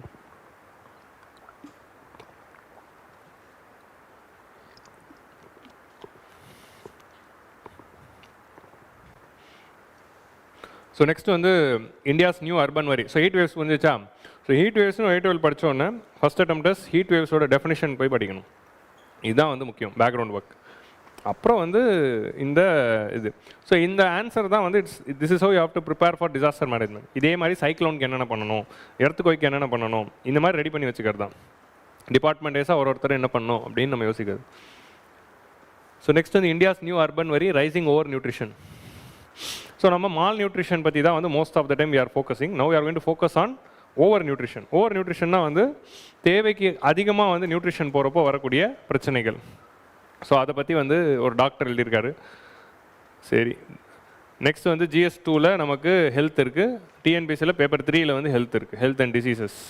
Actually டிஎன்பிஎஸ்சியில் நான் கம்யூனிகபிள் டிசீசஸ் அப்படிங்கிற வேர்டே வந்து குரூப் 1 மெயின்ஸில் இருக்கும் சிலபஸில். ஸோ இந்த ஆர்டிக்கலில் வந்து ஃபஸ்ட்டு வந்து எப்படி கொண்டு போகிறாங்க அப்படின்னா ஐடி எம்ப்ளாயீஸ் உடைய க்ரைசிஸ் பற்றி பேசியிருப்பாங்க. ஸோ இந்த பாயிண்ட் வந்து மால் நியூட்ரிஷன் இப்போ சார்ந்த ஒரு பாயிண்ட் மட்டும் இல்லாமல், ஹெல்த் சார்ந்த ஒரு பாயிண்ட் மட்டும் இல்லாமல், life style changes, work culture changes, ID people, இந்த மாதிரியான நியூ செடென்ட்ரி லைஃப் ஸ்டைல்னால வரக்கூடிய பிரச்சனைகள் என்ன, இந்த மாதிரி சொசைட்டி பேஸ்டு கொஸ்டின்ஸ்லையுமே வந்து நம்ம வைடாக வந்து இதை யூஸ் பண்ணிக்கலாம். சரியா இந்த பாயிண்ட்ஸ். ஸோ ஐடி எம்ப்ளாயீஸ் வந்து ஒரு கிரைசிஸில் இருக்காங்க. என்ன அப்படின்னா prevalence of metabolic dysfunction associated fatty liver disease. இந்த metabolic dysfunction associated fatty liver disease வந்து it is a lifestyle ப்ராப்ளம்ஸ்னால வரக்கூடிய ஒரு டிசீஸ். இது வந்து நிறைய ரீசன்ஸ்னால வரலாம். ஸோ அதில் ஒன்று வந்து இந்த ஓவர் நியூட்ரிஷன், ஈட்டிங் ஹேபிட்ஸ்னால வரக்கூடிய விஷயங்கள். Among IT employees in Hyderabad வந்து அலார்மிங்காக அதிகமாக இருக்கான் இந்த fatty liver disease. Fatty liver disease வந்து it's the early stage for liver failures. So 84% of the participant has fatty liver, indicating and அந்த 84%ல 71% of the people are obese. So ஒபிசிட்டிக்கு வந்து நாட் ஜஸ்ட் நிறைய சாப்பிட்றது மட்டும் காரணம் இல்லை. நம்ம ஜென்ரலாக யோசிக்கிறது என்ன, ஒபிசிட்டி வர்றதுக்கு காரணம் நிறைய சாப்பிட்றாங்க அப்படின்னு. ஜெனட்டிக்கும் இருக்குது, ஜெனட்டிக்கலாகவும் ஒபிசிட்டி இருக்கும், ஹார்மோனல் இம்பேலன்ஸ்னாலையும் ஒபிசிட்டி இருக்கும். இதனால் வந்து ஒபிசிட்டியோட கண்ட்ரோல் வந்து வெறும் வந்து டயட் அப்படிங்கிறது மட்டும் இல்லை, ஹார்மோன்ஸ் ரிலேட்டடாகவும் அது இருக்குது அண்ட் ஜெனட்டிக் ரிலேட்டடாகவும் இருக்கிறதுனால தான் most of the times obesity it's a problem. But இதில் டயட் சார்ந்த ஒபிசிட்டி பற்றி தான் பேசுகிறாங்க. ஸோ டயட் சார்ந்த ஒபிசிட்டியை கண்ட்ரோல் பண்ணலாம், பட் ஹார்மோனல் அண்ட் ஜெனட்டிக் சார்ந்தது வந்து கண்ட்ரோல் பண்ணுறது தான் it's a challenge. So 84% of the participants have fatty liver, indicating this. So இது வந்து நீங்கள் நோட் பண்ணிக்கலாம். ஐடி எம்ப்ளாயீஸில் இந்த metabolic dysfunction associated fatty liver disease. So இது ஜஸ்ட் நீங்கள் ஃபேட்டி லிவர் டிசீஸ்ன்னு மட்டும் நோட் பண்ணிக்கிட்டால் போதும். இந்த அளவுக்கு டெக்னிக்கலாக மெயின்ஸ் ஆன்சரில் எழுதணும்னு இல்லை. இன் ஹைதராபாத் ஐடி எம்ப்ளாயிஸ் வந்து 84% இன்க்ரீஸ் ஆயிருக்கு அப்படிங்கிற இந்த டேட்டா வந்து it's a data you can use anywhere. இது வந்து நீங்கள் பேப்பர் ஒன், ஒர்க் கல்ச்சர், சொசைட்டியில் ஒர்க் கல்ச்சர் ஆர் இந்த மாதிரி ஏரியாஸ் டைமில் யூஸ் பண்ணிக்கலாம். எதுக்கு வந்து ஐடி எம்ப்ளாயிஸ்க்கு இது அதிகமாக இருக்குது? இது வேறு ஐடி எம்ப்ளாயிஸ் மட்டும் பார்க்காதீங்க, அர்பன் எம்ப்ளாயிஸ் அப்படின்னு பாருங்கள், or modern day white collar ஜாப்ஸில் இருக்கிறவங்க அப்படிங்கிறத பாருங்கள். ஸோ அப்படி ஜென்ரலாகவும் இதே காரணம் தான்.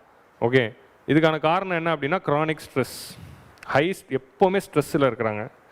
Excess salt intake, excess salt இன்டேக்னா வந்து நிறைய ஸ்நாக்ஸ் சாப்பிட்றது, நினச்ச நேரத்துலலாம் ஜங்க் ஃபுட்ஸ் அண்ட் ஸ்நாக்ஸ் வந்து நிறைய சாப்பிட்றோம். இதெல்லாம் ஹை சால்ட் இருக்குல்ல, high salt, high fat, high sugar, மூணுமே வந்து டேஞ்சரஸ். சால்ட்டு, சுகரு, ஃபேட்டு, இது மூணுமே அளவுக்கு அதிகமாக போனால் ஹார்ட்டுக்கு ரொம்ப டேஞ்சர். ஸோ அதில் வந்து ஹை சால்ட் இன்டேக். இப்போ நீங்கள் எல்லா ப்ராசஸ் ஃபுட்லேயும் சால்ட்டு தானே இருக்குது. இப்போ லேஸ் சிப்ஸ் எடுத்துக்கோங்க, சாதாரண பொட்டேட்டோ சிப்ஸுக்கும் லேஸ் சிப்ஸுக்குள்ளே இருக்க வித்தியாசம் என்ன? அந்த சால்ட்டு தான். ரெண்டுமே சிப்ஸு தான், பட் இவன் கொஞ்சம் கெட்ட சிப்ஸு. சிப்ஸுனாலே ஃப்ரைடு தான், but so excess salt intake, disrupted sleep patterns, ஒழுங்காக தூங்காதது அப்படிங்கிறத நோட் பண்ணுங்கள். ஸோ நைட்டு வந்து ஒரு 7 மணி நேரம் தூங்குறது ரொம்ப முக்கியம். ஓகே, நைட்டு வந்து கரெக்டான ஸ்லீப்பிங் பேட்டர்ன் இருக்கணும். ப்ரோலாங்டு செடென்ட்ரி ரொட்டீன்ஸ், காலையிலேருந்து சாயந்தரம் வரைக்கும் ஒரே இடத்துல உட்காந்து ஒரே வேலையை பண்ணிக்கிட்டு இருக்கிறது. இல்லை உங்களை பற்றி சொல்கிற மாதிரி இருக்கா? தெரியும், படிக்கிறப்போ அது அப்படி தான் இருக்கு. லேக் ஆஃப் ஃபிசிக்கல் ஆக்டிவிட்டி, எந்த எக்ஸசைஸ் ஒர்க் அவுட் எதுவுமே பண்ணுறதில்ல. ஓகே, அன்ஹெல்தி டயட் பேட்டர்ன், இஷ்டத்துக்கு எல்லாத்தையும் சாப்பிட்றேன். ஸோ இந்த மாதிரி வந்து இது எல்லாமே வந்து it is causing this fatty liver. உங்களுக்கு புரியுதா? இது ஐடி எம்ப்ளாயிஸுக்குன்னு மட்டும் எடுத்துக்காதீங்க, இது அர்பன் ஏரியாவில் இருக்கிற செடென்ட்ரி லைஃப் ஸ்டைலருக்கு எல்லாமே நிச்சயமாக யூபிஎஸ்சி ஆஸ்பிரண்ட்ஸும் தான். Yes, they are in stress, they are excessively eating. Stress ஈட்டிங்னே ஒன்று இருக்குது. ஸ்ட்ரெஸ் ஆகி அதிகமாக சாப்பிட்றது, அதிகமாக சாப்பிட்டு ஐயோ நிறைய சாப்பிட்டோமே ஸ்ட்ரெஸ்ஸாக வருது. இது ஸோ இதுவும் நடக்கும். நெக்ஸ்ட் வந்து disrupted sleep patterns, prolong sedentary lifestyle. So இது எல்லாத்தையும் நம்ம நோட் பண்ணி இதை சரி பண்ணலாம். நம்ம நினச்சா சரி பண்ணலாம், சரி பண்ணணும்னு நினச்சிட்டு பண்ணால் எது வேணால் பண்ணலாம். ஓகே, ஸோ இதெல்லாம் நோட் பண்ணுங்க. சரி, யூபிஎஸ்சி ஆஸ்பிரன்ஸ் இந்த ஆஃப் தி டாபிக் போய்ட்டு நான் ஒன்று சொல்கிறேன். என்ன சொல்லலாம் அப்படின்னா, இந்த ஏரியாவில் நிச்சயமாக எல்லோரும் இம்ப்ரூவ் பண்ணலாம். வாரத்தில் ஒரு நாளாவது நீங்கள் ஸ்பெண்ட் பண்ணி ஏதாவது ஒரு ஃபிசிக்கல் ஆக்டிவிட்டியில் you have to do a walk or jog or whatever, any gym or anything, any ஒரு கேம் ஆடலாம், ஒரு பேட்மிண்டன் ஆடலாம், ஒரு கிரிக்கெட் ஆடலாம். இப்போ தான் அங்கங்கே வந்து பச்சை கலரில் டர்ஃப் அப்படின்னு கட்டி அவர்லி பேசிஸில் விட்டுக்கிட்டு இருக்காங்க. ஸோ அந்த மாதிரி போய்ட்டு ஏதாவது விளையாடிட்டு வரலாம். ஏதாவது ஒரு ஃபிசிக்கல் ஆக்டிவிட்டி இருக்கிறது ரொம்ப ரொம்ப முக்கியம். அண்ட் நெக்ஸ்ட்டு வந்து நீங்கள் ஒர்க் பண்ண வேண்டிய விஷயம் இது. யூபிஎஸ்சி ஆஸ்பிரன்ட்ஸ் நிச்சயமாக இதில் ஒர்க் பண்ணணும். ஸ்லீப்பிங் பேட்டர்ன்ஸ் நம்ம கண்ட்ரோலில் இருக்கிறது இதுதான். நம்ம வந்து டயட் வந்து அதுவும் கண்ட்ரோலில் இருக்குது தான், பட் இமீடியட் கண்ட்ரோலில் இருக்கிறது ஃபிசிக்கல் ஆக்டிவிட்டியும் ஸ்லீப்பிங் பேட்டர்ன்ஸ். இது ரெண்டுத்தையும் வந்து நிச்சயமாக ஒர்க் பண்ணலாம். குளோபல் ஆப்ரேஷன்ஸ் ஏன் வந்து ஐடி எம்ப்ளாயிஸ்க்கு இது அதிகமாக இருக்குது அப்படின்னா, ஐடி வந்து குளோபல் லெவலில் ஒர்க் பண்ணுறதுனால டைம் டிஃப்ரென்ஸ் இருக்கிறதுனாலையும் நைட் ஸ்லீப்பிங் எக்ஸ்டென்சிவ் ஒர்க் இருக்குது. நம்ம ஊரில் நம்ம அமெரிக்கன் கிளைண்ட் இருக்கிறப்போ நைட்டு தான் முழிச்சு வேலை செய்ய வேண்டியதாக இருக்குது. ஸோ அதனால் வந்து எக்ஸ்டெண்டட் ஒர்க் ஹவர்ஸ் இருக்குது, late night. So extended work hours வரதுனால லேட் நைட் ஈட்ரீஸுங்கிற இந்த கல்ச்சர் அதிகமாகிடுச்சு. ஸோ கவர்மெண்ட் வந்து 24 hours பர்மிட் அப்படின்னு ஒன்று கொண்டு வந்ததுலேருந்து 24 hours கடைகள், மிட் நைட் பிரியாணி, இந்த மாதிரியான நம்ம அண்ணா நகர்லேயே பார்க்குறோம். அந்த செகண்ட் அவென்யூ போனால் டெம்போவாக நின்று நிறுத்திட்டு இருக்காங்க. அன்றைக்கி ஒரு நாள் 1 மணிக்கு பார்க்குறேன், பிரியாணி வாங்குறதுக்கு அவ்வளோ பெரிய க்யூ. என்ன 1 மணிக்கு இத்தனை பேர் பிரியாணி சாப்பிட்றீங்க அப்படிங்கிற மாதிரி. Late night eat treats, cloud kitchen and delivery services, இவங்க எல்லாம் என்ன தராங்கன்னா energy dense, nutrition poor food products தான் விற்கிறாங்க அந்த லேட் நைட் ஈட்ரீஸில் நம்ம போய் சாப்பிட்றது. So actually that's true. இப்போ நம்ம வந்து நான் கொஞ்சம் பால் மாணிக்கம் மாதிரி தான் பேசுவேன். என்னன்னா ஒரு டைமுக்கு அப்புறம் சாப்பிடக்கூடாது அப்படிங்கிறது சயின்டிஃபிக்கலி ட்ரூ. நம்ம ஒரு டைமுக்கு முன்னாடியே எல்லாம் சாப்பிட்டு முடிச்சுட்டு தூங்கிடணும். ஸோ அதுக்கு நம்மளால் சீக்கிரம் தூங்க முடியலனாலும் நம்ம சாப்பிட்றதையாவது நம்ம ஒரு டைமுக்கு அப்புறம் சாப்பிட்றத அவாய்ட் பண்ணலாம். Unless or until you are forced. Daily 1 மணிக்கு சாப்பிட்றது அப்படிங்கிறது இட்ஸ் பேட். அது வந்து நிச்சயமாக நம்ம ஒர்க் பண்ணணும். 12 மணி டெய்லி 12 மணிக்கு சாப்பிட்றது, 1 மணிக்கு சாப்பிட்றது அப்படிங்கிறது. So India's urban crisis. So இது வந்து நீங்கள் ஜென்ரல் பாயிண்ட் எல்லா இடத்துலையும் எழுதலாம். இந்த வேர்ட்ஸ் எல்லாம் நோட் பண்ணி வச்சுக்கோங்க. Overweight and obesity affects 46% of the urban men and 41% of urban women compared to rural area. So rural ஏரியாவோட அர்பன் ஏரியாவில் தான் ஓவர் வெயிட் அண்ட் ஒபிசிட்டி அதிகமாக இருக்குது. அதான் வந்து urban crisis. Okay, 46% of urban men and 43% of urban women. So மென்னுக்கு தான் அதிகமாக இருக்குது obesity. When undernutrition remains a concern in many regions, overnutrition is rapidly escalating in urban centers. In 2021, India ranked second globally in the overnight and obesity prevalence. Worldly நம்ம தான் second. First வந்து America. Of course fast ஃபுட்டில் giant அப்படின்னா America தான். அதுக்கப்புறம் நம்ம என்னென்னமோ விற்கிறாங்கப்பாங்க சாப்பிட்றதுக்கு. அவங்களோட அந்த இதெல்லாம் பார்த்தா என்னென்னமோ சமைச்சு சாப்பிட்றாங்க. அதெல்லாம் பொறுமையாக குளோபலைசேஷன் மூலமாக வேர்ல்டு வைடாக ஸ்ப்ரெட் பண்ணி எல்லாருக்கும் அதோட அந்த ஹேபிட்ஸ் வருது. So second globally overweight வந்து இந்தியாவாக தான் இருக்குது. WHO ரிப்போர்ட் படி non communicable diseases are responsible for 74% of the global death. In 2019 it was 61% in 2000. So 2000 it was 61%. Now it is 74% of global death வந்து நான் communicable diseases. கம்யூனிகபிள்னா malaria, இந்த மாதிரியான விஷயங்கள், காலரா, டெங்கு, இந்த மாதிரி நோய்கள்னால தான் ஒரு காலத்தில் பிரச்சனையாக இருந்துச்சு. இப்போ வந்து கம்யூனிகபிள் டிசீஸ் தான் நம்ம ஓரளவு கண்ட்ரோலில் கொண்டு வந்துட்டோம், வேக்சின்ஸ்னாலையும் அதர் விஷயம்னாலையும். ஸோ நான் கம்யூனிகபிள் டிசீசஸ் தான் இப்போ ரியல் த்ரெட், ரியல் லைஃப் கில்லராக இருக்குது. நான் கம்யூனிகபிள் டிசீஸில் மேஜர் இது டயபெட்டிஸு, ஹைப்பர் டென்ஷன், இதுதான் எல்லாம் ஆரம்பிக்கும். இந்த மாதிரி நிறைய இருக்கிற விஷயங்கள் கேன்சர் வரைக்கும் போகிறது. Disproportionately affect lower and middle income countries. இது அதிகமாக அஃபெக்ட் ஆகிறது lower and middle income countries தான். Childhood obesity is another issue which is triggered recent times. Childhood malnutrition நம்ம ஒரு side stunting and anaemia, wasting பார்க்குறோம். இன்னொரு side பார்த்தீங்கன்னா childhood obesity வந்து 244% வந்து இப்போ கடந்த 30 வருடங்களில் இன்க்ரீஸ் ஆகிருக்கான். 244% it has increased. Okay, and expected to climb another 121 in the next 3 decades. So 244% வந்து இது இன்க்ரீஸ் ஆகிருக்கு அப்படின்னு சொல்கிறாங்க. ஸோ இதில் வந்து ஒரு இந்த மாதிரியான நான் கம்யூனிகபிள் டிசீஸை ஹேண்டில் பண்ணுறதுக்கு என்ன மாடல் அப்படின்னா தமிழ்நாடு மாடல் அப்படிங்கிறது சஜஸ்ட் பண்ணுறாங்க. இப்போ நம்ம எப்படி அகமதாபாத் அப்படின்னு பார்த்தோமோ அந்த மாதிரி மக்கள் தேடி மருத்துவம் அப்படிங்கிற ப்ரோக்ராம். நம்ம இப்போ தான் எக்கனாமிக்ஸ் சர்வேல இதை நடத்திட்டு இருந்தேன். தமிழ்நாடு எக்கனாமிக்ஸ் சர்வேல முக்கியமான ஸ்கீம்ஸ் எல்லாம் கொடுத்து டீட்டெயில்டாக எல்லாமே பார்த்தோம். ஆல் தி இம்பார்ட்டன்ட் ஸ்கீம்ஸ் வந்து we discuss. UPSC aspirants, those who have missed, go and see. 2xல வச்சு கடகடன் பாருங்கள். நிறைய ஸ்கீம்ஸ் இருக்குது, டேட்டா இருக்குது economics சர்வேல. So Makkal Thedi Maruthuvam and unit 9க்கும் it is useful. Makkal Thedi Maruthuvam programme deserves a mention. So what is Makkal Thedi மருத்துவம்? மக்கள் தேடி மருத்துவம்ங்கிற ஸ்கீம் வந்து என்ன அப்படின்னா நான் கம்யூனிகபிள் டிசீஸ்க்காகவே எக்ஸ்க்ளூசிவாக லான்ச் பண்ணியிருக்காங்க. ஏன்னா டெவலப்டு ரீஜன்ஸில் அர்பனைஸ்டு ரீஜனில் தான் நடக்குது. Tamil Nadu is the second most urbanise state in India, 54% urbanisation. So அப்படி இருக்கிறப்போ இங்கே தான் இதோட கிரைசிஸ் இருக்குது. ஸோ அதனால தான் நான் கம்யூனிகபிள் டிசீஸும் தமிழ்நாட்டில் அதிகமாக இருக்குது. அதனால தான் இந்த ஸ்கீம் வந்து லான்ச் பண்ணாங்க கவர்மெண்ட். மக்கள் தேடி மருத்துவமில் என்ன பண்ணுறாங்க அப்படின்னா நான் கம்யூனிகபிள் டிசீசஸை ஐடென்டிஃபை பண்ணி ரெக்டிஃபை பண்ணுறது தான். ஸோ என்ன பண்ணுறாங்கன்னா ரொட்டீன் செக்கப்ஸ். ஸோ ரேண்டமாக வந்து people above 45 years of age, 45 வயசுக்கு மேலே வீட்டில் ஒருத்தவங்க இருந்தாங்கன்னா அவங்கள கூட்டிகிட்டு போயிட்டு கவர்மெண்ட்டே ஹெல்த் செக்அப் பண்ணுறாங்க. So through Asha workers and anganwadi centres. அதோட ஒர்க்கர் வந்து டோர் டு டோர். இப்போ பார்த்தாலும் ஆஷா ஒர்க்கர்ஸ் வந்து ஹீட் வேவ் பார்க்கணுன்னு எவ்வளோ தான் அந்த அம்மா பார்ப்பாங்கன்னு தெரியல. பட் இப்போது வந்து மக்கள் தேடி மருத்துவமில் நம்ம என்ன பண்ணுறோம் அப்படின்னா 45 இயர்ஸுக்கு மேலே யார் இருந்தாலும் கூட்டு போய் மெடிக்கல் செக்அப் பண்ணுறாங்க. ஏன்னா early detection is very important to curb non communicable diseases. 45 வயசுக்கு மேலே இருக்க எல்லாரையும் கூட்டு போயிட்டு டெஸ்ட் பண்ணி என்ன நோய் இருக்கா இல்லை ஏர்லி ஸ்டேஜஸ் தான் பார்த்து டயக்னோஸ் பண்ணிட்டாங்கன்னா immediately referral and treatment. So அதில் வந்து ஃபிசியோதெரப்பி பண்ணணும்னா ஃபிசியோதெரப்பி, இல்லை ஹாஸ்பிட்டல் ரெஃபர் பண்ணணும்னா referral, and up to cancer வரைக்கும் பண்ணுறாங்க. கேன்சர் வரைக்கும் டயக்னோஸ் பண்ணாங்கன்னா எல்லாத்துக்கும் ட்ரீட்மெண்ட்டும் சஜஸ்ட் பண்ணுவாங்க. அவங்க ஏர்லியாக டிடெக்ட் பண்ணி அப்பயே ஆரம்பிச்சிருவாங்க. அதுக்கு மெடிக்கல் ஏதாவது தேவைன்னா அந்த மெடிசன்ஸும் அவங்க வாரம் வந்து வீட்டுக்கே கொடுத்துட்றாங்க. ஸோ வீட்டுக்கே வந்து டெஸ்ட் பண்ணி வீட்டுக்கே வந்து மெடிசன்ஸ் கொடுக்குறது தான் மக்கள் தேடி மருத்துவம். இந்த மாடல் வந்து இந்தியா ஃபுல்லாக ரெப்ளிகேட் பண்ணணும் to curb non communicable diseases அப்படின்னு தான் இந்த எடிட்டோரியலில் இருக்கும். And Makkal Thedi Maruthuvam project also got the award of United Nations. United நேஷன்ஸில் ரீசெண்டாக United Nation task force has recognised is as best model to curb the non communicable disease. இது Tamil Nadu economic சர்வேல இருந்துச்சு. அதனால தான் நான் இவ்வளோ சொல்லிக்கிட்டு இருக்கேன். தமிழ்நாடு எக்கனாமிக் சர்வே படித்ததுலேருந்து ஒரே ஜாலியாக இருக்குது எனக்கு. ஏன்னா தமிழ்நாடு எக்கனாமி இப்போ சூப்பராக தெரிஞ்சிச்சு. அதனால் வந்து நல்ல விஷயம் பண்ணாங்க. உங்களுக்கு நல்ல விஷயம், எங்களுக்கு இல்லையே. அது ஒரு இன்னொரு 8 மணி நேரம் பார்க்கணுமே. எஸ், வாட் டு டூ, என்ன பண்ணுறது. ஸோ இது வரைக்கும் வந்து அவங்க வந்து from January 2024 3.79 lakh employees have been screened through work place intervention. So இதில் வந்து ஒர்க் பிளேஸில் போய் 3.7 lakhs இருக்குது. ஆக்சுவல் டேட்டா வந்து இது வரைக்கும் மக்கள் தேடி மருத்துவமில் 3 crores பேரை டயக்னோஸ் பண்ணியிருக்காங்க. 3 கோடி மக்களை இது வரைக்கும் டயக்னோஸ் பண்ணியிருக்காங்க. அது economic சர்வேலேருந்து data. Okay,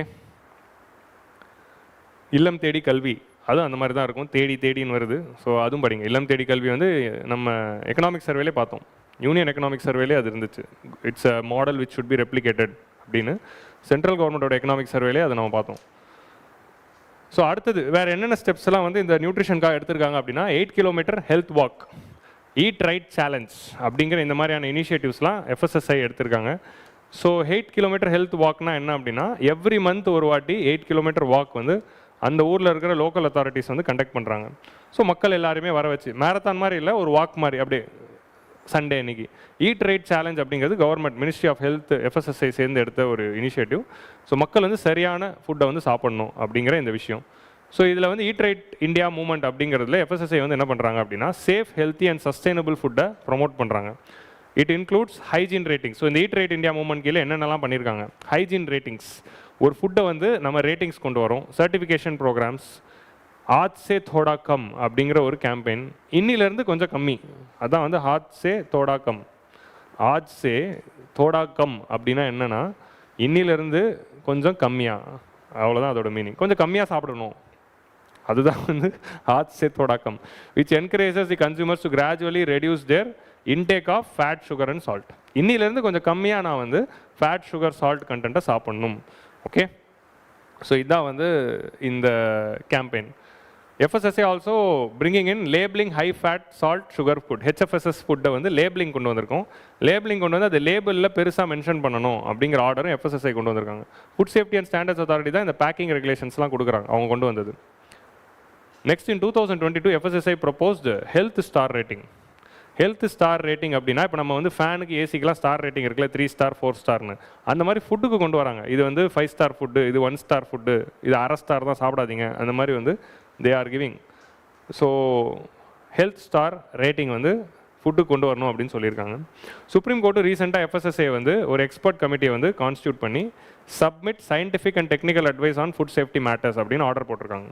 okay, food லேபிளிங்கில் வந்து நிறைய இன்னும் பிரச்சனை இருக்குது, இன்னும் இம்ப்ரூவ் பண்ணணும் அப்படிங்கிறதுனால சயின்டிஃபிக் கமிட்டியை வந்து ஃபார்ம் பண்ணுங்க அப்படின்னு சுப்ரீம் கோர்ட் ஆர்டர் பண்ணியிருக்கு. ஸோ ஈட் ரைட் இந்தியா மூவ்மெண்ட்குள்ளே என்னென்னலாம் பண்ணியிருக்காங்க அப்படின்னு நான் லிஸ்ட் பண்ணியிருக்கேன். இது ப்ரிலிம்ஸுக்கும் பார்க்கலாம், மெயின்ஸுக்கும் பார்க்கலாம். So government of India launch பண்ண ஒரு programme. And Saudi Arabian model பற்றி ஒன்று பேசியிருந்தாங்க. சவுதி அரேபியன் மாடலில் வந்து என்ன பண்ணியிருக்காங்க அப்படின்னா it enforce calorie labelling in restaurants. நம்ம இப்போ ஃபுட் பேக்கேஜிங்கில் தானே பார்க்குறோம், ரெஸ்டாரண்ட்டில் மெனு கார்ட்லேயே கேலரி இருக்கணும்.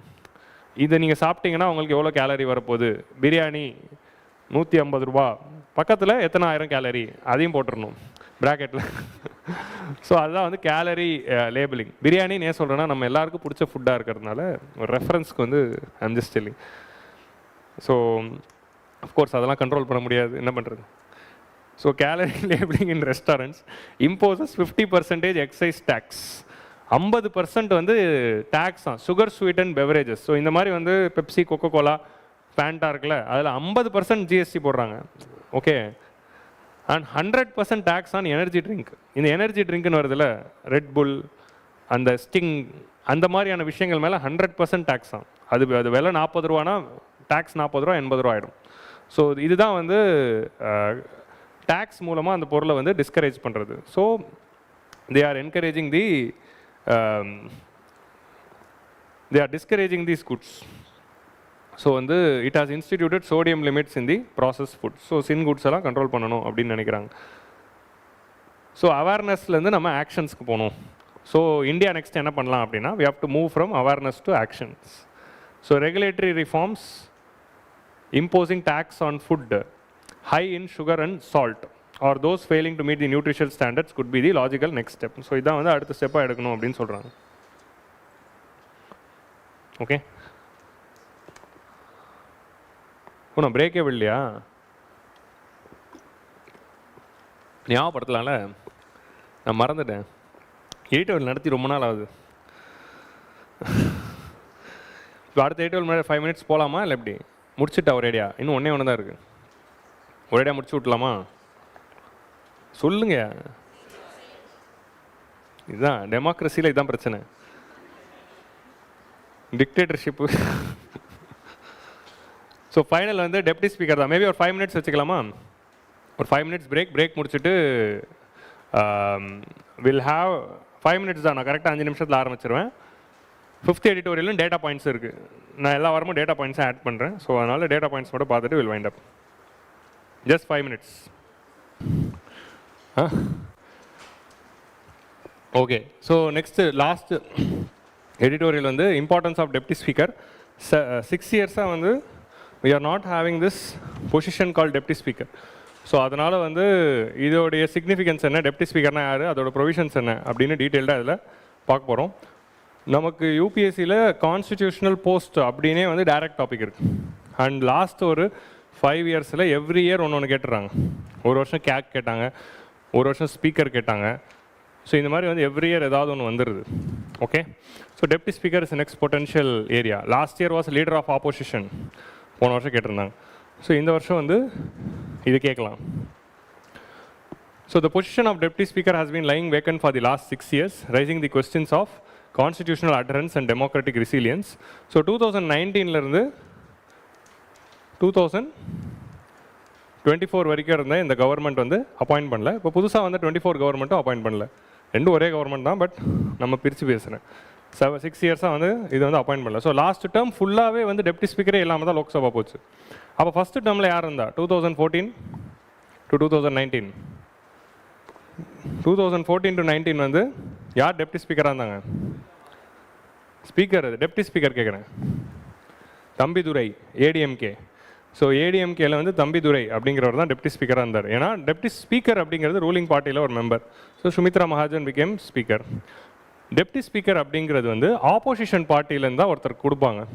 That is the parliamentary convention which we have formed. So conventionally it is given to opposition பார்ட்டிங்கிறதுனால அப்போது செகண்ட் லார்ஜஸ்ட் ஆப்போசிஷன் பார்ட்டியாக அப்போ இருந்தது வந்து ஏடிஎம்கே அப்படிங்கிறதுனாலையும், அப்போது பிஜேபி கவர்மெண்ட்க்கு ஏடிஎம்கேக்கும் கொஞ்சம் ஃப்ரெண்ட்ஷிப் இருந்ததுனாலையும் they gave it to Thambidurai. So அவங்க வந்து பெலிஜரண்ட் ஆப்போசிஷன் இல்லை, ஃப்ரெண்ட்லி ஆப்போசிஷன் தான் அப்படிங்கிறதுனால ஏடிஎம்கே கொடுத்துருந்தாங்க. அப்போ தம்பிதுரை வந்து இருந்தார் டில் 2019. 2019க்கு அப்புறமா எந்த ஆப்போசிஷனுக்கும் கொடுக்கல. ஸோ அதுதான் வந்து இப்போ நம்ம பார்க்க வேண்டிய ஒரு இஷ்யூ. ஸோ டெப்டி ஸ்பீக்கரோட ப்ரொவிஷன்ஸ் வந்து என்ன article? Article 93 of the constitution. இனிமேல் இதெல்லாம் படிக்கணும், முக்கியமான ஆர்டிகல்ஸ் படித்தே ஆகணும். Article 93 of the constitution talks about deputy speaker. Article 178 talks about the deputy speaker of legislature. State லெஜிஸ்லேச்சரில் பார்க்குறது 178. லோக்சபாவோட டெப்டி ஸ்பீக்கர் வந்து article 93. So article 93 the speaker deputy speaker of the House of People அப்படிங்கிறத பற்றி பேசுது. The house of people இந்த ஆர்டிக்கலில் இப்போ நீங்கள் எதை சும்மா மட்டும் பாருங்கள், இது எதுவும் நோட் பண்ணிக்கோங்க, ஆர்டிகல் நம்பர் மட்டும் நோட் பண்ணிக்கோங்க. நான் உங்கள் கிளாரிட்டிக்காக தான் இந்த ஆர்டிக்கல் வந்து காட்டுறேன். இதெல்லாம் லக்ஷ்மிகாந்த்லேயே இருக்கும், அவ்வளோதான். House of people shall as soon as they may choose 2 members. So இதில் நீங்கள் நோட் பண்ண வேண்டிய விஷயம் என்ன அப்படின்னு பார்த்தீங்கன்னா, as soon as they may. So before going into that, for the context for the freshers, speaker deputy speaker அப்படிங்கிறது யார் அப்படின்னு பார்த்தீங்கன்னா, they are the one who lead the house. இப்போ நீங்கள் வந்து லோக்சபா போய் பார்த்தாலோ இல்லை ஸ்டேட் லெஜிஸ்லேட்டிவ் அசம்பிளி பார்த்தாலோ நடுவில் ஒருத்தர் சேர் போட்டு உட்காந்துருப்பார்ல, அவர் தான் வந்து ஸ்பீக்கர். ஸ்பீக்கருங்கிறவர் யாருன்னா அவர் தான் வந்து இந்த என்டையர் செஷனையும் நடத்துவார். ஸோ என்டையர் செஷனும் வந்து கண்டக்ட் பண்ணுறது அவரோட role. So speaker is the one who conducts the entire Lok Sabha session or state legislature session. So அவர்கிட்ட தான் எல்லாரும் பேசுவாங்க. So no 2 members in an assembly can speak with themselves. அவங்க 2 பேர் பேசிக்கூடாது. எல்லாருமே ஸ்பீக்கர் தான் பேசணும். ஸ்பீக்கர் மூலமாக தான் மற்றவங்க கிட்ட பேசணும். ஸோ ஐ மீன் பக்கத்தில் பேசிக்கலாம். நான் எதை சொல்கிறேன்னா, அஃபிஷியலாக அசம்பிளியில் எந்திரிச்சு பேசுகிறப்போ இங்கே எந்திரிச்சு நின்று அங்கே உட்காந்துருக்கவர் பதில் நீ உட்காரு அப்படின்லாம் சொல்லக்கூடாது. ஸோ அது வந்து இல்லை, அது வந்து ஸ்டேட் அசம்பிளிலேருந்து சென்ட்ரல் அசம்பிளி வரைக்கும் நம்ம பார்த்துருக்கோம். இந்த மாதிரி பெஞ்சிலேருந்து ஏறி நீ உட்காரு, நீ பேசாத, நீ வராத, நீங்கள் அதை சொல்லாதீங்க, அதெல்லாம் பேசுகிறாங்க. அப்படி பேசக்கூடாது. பார்லிமெண்ட் படி every one should address to speaker, honourable speaker, I would like to say to that member that they should remember they should sit down அப்படின்னு நீங்கள் வந்து இப்படி தான் வந்து convention. So speaker is the one who runs the entire assembly. So இந்த position of the speaker வந்து it is given to the, அதாவது எப்படின்னா அந்த லோக்சபாவில் செலக்ட் ஆகிருக்கிற எம்பிஸ்லேருந்து ஒருத்தரை சூஸ் பண்ணுவாங்க. So since ruling party is having the highest number of MPs, automatically if there is going to be voting they are going to win. So அதனால் obviously ruling party member தான் ஸ்பீக்கராக இருந்திருக்காரு. But once a person goes and becomes a speaker, that person is expected to act in a neutral way. அவங்க வந்து மேண்டேட்ரியாக resign பண்ணணும் அப்படிங்கிற ஒரு provision இல்லை. சரியா? They shall resign from their office அப்படிங்கிறது தப்பு. சரியா? ஸோ அதனால் வந்து உங்களுக்கு எல்லாமே ஞாபகம் வருதுன்னா அதுக்கு நான் பொறுப்பு இல்லை. சரியா? இப்படி this is how prelims works. உங்களுக்கு புரியுதா? நம்ம கிளாஸில் 1000 பேசுவோம், அதான் எக்ஸாமில் வரும் அப்படிங்கிறத நீங்கள் புரிஞ்சுக்கணும். இன்றைக்கி எல்லாமே உங்களுக்கு ஜமாய் ஊவாக இருக்குது, அவ்வளோதான், ஒன்றும் பண்ண முடியாது. ஸோ அவங்க ரிசைன் பண்ணணும்னு அவசியம் இல்லை, அவங்க பார்ட்டிலேருந்து ரிசைன் பண்ணணும்னு அவசியம் இல்லை, பார்ட்டியில் மெம்பராகவே இருக்கலாம். But still they are expected to be neutral. ஆனால் அப்படியும் மீறி அவர் பார்ட்டிலேருந்து ரிசைன் பண்ணாலும் அவங்க மேலே ஆன்டி டிஃபெக்ஷன் லா வராது. அதுதான் ஆன்டி டிஃபெக்ஷன் லாவில் கொடுத்துருக்கிற protection. So that is the idea behind the speaker and deputy speaker. So அவங்க அந்த சேரில் நியூட்ரலாகவும் அந்த கட்சி சார்ந்து எல்லாமே எல்லாருக்கும் பொதுவான ஒரு பர்சனாக தான் ஆக்ட் பண்ணணும் அப்படிங்கிறது தான் it's the expectation. So article 90 as soon as. So இந்த வேர்டை நீங்கள் நோட் பண்ணிங்கன்னா ஆஸ் சூன் ஆஸ் அப்படிங்கிற இந்த வேர்டு இருக்குது. ஸோ இப்போ கூட நம்ம பார்த்தோம் ஆஸ் சூன் ஆஸ் அப்படிங்கிற வேர்டுனா அது செஞ்சு தான் ஆகணும், அதில் டிஸ்கிரிப்ஷன் இல்லை அப்படின்னு இப்போ தான் கவர்னரை வந்து நம்ம வந்து திட்டினாங்க சுப்ரீம் கோர்ட். ஸோ அதே தான் வந்து it applies to hear also. when there is this word called as soon as, it means that there should be, immediately அது பண்ணணும் அப்படிங்கிறது இருக்குது. பண்ணலாம் வேணாம் அப்படிங்கிற டிஸ்கிரிப்ஷன் கிடையாது அப்படிங்கிறது இருக்குது. பட் இந்த டைம்குள்ளே பண்ணணும் அப்படின்னு கான்ஸ்டியூஷனில் மென்ஷன் பண்ணாததுனால அதை லூப் ஹோலாக பயன்படுத்திக்கிட்டு கரண்ட் ரூலிங் கவர்மெண்ட் வந்து தே நெவர் டிட் தட். ஏன்னா இது ஆப்போசிஷன் கொடுக்கணும் அப்படிங்கிறதுனால. ஸோ ஸ்பீக்கராக வந்து அவங்களோட பார்ட்டி மெம்பர் ஓம் பிர்லா அவரே வந்து ஸ்பீக்கராக எடுத்துக்கிட்டாங்க. பட் டெப்டி ஸ்பீக்கராக வந்து ஒரு ஆப்போசிஷன் கிட்ட கொடுக்கணும். எதர் அது காங்கிரஸ்கிட்ட கொடுக்கணும், இல்லை அதுக்கு அடுத்து இருக்கிற டிஎம்கே கிட்ட கொடுக்கணும், இல்லை திரிணாமுல் காங்கிரஸ்கிட்ட கொடுக்கணும். அப்படி இருக்கிறதுனால தே ஆர் திங்கிங் அவங்கள்ட்டையும் அது கொடுக்கணும் அப்படின்னு. பட் தட்ஸ் ஸோ அவர் democratic convention especially. Or if both of them are removed from office. So ரெண்டு பேரையுமே remove or if both of them are removed from office. So ரெண்டு பேரையுமே ரிமூவ் பண்ணணும்னா you need effective majority. So when you have to remove speaker, இதை வந்து நீங்கள் டேரெக்டாக படித்தா உங்களுக்கு புரியாது. ஏன்னா இது வந்து கான்ஸ்டியூஷன் இங்கிலீஷு, பழைய காலத்து இங்கிலீஷ், லீகல் இங்கிலீஷாக இருக்கிறதுனால கொஞ்சம் கஷ்டமாக இருக்கும். அதனால தான் லீகல் இங்கிலீஷாக இருக்கிறதுனால கொஞ்சம் கஷ்டமாக இருக்கும். அதனால தான் லக்ஷ்மிகாந்த் படிக்கணும். ஏன் பேர் ஆக்ட் படிக்காமல் லக்ஷ்மிகாந்த் படிக்கணும்னா அதுக்கு தான். பட் பேர் ஆக்டை வந்து சைடில் பார்த்துக்கிறது it's always advisable to know the real thing. So they may be removed from his office by a resolution of House of People passed by majority of then members of the House. Majority of members of the House அப்படின்னா absolute majority.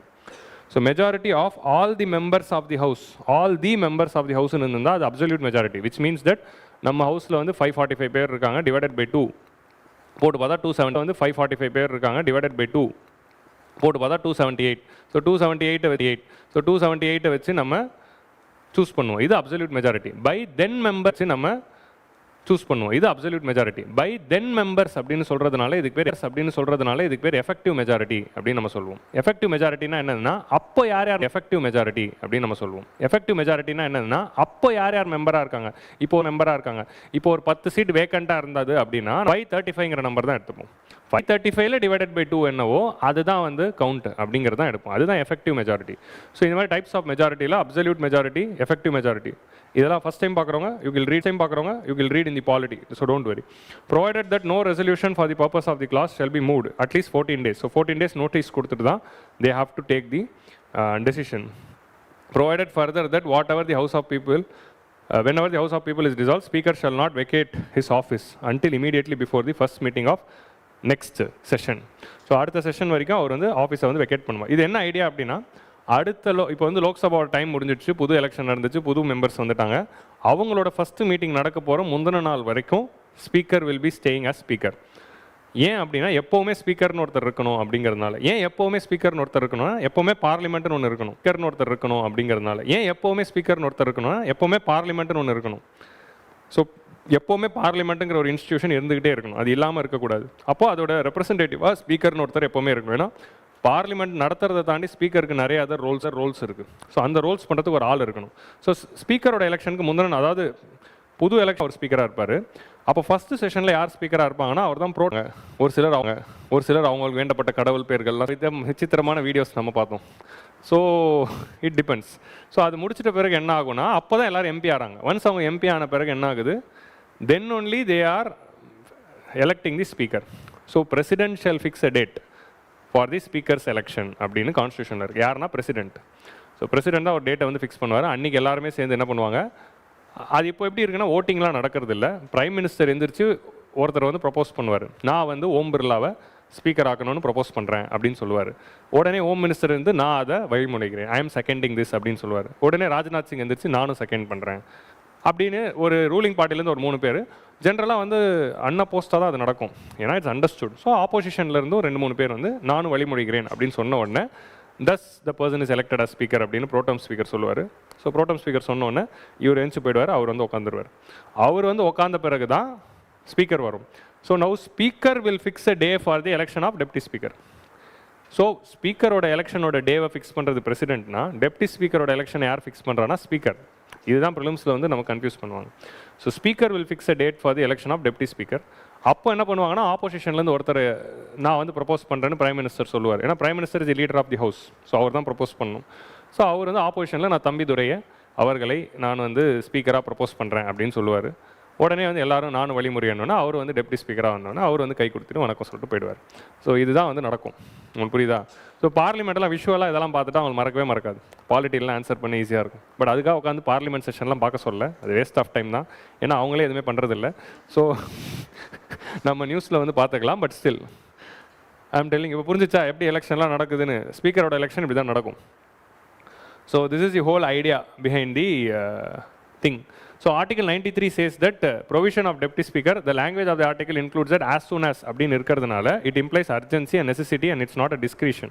But அதில் time film கொடுக்காதனால government வந்து இது பண்ணிட்டு இருக்காங்க. Article 94 insists that the continuity of the deputy speaker office until the resignation, removal of disqualification. So parliament முந்தின நாள் session வரைக்கும் deputy speaker இருப்பார் அப்படின்னு சொல்கிறோம். So according to Rule 8, according to the Rule 8 of the Rules of Procedure and Conduct of Business in Lok Sabha 1952, election of இந்த rule 8லாம் ஞாபகம் வச்சுக்கிறதுல தான் இருக்குது அப்படிங்கிறது பார்க்கணும். ஸோ ஒரு பாலிட்டி கொஸ்டின் பார்க்குறப்போ ஒரு விஷயம் வந்து கான்ஸ்டியூஷனில் இருக்கா, இல்லை ஒரு ஆக்டில் இருக்கா, இல்லை லோக்சபாவோட கான்டக்ட் ரூல்ஸில் இருக்கா, எந்த ப்ரொவிஷன் படி அது பண்ணுறாங்கங்கிற அந்த தெளிவு இருக்கணும். ஏன்னா ஃபிலிம் ஸ்டேட்மெண்ட்டில் தான் வரும். According to constitution speaker was elected from ruling party தான். இன்றைக்கி வரைக்கும் இப்போ லெஜிஸ்லேச்சர்லாம் வந்து இன்னும் இந்த கன்வென்ஷன் இல்லை. லெஜிஸ்லேச்சரில் தான் இப்போ வரைக்கும் கூட ஸ்பீக்கர் டெப்டி ஸ்பீக்கர் வந்து ரூலிங் பார்ட்டி தான். நம்ம ஊரில் அப்பாவு அண்ட் பிச்சாண்டி 2 பேருமே டிஎம்கே மெம்பர்ஸ் தான். ஸோ அப்போ லெஜிஸ்லேட்டிவ் அசம்பிளியில் இன்னும் வந்து அந்த கன்வென்ஷன் இல்லை.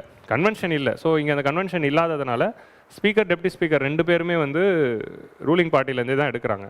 பட் பார்லிமெண்ட் கன்வென்ஷன் லோக்சபாவில் நம்ம என்ன ஃபார்ம் பண்ணியிருக்கோம் அப்படின்னா, டெப்டி ஸ்பீக்கரை வந்து 11th லோக்சபாலேருந்து ஆப்போசிஷன் கொடுக்கணும் அப்படிங்கிற அந்த கன்சென்சஸ் இருக்குது. ஸோ 96ல் 11th லோக்சபாங்கிறது 1996 வாஜ்பாய் ஃபார்ம் பண்ண கவர்மெண்ட். ஸோ அதிலிருந்து வந்து we are following this convention. ஏன் அப்படின்னா அப்போ தான் கோஆலியேஷன் பாலிடிக்ஸ் இன்டென்சிஃபை ஆன டைம், கூட்டணி ஆட்சி. ஏன்னா அது ராஜீவ்காந்தி இருந்த வரைக்கும் இட் வாஸ் ப்ரூட்டல் மெஜாரிட்டி தான். ஸோ இந்த கூட்டணி ஆட்சி அப்படிங்கிற அந்த கான்செப்ட் வந்த பிறகு தான் இந்த டெப்டி ஸ்பீக்கர் ஆப்போசிஷன் கொடுக்கணும் அப்படிங்கிற அந்த ஒரு கான்செப்டே வந்து டெவலப் ஆகுது. So Article 180 of the state legislature, deputy speaker have the power to conduct the duties of speaker when his chair is vacant. So Article 178, 179, 180 குள்ள state legislature உடைய deputy speaker பற்றி இருக்குங்கிற ஒரு information. Okay, this vacancy violates not only Article 93, 94 and 180 of the Constitution, it also inconsistent with the rules of procedure. அப்படிங்கிறதான் வந்து இந்த எடிட்டோரியலில் வந்து சொல்கிறாங்க. ஸோ இது வந்து கான்ஸ்டியூஷனல் அதர்னஸ், டெமோக்ராட்டிக் ரெசிலியன்ஸ். ஸோ எதுக்கு வந்து நம்ம வந்து இந்த டெப்டி ஸ்பீக்கர் போஸ்ட் வந்து ஆப்போசிஷனுக்கு கொடுக்கலாம் அப்படின்னு முடிவு பண்ணோம். அது பார்க்கறதுக்கு முன்னாடி டெப்டி ஸ்பீக்கர் பார்த்தீங்கன்னா பேக்ரவுண்ட் ஒர்க். பேக்ரவுண்ட் ஒர்க்கில் இப்போ தான் பார்த்தோம் ஆர்டிகல் 93, 94 அப்படிங்கிறத பார்க்குறோம். 95 வந்து it is regarding deputy speaker தான். Article 95 deputy speaker okay performs the duty of speaker when the post is vacant. Article 95 deputy speaker பற்றி தான் இருக்குது. அதில் என்ன சொல்கிறாங்கன்னா deputy speaker will perform the duty of speaker when either speaker's post is vacant or speaker is absent. Speaker வந்து absent அன்றைக்கி வர முடியல அப்படின்னாலும் டெப்டி ஸ்பீக்கர் தான் ஸ்பீக்கராக செயல்படுவார். அப்படி இல்லைனா ஸ்பீக்கரோடைய போஸ்ட்டே வெக்கேட் ஆகிடுச்சு, எதர் வந்து ஸ்பீக்கர் வந்து ரிசைன் பண்ணிட்டாலோ இல்லை அவர் அன்ஃபார்ச்சுனேட்லி ஹாஸ்பிட்டலில் அட்மிட் ஆகிட்டாலோ இல்லை இறந்து போயிட்டாலோ ஆர் அவர் இந்த மாதிரியான சுச்சுவேஷன்ஸில் deputy speaker will do the role அப்படின்னு 95 இருக்குது. ஸோ 93, 94, 95 மூணுத்துலையுமே இதை பற்றி தான் இருக்குது. சரியா? அப்போ this is the role of deputy speaker. ஏன்னா அந்த ஸ்பீக்கருங்கிற பதவி எப்போவுமே இருக்கணும், அது வெக்கேட் ஆகக்கூடாது, அதுக்கு ஒரு பேக்கப் இருக்கணுங்கிறதுனால தான் நம்ம டெப்டி ஸ்பீக்கர்னு உருவாக்கியிருக்கோம். Just like vice president. Vice president எதுக்குன்னா இந்தியாவுக்கு எப்போவுமே பிரசிடென்ட் இருந்துகிட்டே இருக்கணும், ஆல்வேஸ் இருக்கணும் அப்படிங்கிறதுனால தான் நம்ம பிரசிடென்ட்டுக்கு ஒரு பேக்காக வைஸ் பிரசிடென்ட்டை வச்சுருக்கோம். அண்ட் வைஸ் பிரசிடென்ட்டும் வந்து நம்ம யூஎஸ் மாடல் படி ஹெட் ஆஃப் தி ராஜ்யசபாவாக வச்சுருக்கோம். அது யூஎஸ் மாடலில் நம்ம கொண்டு வந்து அதையும் வந்து ஆட் பண்ணிக்கிட்டோம். presides over the joint sitting of the parliament when speaker is absent. So joint sitting of Lok Sabha, ஒரு சில பில்ல லோக் சபாக்கு ராஜ்யசபாக்கும் ப்ராப்ளம் வந்துச்சுன்னா we are having this provision of joint sitting. அந்த joint sittingல வந்து speaker of Lok Sabha will be leading. Speaker இல்லாதப்போ அதை deputy speaker தான் lead பண்ணுவாரே தவிர ராஜ்யசபாவோட சேர்மனோ அவருக்கு ராஜ்யசபா சேர்மன் வைஸ் பிரசிடென்ட் வந்து லீட் பண்ண மாட்டார். ஸோ ஸ்பீக்கர் இல்லைனா டெப்டி ஸ்பீக்கர் தான். ஸோ அது வந்து ஒரு முக்கியமான விஷயம். Deputy speaker is not subordinate to speaker. இது ரொம்ப முக்கியமான விஷயம். டெப்டி ஸ்பீக்கர் வந்து ஸ்பீக்கரோட சபார்டினேட் கிடையாது, அவர் கீழே வேலை செய்கிறவர் கிடையாது. Deputy speaker is individually constitutionally empowered to act as a speaker. When he is sitting as speaker, he is speaker. He is not the person who is reporting to speaker. Individual constitutional post, it is not acting as any deputy. Okay, நேமில் தான் அந்த டெப்டின்னு இருக்குது. But a person directly responsible to the house at individual capacity. டேரெக்டாக அவர் வந்து ஹவுஸுக்கு வந்து responsible. Whenever appointed as a member of any parliamentary committee, automatically becomes his chairperson. So எப்போ ஒரு deputy speaker வந்து பார்லிமெண்ட்ரி கமிட்டி மெம்பராக போட்டாலும் அதோட டிஃபால்ட் சேர்பர்சன். ஒரு பார்லிமெண்ட்ரி கமிட்டினா என்ன, எக்ஸிஸ்டிங் எல்லா எம்பிஸையும் வச்சு 30 பிரித்து ஒரு பார்லிமெண்ட்ரி கமிட்டி ஃபார்ம் பண்ணுவாங்க. ஒன்ஸ் அதில் நம்ம ஸ்பீக்கரை டெப்டி ஸ்பீக்கரை மெம்பராக போட்டோன்னா அவர் தான் டிஃபால்ட் சேர்மேன். இல்லை ஸ்பீக்கரே ஒரு கமிட்டியோட மெம்பராக இருந்தார்னா அவர் தான் டிஃபால்ட் சேர்மேன். ரெண்டு பேருக்குமே இது இருக்குது. ஸோ அதுதான் வந்து டெப்டி ஸ்பீக்கரோட position. while presiding over speaker மாதிரி இவருக்கும் no voting in the first instance. அவர் ஓட் போட மாட்டார். டை ஆச்சுன்னா மட்டும் கேஸ்டிங் ஓட் போடுவார். ஈவன் டெப்டி ஸ்பீக்கருக்கும் அதே தான். ஆனால் ஸ்பீக்கர் ப்ரிசைட் பண்ணிட்டு இருக்காரு அப்படிங்கிற போது டெப்டி ஸ்பீக்கர் வந்து கீழே தான் இருப்பார். இப்போ நீங்கள் வந்து பார்லிமெண்ட்டில் பார்த்தீங்கன்னா இதுதான் ஸ்பீக்கர் சேராக இருக்கும். இதுதான் வந்து நம்ம ட்ரெஷரி பெஞ்சஸ்ன்னு சொல்லுவோம், இது ஆப்போசிஷன் பெஞ்சஸ்ன்னு சொல்லுவோம். இப்படி தானே இருக்கும். ஸோ இங்கே தான் வந்து பிரைம் மினிஸ்டரோட சீட் இருக்கும். இதுக்கப்புறம் எல்லா மெம்பர்ஸோட சீட்டும் போகும். ராஜ்யசபாவில் போனீங்கன்னா இங்கே லீடர் ஆஃப் தி ஹவுஸோட சீட் இருக்கும். அதுக்கு பக்கத்தில் தான் பிரைம் மினிஸ்டரோட சீட் இருக்கும். ஸோ ராஜ்யசபாவில் போனால் பிரைம் மினிஸ்டர் ஃபஸ்ட் இருக்க மாட்டார், ரெண்டாவது சீட்டில் தான் இருப்பார். ஏன்னா லீடர் ஆஃப் தி ஹவுஸ் தான் அங்கே மெயின். இந்த சைடில் பார்த்தீங்கன்னா முதல் சீட் வந்து யாருக்கு அப்படின்னு பார்த்தா அதுதான் டெப்டி ஸ்பீக்கர். இந்த சைடு எப்படி பிரைம் மினிஸ்டர் விட்டுருக்காங்களோ லோக்சபாவில் இந்த சைடு ஃபஸ்ட்டு சீட் வந்து டெப்டி ஸ்பீக்கருக்கு. அதுதான் 6 வருஷமாக பார்த்தீங்கன்னா வேக்கண்டாக இருக்குது. போன வாட்டி பார்த்தீங்கன்னா என்டையர் இது மல்லிகார்ஜுன கார்கே பக்கத்து சீட் வேக்கண்டாக தான் இருந்தது. இப்போ ராகுல் காந்தியோட பக்கம் சீட்டு வேக்கண்டாக தான் இருக்குது. ஸோ இது ரெண்டாவது சீட்டில் தான் வந்து லீடர் ஆஃப் ஆப்போசிஷன். இதுதான் வந்து சீட்டிங் அரேஞ்ச்மெண்ட். இப்படி தான் வந்து இருக்கும். இப்போ பார்த்தீங்கன்னா ராகுல் காந்தி இங்கே உட்காந்துருப்பார், அவரோட ரைட் ஹேண்ட் சைடு வந்து எம்டியாக தான் இருக்கும். Because there is no deputy speaker. So that is the seating.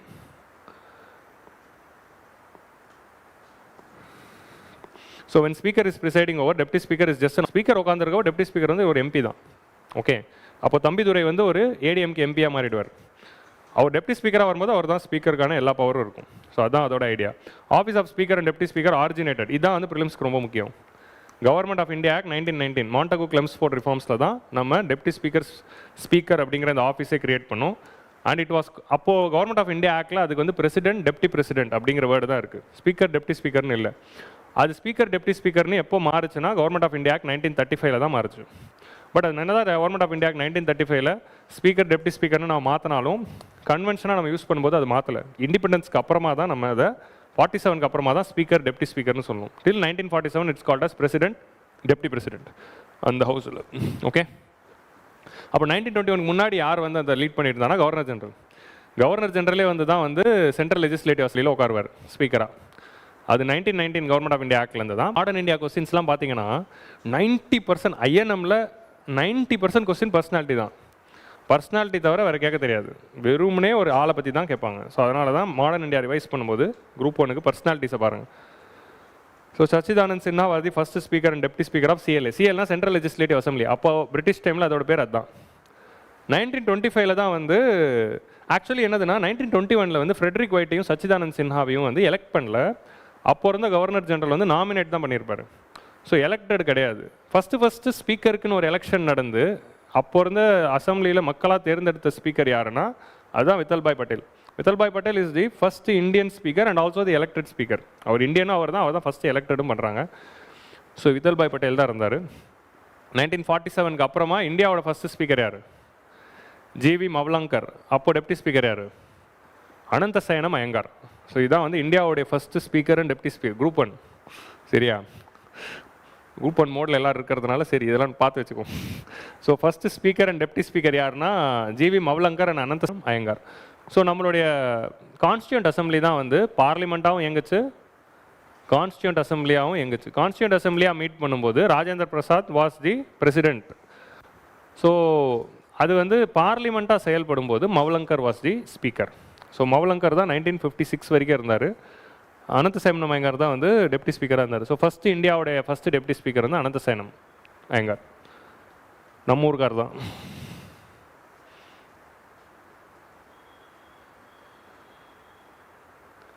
Role of deputy speaker. So இவ்வளோ தான், இதான் வந்து ஃபேக்ட் பேக்ரவுண்டு. இப்போ ரோல் ஆஃப் டெப்டி ஸ்பீக்கர். எதுக்கு வந்து டெப்டி ஸ்பீக்கருங்கிற ஒரு ஆஃபீஸை வந்து நம்ம கிரியேட் பண்ணோம் அப்படின்னா, நான் ஆல்ரெடி சொன்னேன் இட்ஸ் அ பேக்கப் அப்படிங்கிறது. ஸோ எப்போவுமே ஸ்பீக்கர் இருக்கணும், ஸ்பீக்கர் இல்லைன்னா அப்போ டெப்டி ஸ்பீக்கர் வரணும் அப்படிங்கிறது தான் அதோட கான்செப்ட். ஸோ இதுக்கப்புறம் பார்த்தீங்கன்னா 10 சேர்பர்சன்ஸ் அப்படிங்கிற ஒரு கான்செப்ட் இருக்கும். ஸ்பீக்கர் வந்து என்ன பண்ணலாம், அப்போ இருக்க எக்ஸிஸ்டிங் எம்பிஸ்லேருந்து 10 பேரை வந்து டெம்பரரி சேர்பர்சன்ஸாக நாமினேட் பண்ணலாம். அதோட மீனிங் என்னென்னா, ஒரு நாள் ஸ்பீக்கர் ஆப்சென்ட்டு, அப்போ டெப்டி ஸ்பீக்கர் வருவார், அவரும் ஆப்சென்ட்டு, அப்போ யார் பார்த்துப்பா? அப்போ பார்த்துக்கிறதுக்கு தான் ஒரு 10 பேரை வந்து பேனல் ஆஃப் சேர்பர்சன்ஸ் அப்படின்னு நாமினேட் பண்ணி வச்சுருப்பாங்க. அவங்க அதை பார்த்துப்பாங்க. ஸோ ஸ்பீக்கரும் டெப்டி ஸ்பீக்கரும் இருக்கிறப்போ அவங்க நாமினேட் பண்ணுறவங்க அவங்க வராத போது பண்ணுவாங்க. In case speaker deputy speaker office வேக்கண்ட்டாக இருந்துச்சுன்னா நம்ம இன்னொரு ஸ்பீக்கரை தான் எலெக்ட் பண்ணுமே தவிர, வேக்கண்ட்டாக இருக்கிறப்போ இந்த 10 பேருக்கு வந்து பவர் இல்லை. ஸோ அதில் தான் அப்போ அந்த இப்போ கரண்ட்டாக என்ன இருக்குன்னா, we have speaker, we don't have deputy speaker, but இந்த பேனல் ஆஃப் 10 சேர்பர்சன்ஸ் இருக்குது. அந்த பேனல் ஆஃப் 10 சேர்பர்சன்ஸில் வந்து they have selected people from all the party. அப்படி அது எப்போவுமே அதான் கன்வென்ஷன், அதான் இருக்குது. பட் டெப்டி ஸ்பீக்கர் தான் இப்போதைக்கு இல்லை. The position goes beyond the ceremonial significance. இது வந்து பார்லிமெண்ட்ரி டெமோக்ரஸியில் ஒரு முக்கியமான விஷயம். ஏன்னா வந்து sharing of powers. So speaker deputy speaker வந்து ரூலிங் ஆப்போசிஷன் அப்படிங்கிற மீனிங் என்ன அப்படின்னா, கவர்மெண்ட் வந்து ரூலிங் பார்ட்டி, பட் பார்லிமெண்ட்டில் வந்து it's not about ruling party. Parliament is about people's representatives. So பார்லிமெண்ட்டாக 545 பேரும் உட்காரும்போது அவங்க வந்து மக்களோட ரெப்ரசன்டேட்டிவ்ஸாக தான் இருக்கணுமே தவிர கட்சியோட பிரதிநிதிகளாக இருக்கக்கூடாது. அப்படி இருக்கிறப்போ பார்லிமெண்ட்டை பொறுத்த வரைக்கும் பிரைம் மினிஸ்டர் தான் எல்லாமே இல்லை. பார்லிமெண்ட்டை பொறுத்த வரைக்கும் 545 பேருமே சேர்ந்து தான் செயல்படணும். அப்போ 545 பேரும் சேர்ந்து செயல்படப்போ ruling party, opposition party, every one is part of parliament.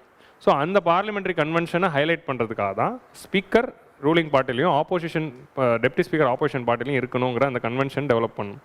So that Parliament is all about healthy debates between both the people, and that is the essence of democracy. And the healthy debates மூலமாக தான் மக்களுக்கு நலன் கொடுக்குற policies வரும் அப்படிங்கிற ஒரு illusionary பிலீஃபில் நம்ம உருவாக்கியிருக்கோம். அப்படி தான் ஒரு காலத்தில் இருந்துச்சு, ஆரம்பத்துலலாம் அப்படி தான் இருந்துச்சு.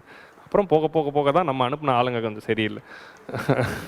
எல்லாம் அம்பேத்கர் தானே சொன்னார், நீ அனுப்புகிற ஆளை பொறுத்து தான், நீ மோசமான ஆரம்பிச்சா அது அப்படி தான் இருக்கும் அப்படின்னு அவர் அப்பயே சொல்லிட்டார். So that's what happen. Debates and discussions between the ruling establishment and opposition remain proper to make government accountable and checks and balances. இதுதான் வந்து checks and balances என்ஷோர் பண்ணுது. ஸோ ஆப்போசிஷன்லேயே ஒருத்தர் இருக்கிறப்போ தான் checks and balances வந்து ensure ஆகுது. Not mere substitute to speaker, he plays an indispensable role in maintaining the continuity of legislative work. So speaker இல்லாத போது அந்த கண்டினியூட்டியும் அவர் பார்த்துக்கிறாரு. ஸோ கமிட்டிஸ், இவர் வந்து எதுலாம் வந்து டிஃபால்ட்டாக ஹெட்டாக இருக்கார் அப்படின்னா, ப்ரைவேட் மெம்பர்ஸ் பில்ஸ் கமிட்டியோட ஹெட் வந்து டெப்டி ஸ்பீக்கர் தான். ஸோ நம்ம ரூல்ஸ் ஆஃப் ப்ரொசீஜர்லேயே நம்ம இதை கொடுத்துருக்கோம். தேர் ஆர் மெனி பார்லிமெண்ட்ரி கமிட்டிஸில், அதில் ப்ரைவேட் மெம்பர்ஸ் பில்ஸ் கமிட்டி வந்து ஹெட் வந்து இவர் தான். ப்ரைவேட் மெம்பர்ஸ் பில்ஸ் கமிட்டினா என்ன, பீப்புள் அதர் தென் ரூலிங் பார்ட்டியிலேருந்து when they are bringing bill, அதை தான் ப்ரைவேட் மெம்பர் பில்னு சொல்லுவோம். எல்லா பில்லுமே வந்து ரூலிங் பார்ட்டி தான் கொண்டு வரும், கவர்மெண்ட் தான் கொண்டு வருவாங்க. நாட் ரூலிங் பார்ட்டி, கவர்மெண்ட் கொண்டு வருவாங்க.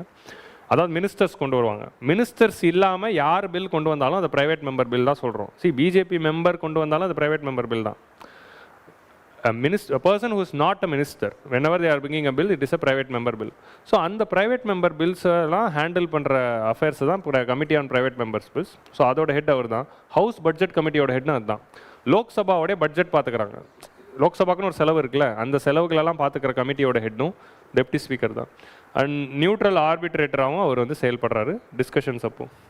ஸோ ப்ரோலாங்டு வேகன்சினால என்ன, government of India did not appoint a deputy speaker in 18th Lok Sabha and now 18th லோக்சபாலையும் வந்து they have not appointed. Article 93ல as soon as be அப்படின்னு தான் இருக்கே தவிர டைம் லைனை செட் பண்ணல. அது டைம் லைனை செட் பண்ணாதனால மிஸ்இன்டர்பிரேஷன் நடக்குது. மிஸ்இன்டர்பிரேஷன் பண்ணி அதான் டைம் கொடுக்கல, அதனால் மேண்டேட்ரி இல்லை அப்படின்னு தான் கவர்மெண்ட் கிட்ட இந்த கொஸ்டினை ரைஸ் பண்ணும்போது கவர்மெண்ட் கொடுத்த பதில் இதுதான். சி கான்ஸ்டியூஷனில் as soon as be தான் இருக்குது, எந்த டேட்குள்ளே பண்ணணும்னு இல்லை. ஸோ லீகலி வந்து தப்பு இல்லை, legally it's not wrong, but constitutional values படி பார்க்கும்போது இட் இஸ் ராங். அதான் வந்து we are seeing. இந்த மாதிரி மிஸ்இன்டர்பிரேஷன் இருக்கிறதுனால லாங் டிலே இருக்குது. கான்ஸ்டியூஷன் மேக்கர்ஸோட இன்டென்ட்டும் வந்து இதனால் போகுது அண்ட் கான்ஸ்டியூஷனல் வேக்கூம் வந்து உருவாக்குது. ஸோ இந்த மாதிரி வேக்கூம் கான்ஸ்டியூஷனில் உருவாக்குறப்ப யார் அதை ஃபில்அப் பண்ணணும்? சுப்ரீம் கோர்ட் வந்து ஃபில்அப் பண்ணும். எங்கெங்கெல்லாம் கான்ஸ்டியூஷனல் இன்டர்பிரேஷனில் அந்த பிரச்சனை இருக்கோ, the final interpreter and guardian of the constitution யாருன்னா supreme court. So supreme court கிட்டே இது ஒரு கேஸாக போச்சுன்னா நிச்சயமாக ஒரு ஜட்மெண்ட் கொடுப்பாங்க. பட் இன்னும் இது கேஸாக போகல. In fact constitutional conventions intend to strike a delicate balance between ruling party and opposition party and democratic salience. More the situation இப்போ வந்து ஃபியூச்சரில் இதனால் கான்ஸ்டியூஷனல் இஷ்யூ என்ன அப்படின்னா, வாட் இஃப் தேர் இஸ், நான் வந்து like imaginary situation, what if suddenly something happens to speaker, who is going to be the speaker? அப்போ இன்னொரு எலெக்ஷன் நடத்த முடியுமா? அந்த மாதிரியான எக்ஸிஜென்சிஸ்க்கு தான் அந்த அத்தாரிட்டி இருக்கணும்னு தான் டெப்டி ஸ்பீக்கரை உருவாக்கியிருக்காங்க. இப்போது what something happens to president அப்படின்னா immediately vice president will become president. So அதுதான் வந்து இது வைஸ் பிரசிடென்ட் எதாவது ஆயிடுச்சுன்னா என்ன, immediately CJI will become president. So இந்த மாதிரி ஒரு லைன் வந்து நம்ம வச்சுருக்கோம், ஏன்னா இந்தியா வந்து பிரசிடென்ட் இல்லாமல் இருக்கக்கூடாது அப்படின்னு. ஸோ அந்த கான்ஸ்டியூஷனல் வேக்கூமை ஃபில்அப் பண்ண தான் டெப்டி ஸ்பீக்கர் இருக்கார். ஸோ அதுக்கு தான் நம்ம வந்து ஒரு ஆஃபீஸை வந்து வச்சுருக்கோம். ஸோ கிளியரா? ஸோ ஒரு பாலிட்டி இஷ்யூவை ஹேண்டில் பண்ணுறது தான். ஸோ இந்த மாதிரி நான் ப்ரிலிம்ஸ் பாயிண்ட் ஆஃப் வியூலேருந்து எடுத்துகிட்டு வரேன். பட் இதெல்லாம் மெயின்ஸ் தான். உங்களுக்கு மெயின்ஸில் இதுவே வந்து ஒரு கொஸ்டினாக கூட வரலாம். So it is a potential question for this year, that is deputy speaker. Okay, ப்ரிலிம்ஸ்க்கு ப்ரீவியஸ் ஸ்லைட், மெயின்ஸ்க்கு இந்த ஸ்லைடு. ஆர்டிகல் 93, 94, 95 இதை வந்து ஞாபகம் வச்சுக்கோங்க. ஸோ இந்த வாரத்தோட டேட்டா பாயிண்ட்ஸ் இன்ட்ரெஸ்டிங்காக we had 2 டேட்டா பாயிண்ட்ஸ். ஒரு டேட்டா பாயிண்ட் வந்து ஆல்ரெடி நம்ம வந்து டிஸ்கஸ் பண்ணது தான், non communicable disease. 74% of people are affected, அதாவது 74% of the death is occurring because of non communicable diseases. இதுதான் வந்து லேட்டஸ்ட் டேட்டா.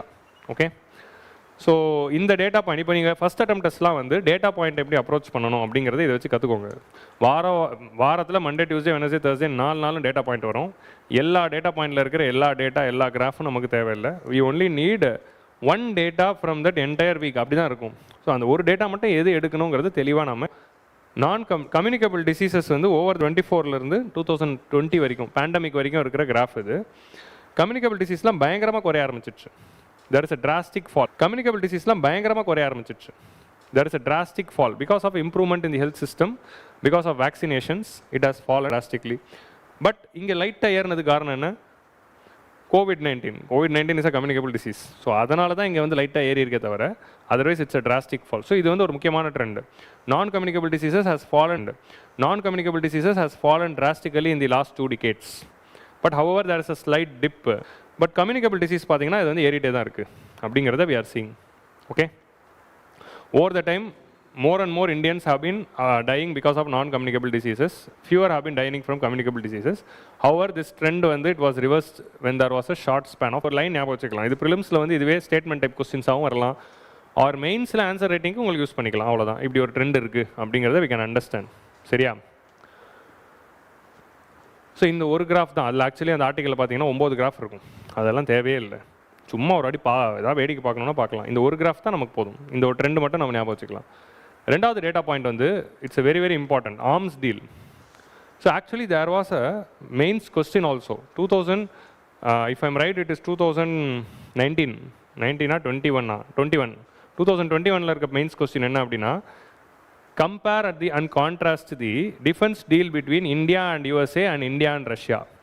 இந்தியா அண்ட் யூஎஸ்ஏவும் இந்தியா அண்ட் ரஷ்யாவுக்கும் நடுவில் இருக்கிற டிஃபென்ஸ் டீலை கம்பேர் பண்ணு அப்படிங்கிறது ஜிஎஸ் பேப்பர் 2 இன்டர்நேஷனல் ரிலேஷன்ஸில் ஒரு மெயின்ஸ் கொஸ்டின். ஸோ அந்த மாதிரி questions UPSC has asked. So அதனால் இந்த மாதிரி டிஃபென்ஸ் ரிலேட்டட் ட்ரெண்ட்ஸ் எது வந்தாலும் we have to see.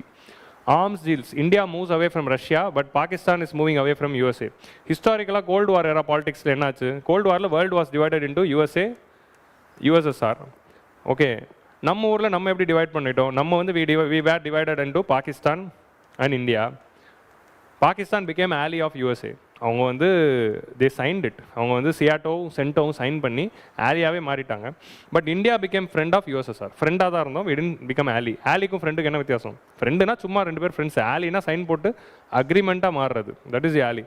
So அப்படி இருக்கிறப்போ ஆட்டோமேட்டிக்லி என்டையர் பாகிஸ்தானோட மிலிட்ரி வந்து defence system it came from USA. So till 2000 வரைக்கும் Pakistan, USA was pro Pakistan and USA வந்து they are never pro India for the first 50 years. 2000க்கு அப்புறமா தான் அந்த ஷிஃப்டே நடக்குது. அண்ட் நம்மளோட என்டையர் மிலிட்ரி டிஃபென்ஸும் வந்து we are dependent on USSR. So கிட்டத்தட்ட 95% of military equipments came from USSR in 1991 உள்ள அதான் பீக். 1991 டேட்டாவில் பீக் என்னதுன்னா 95% நம்மளோட டிஃபென்ஸ் எக்யூப்மெண்ட்ஸ் எல்லாமே யூஎஸ்எஸ்ஆர் கிட்ட தான் வந்திருக்கு. இப்போ லேட்டஸ்ட் ட்ரெண்ட் என்ன? 1991 ஒரு பீக்கில் போகுது. இவங்க டோட்டலாக யூஎஸ்ஏ கூடயும் நம்ம யூஎஸ்எஸ்ஆர் கூடயும் டிஃபென்ஸ் இம்போர்ட்ஸில் வாங்கிட்டு இருக்கோம். இந்த ட்ரெண்ட் எப்போ ரிவர்ஸ் ஆகுது? லாஸ்ட் 30 yearsல ரிவர்ஸ் ஆயிருக்கு. After the disintegration of Soviet or now currently US becoming hegemon and சைனாவோட ரைஸ், இதுக்கெல்லாம் பார்த்த பிறகு என்ன ஆகுது அப்படின்னா Pakistan is moving away from USA and India is moving away from Russia with respect to defense. So India is diversifying their imports from various other western nations. India US கிட்ட இருந்து வாங்குது. இந்தியா வந்து செகண்ட் லார்ஜஸ்டாக இருக்கிறது France தான். France கிட்ட இருந்து வாங்குறோம், Israel கிட்ட இருந்து வாங்குறோம், US கிட்ட இருந்து வாங்குறோம். பாகிஸ்தான் வந்து they are moving away from USA and going to China. So now பாகிஸ்தானோட மேஜர் டிஃபென்ஸ் பார்ட்னராக இருக்கிறது China. So almost they reached 90% with China. So இந்த டேட்டா தான் வந்து இந்த வாரம் ஹிந்துவில் இருந்த முக்கியமான டேட்டா. ஓகே, இப்போ நான் இவ்வளோ நேரம் சொன்னது ஹிஸ்ட்ரி, அந்த டேட்டா இல்லை. இந்த டேட்டா வந்து இந்த ட்ரெண்ட் வந்து கொடுத்துருந்தாங்க. So India has gradually reduce this dependence on Russia and has increasingly turn to the western countries அப்படிங்கிற இந்த ஒரு கிராஃப் வந்து வி கேன் சி. ஸோ நம்மளோட மெஜாரிட்டி ஆஃப் தி ஷேர் பார்த்தீங்கன்னா ரஷ்யா தான் இருந்திருக்கு. இப்போ ரஷ்யாவோட ஷேர் வந்து 1990க்கு அப்புறம் குறைய ஆரம்பிச்சிருக்கு. So still actually Russia share 66%. Russia கிட்டேருந்து குறைஞ்சாலும் இன்றைக்கும் 66% டிஃபென்ஸ் வந்து ரஷ்யா கிட்டேருந்து தான் வந்திருக்கு. பட் இது 95லேருந்து 66 ஆகிருக்கு. ஸோ அப்போ இதை ஃபில்அப் பண்ணதெல்லாம் யார் அப்படின்னு பார்த்தா யூஎஸ்ஏ, ஃப்ரான்ஸ், இவங்க தான் வந்து மெயினாக ஃபில்அப் பண்ணியிருக்காங்க. ஸோ 1960s 33% இருந்தது. இதெல்லாம் நோட் பண்ணாதீங்க, சும்மா பாருங்கள். It peaked in 1990s with 96% and currently 2020s 75 இருக்குது. இன்றைக்கி வந்து சிப்ரி டேட்டா படி அது 66%ல் இருந்திருக்கும். ஓகே, இப்போ செகண்ட் லார்ஜஸ்ட்டாக இருக்கிறது ஃப்ரான்ஸ் 9%. ஃப்ரான்ஸ்க்கு அப்புறமா தேர்ட் லார்ஜஸ்ட் டிஃபென்ஸ் பார்ட்னர் வந்து யூகே, அப்புறம் இஸ்ரேல், அப்புறம் தான் USA. USA is not second வந்து நமக்கு ஃப்ரான்ஸ் தான். ஏன்னா அந்த ரஃபேல் டீலே பாதி எடுத்துக்கும் போல், அதுதான் இந்த 9%.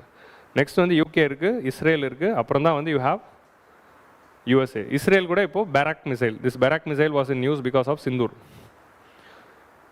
இதே டேட்டா இப்போ பாகிஸ்தானுக்கு பார்க்க போகிறோம். So what was the defence relations of Pakistan?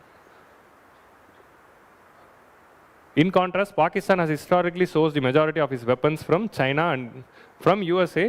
Now it is predominantly dominated by China. So historically பார்த்தீங்கன்னா USA played the major role. Now USAவோட ரோலை குறைஞ்சு சைனாவோட ரோல் அதிகமாகிடுச்சு. ஸோ USAவோட ரோல் குறைய ஆரம்பிச்சிடுச்சு, சைனாவோட ரோல் அதிகமாகிடுச்சு. அண்ட் நடுவில் கூட 80s 90s கொஞ்சம் சைனா பீக் ஆகிருக்கு, திரும்ப சைனா குறைஞ்சது, திரும்ப சைனா பீக் ஆகிருக்கு. However, in 2020s, China emerged as the Pakistan's dominant arms supplier. Nearly 95% of the Pakistan's arms import came from China. Okay, China's 95% of Pakistan's arms import came from China, marking sharp rise from 41%. So இப்போதைக்கு இந்த trend மட்டும் நம்ம ஞாபகம் வச்சுக்கலாம், அவ்வளோதான். So கரண்ட்டாக வந்து பாகிஸ்தான் வந்து யூஎஸ் கிட்டேருந்து வாங்குறது 0.85 தான். It has drastically reduced, especially after Obama administration. Obama administration தான் நான் சொன்னல, 26/11க்கு அப்புறம் இந்தியா வந்து இந்த எக்ஸ்போஸ் டு பாகிஸ்தான் டிப்ளமேட்டிக்கலி, அதுதான் வந்து it persuaded Obama from cutting down things and now it is in 0.85. But still America is always unreliable and with Trump in America it is further more unreliable. So அப்படி இருக்கிறப்போ அமெரிக்கானாலே unreliable தான், இதில் Trump இருக்கிறப்போ மோர் unreliable. So அதனால் வந்து எதுவும் சொல்ல முடியாது. So with this will wind up for the day. இன்றைக்கி வந்து நம்ம செஷனை வந்து முடிச்சாச்சு. Will meet next week with another 5 set of topics. நாளைக்கு வந்து we have MSLP orientation. So நாளைக்கு மதியானம் 2 மணிக்கு எல்லோரும் வந்துடுங்க. MSLPயோட ஓரியன்டேஷன் இருக்குது. முதல் நாள் class it's open to all. So எல்லாருமே வந்து பார்ட்டிசிபேட் பண்ணலாம். அண்ட் நாளைக்கு வந்து we have MSLP. So MSLP முடிஞ்ச உடனே 2 to 5 வந்து ஓரியன்டேஷன் இருக்கும். ஸோ அந்த ஓரியன்டேஷன் முடிச்சுட்டு நமக்கு வந்து டியூஸ்டே வெனஸ்டேலேருந்து ஹிஸ்ட்ரி கிளாஸ் போகும். ஸோ டியூஸ்டே அன்றைக்கி will come for history class. Where will start with art and culture. First history கிளாஸுங்கிறதுனால ஹரி சார் தான் ஆரம்பிக்கிறாரு. ஸோ ஹிஸ்ட்ரி ஆப்ஷனல் அவர். So we are starting with art and culture. அப்புறம் 2வது நாள் வந்து யூ ஹேவ் மாடர்ன் இந்தியா. 3வது நாள் வந்து we have Indian freedom struggle. அப்புறம் then we have world history. So இதான் வந்து first 4 day class. So Hari sir, நான் அண்ட் ஆந்திர பிரபா சார், நாங்கள் 3 பேர் தான் இந்த ஃபஸ்ட் வீக் கிளாஸஸ் இருக்கும். ஏன்னா தமிழ் பிரபா சார் காலையில் பிஸியாக இருக்கார். So Tamil Prabha sir will join with us after group 1. நாங்கள் 4 பேர் main team and Aditya ma'am also will be part of the team. So இதுதான் வந்து அந்த plan for the first week. So நாளைக்கு எல்லாருமே பார்க்கலாம். So will meet next week with another set of 5 editorials. So உங்களுக்கு 5 editorials எந்த டவுட்ஸ் ஆர் எந்த questions இருந்தாலும் லைவ் சாட்டில் போடுறதுக்கு பதிலாக கமெண்ட் செக்ஷனில் வந்து போடுங்க. I'll come and respond to each and every one of you's comment. So thank you all. Bye. So நம்ம நெக்ஸ்ட் வீக் பார்ப்போம்.